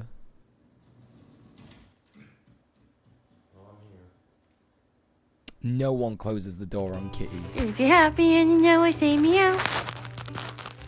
If you're happy and you know it and you really want to show it, if you're happy and you know it, say meow. Aww. Ooh, what's going on? What?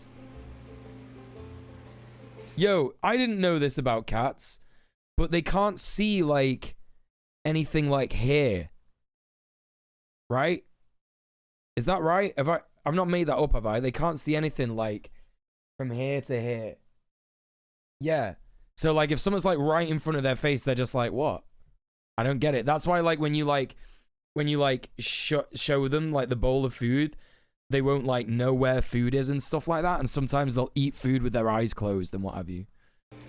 Yeah, they need whiskers, innit? Yeah, you can't cut their whiskers. I'm trying to save you here.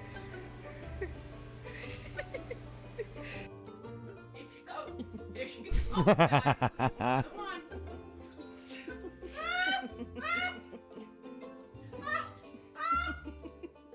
I can only see things up close, Quill. What the fuck is going on here? What the fuck? Okay, this is what gets me about cats.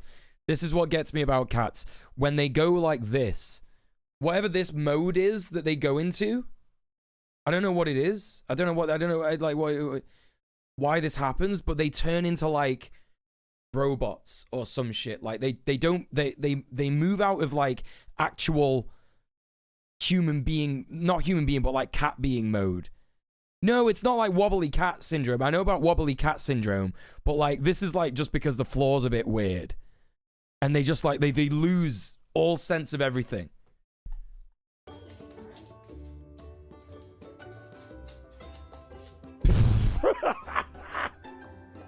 Freshly waxed floor, yeah. Yeah, that's right. The whiskers are like the same width as their body, yeah. Yeah, I think you're right, Goblin Hugger. They're controlled by aliens remotely. Get out.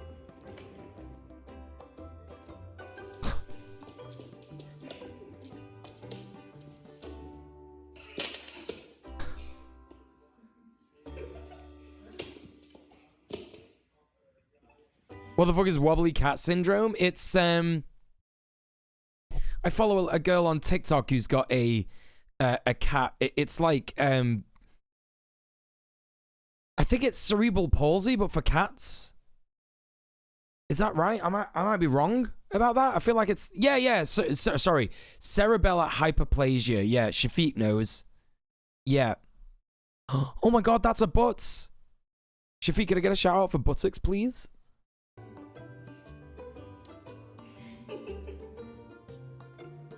I like that they domesticated themselves in a sense. Yeah, they did, didn't they? Yeah. You come to stink up the chat? I love that. Thank you for stinking up the chat. Yeah, they express discomfort with their whole body. Yeah, it's funny as fuck.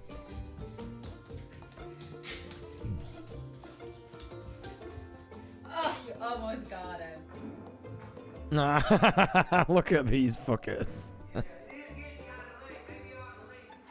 Yeah, that was a pretty quick baby, huh? That was a pretty spooky, fast baby.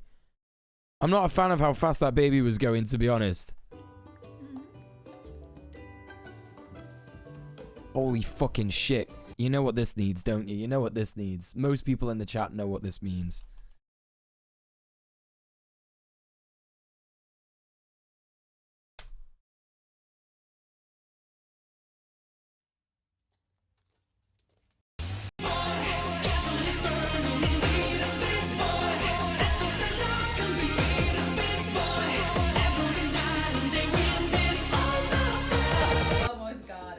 It was worth it. It was worth it. Rago Babo. That's a Rago Babo, that. The baby is an enemy from a horror game.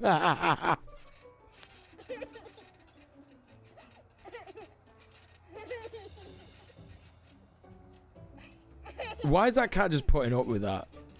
Kitty, what are you doing? Cats look like they hate shit like this, but they do nothing about it. They're just like, yeah, okay. What? That cat has put himself in a situation. He doesn't understand.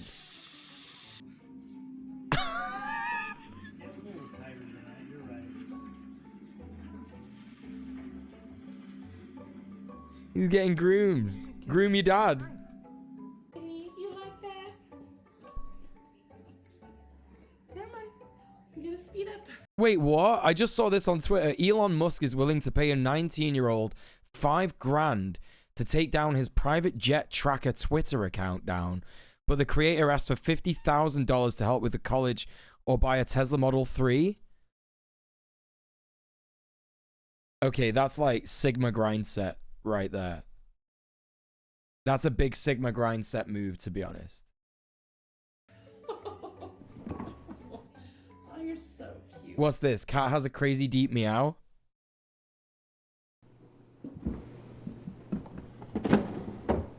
Whoa. Shut the fuck up. It's Jack. Whoa. That's fake as fuck, man. No, come on, that's fake. His voice is a little deeper than most cats.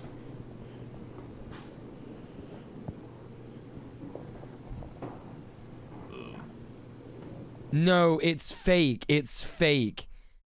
That's fucking fake, man. There's no way that's real. The only way you're gonna tell me that that is real is if I'm there in real life and the cat is saying, whoa. That sounds like someone just recorded it, whoa, and is like putting it really quietly in the mix so you can't tell it's not part of the original audio. Hey, buddy. Hey, J-Man.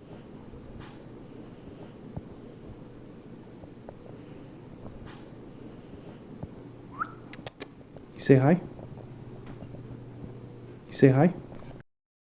Well, you can choose to believe whatever you want, as long as it's not harmful to others. Saying that cats have got a really deep whoa is absolutely fine, as long as it doesn't branch into like any horrific anti-Semitic conspiracy theories. That's fine. You know what I mean? You know what I mean? Wait, Red Rock Panda, where did I miss that? Wait, what? Where the fuck? Wait, what? Where's Red Rock Panda in the chat? Why can't I see him? Oh, he's there! Oh my god, hi Panda, how's it going? Happy New Year! Yo, Shafiq, earning their fucking, you know, earning their keep right here. Keeping me on my toes. Holy fucking shit. Nice one. How you doing, Red Rock Panda? Could I get a shout out for Red Rock Panda, please, Shafiq? Some cats do suffer laryngeal paralysis, but a deep meow is not a known symptom of the disease. Ah, debunking it. We're debunking it live. Literally debunking it live. Globalist cats.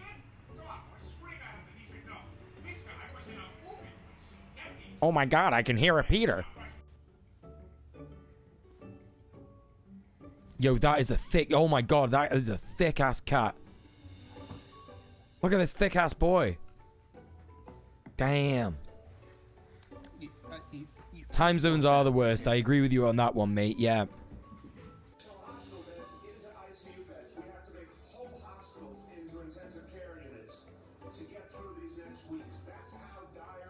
Okay, this clip is ruined by the coronavirus pandemic news reel playing in the background.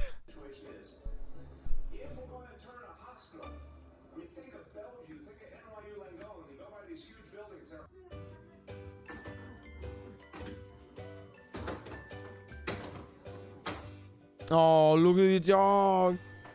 Look at the dog. Sage gets annoyed at his own tail. Oh.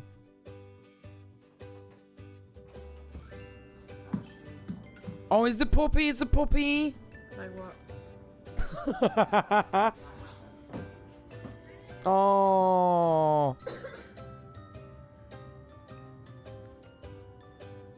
Oh my god, that cat is about to get the number one victory royale. That's Fortnite about to get down. Oh my fucking god. Yo, it's really easy to glitch out cats.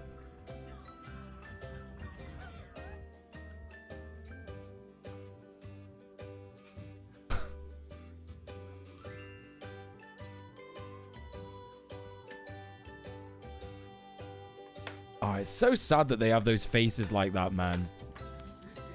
I am more of a dog person than a cat person, for sure. But I do like cats still, you know?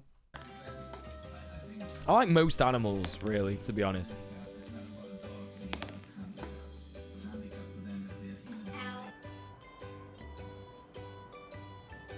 Okay, this is getting a bit bland now. Not gonna lie.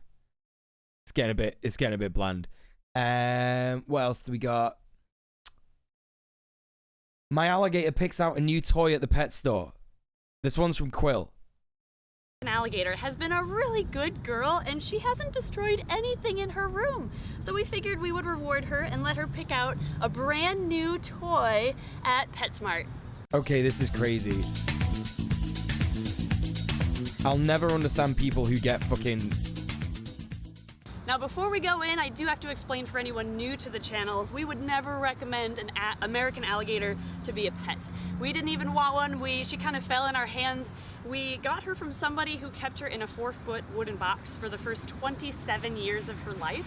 We've had her for 5 years, she's 32 now, but because of being neglected and kept in such a small enclosure and only being fed every other week, she's severely stunted. And while she was growing, her snout would hit the sides of that box, and that's what caused it to curve upwards like this. That's like it's a big Florida thing, right? Having a gator as a pet. That's a really big Florida thing. Like, why do they do that? Why do they do that? Because of malnutrition, she developed a health... Like, I understand if this lady's got to, like, rescue a gator, you know what I mean? That's all right. I would absolutely have a gator as a pet if I could. Oh my god, it's such a bad idea, honestly. Issue called rubber jaw. So basically, her jaw became... I'm from Florida. It's not a thing. Flexible, and now it's permanently deformed.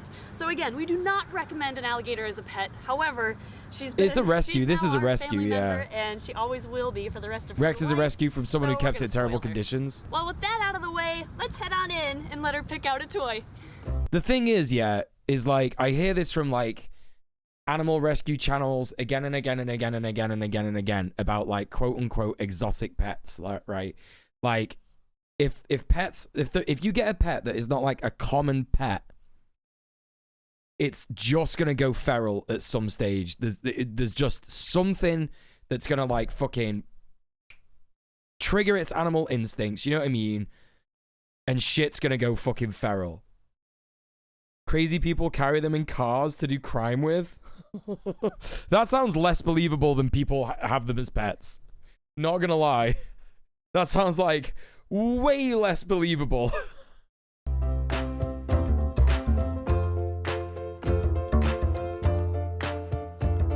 That's why you need a gator.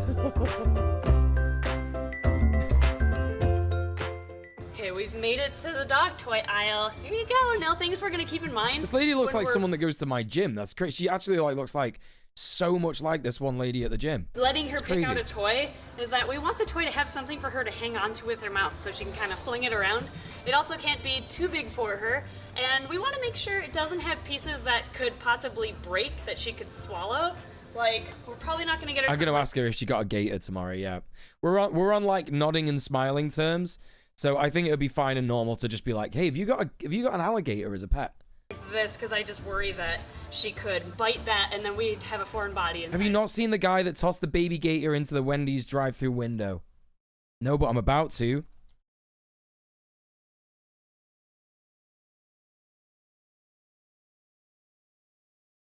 What? Yo, see you later, Quarterdog. Thank you for being here, pal. Yo, what? Is there video of this?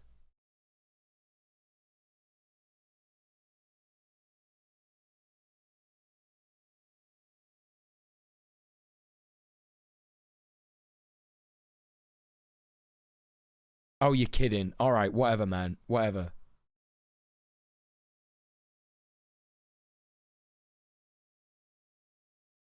Come on, show me. Show me.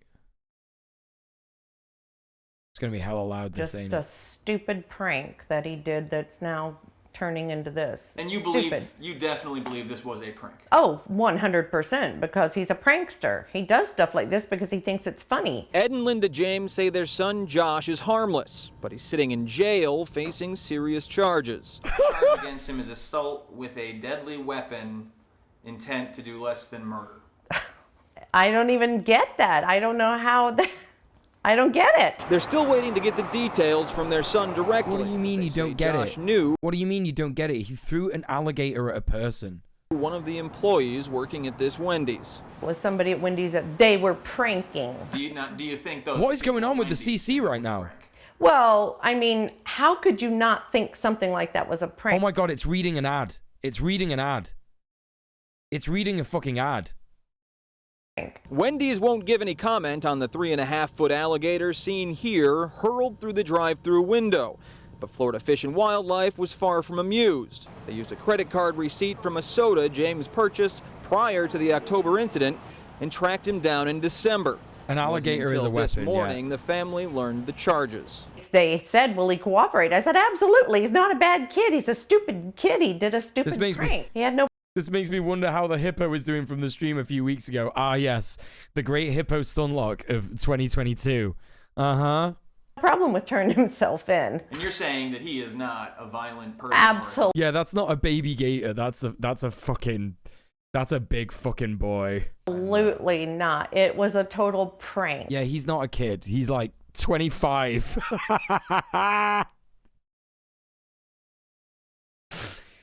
He's just a stupid kid. He's literally 25.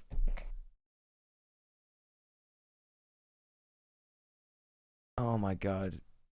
Okay, well, thank you for that, Goblin Hugger. So we're gonna let her choose to a point. That guy is 30. Yeah, the gator like savagely mauls one of the staff at Wendy's, and the kid's just like, haha, it's just a prank, bro.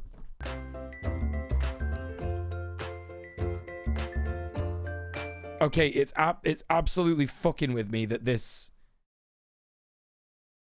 gator is just chilling.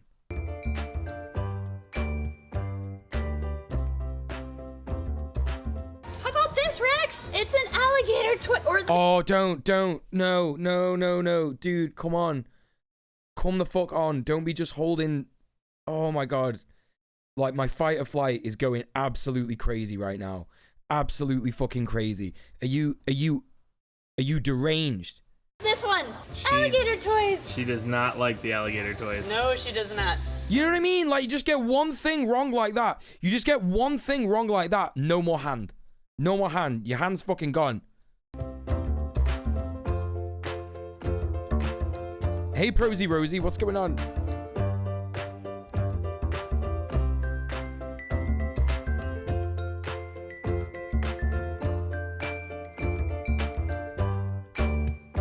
They're not dangerous when they're well fed. I thought they would literally eat until they die. If they could. Is that not true? I feel like alligators, like, they don't have a stop valve. Like my stepdad at Christmas, you know? Yeah, well, like, what is the obsession with having to domesticate any animal and have it as a pet? Yeah. Well, I mean, in this regard, it's like, yeah, okay, they rescued it, but it is being used as a pet, right? They don't eat often. They're super slow. It's have super slow metabolism. Alligators in general are very relaxed. Get the fuck out of town. Nah, man. No way. No way, dude. I don't believe it for a minute. No. No way. Ooh. Do you want one of those? Dig out to see? As soon as you said in the chat, alligators in general are very chill. This fucker is like fucking hissing it like a bit of rope. Those? Oh, do you like literally those about toys? to savage. Literally about to savage its owner. Literally about to savage it. You're wrong. You're absolutely wrong. That might work.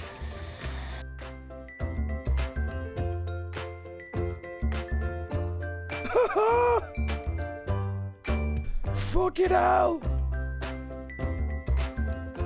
Right, yeah, exactly. Yeah, it's fair enough, right? If it was like, because of abuse from humans before, yeah?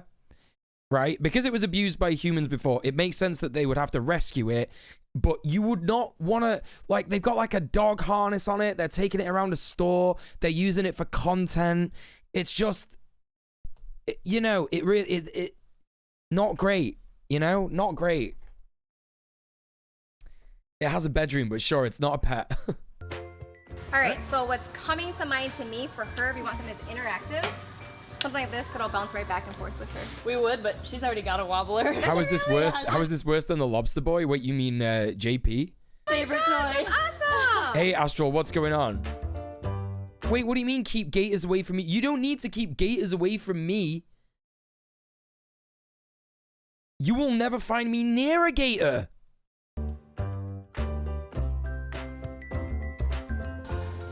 Oh, that was a lot of work. That was shit. Walk half an aisle. Yep, rest break. Oh, you fucker, you crazy? Are you crazy? Are you crazy?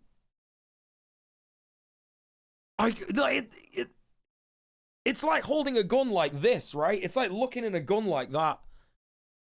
I swear to God. Holy fucking, are you mad? Are you actually mad? That was shit. Walk half an aisle. Yep, rest break. You know when you see those videos where it's like, this is why I don't fuck with white people? Like, it's shit like this that makes me agree. 100% of the time. 1,000% of the time. What is wrong with white people?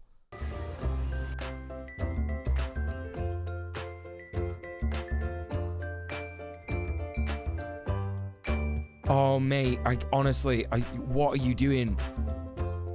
Literally asking for trouble, man.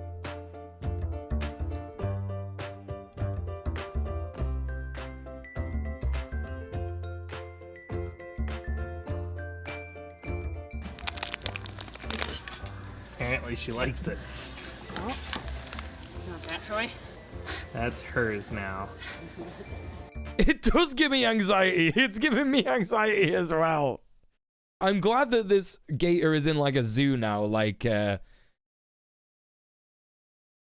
Quill is saying, but like, holy shit, like, Honestly, what is wrong with people like this? I can't even fucking... God. Mule afraid of a disabled alligator? I'm afraid of any... It didn't look like it was unable to bite you. It could bite toys.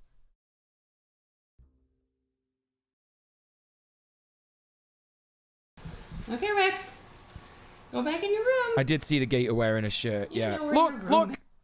It's attacking a fucking tripod. Yes. Go on in. Your lights are off. I'm sorry, it's late. There you go. Go back in. Thank you. Yeah, my nails are good. I appreciate that, Prosy Rosie. Go to bed.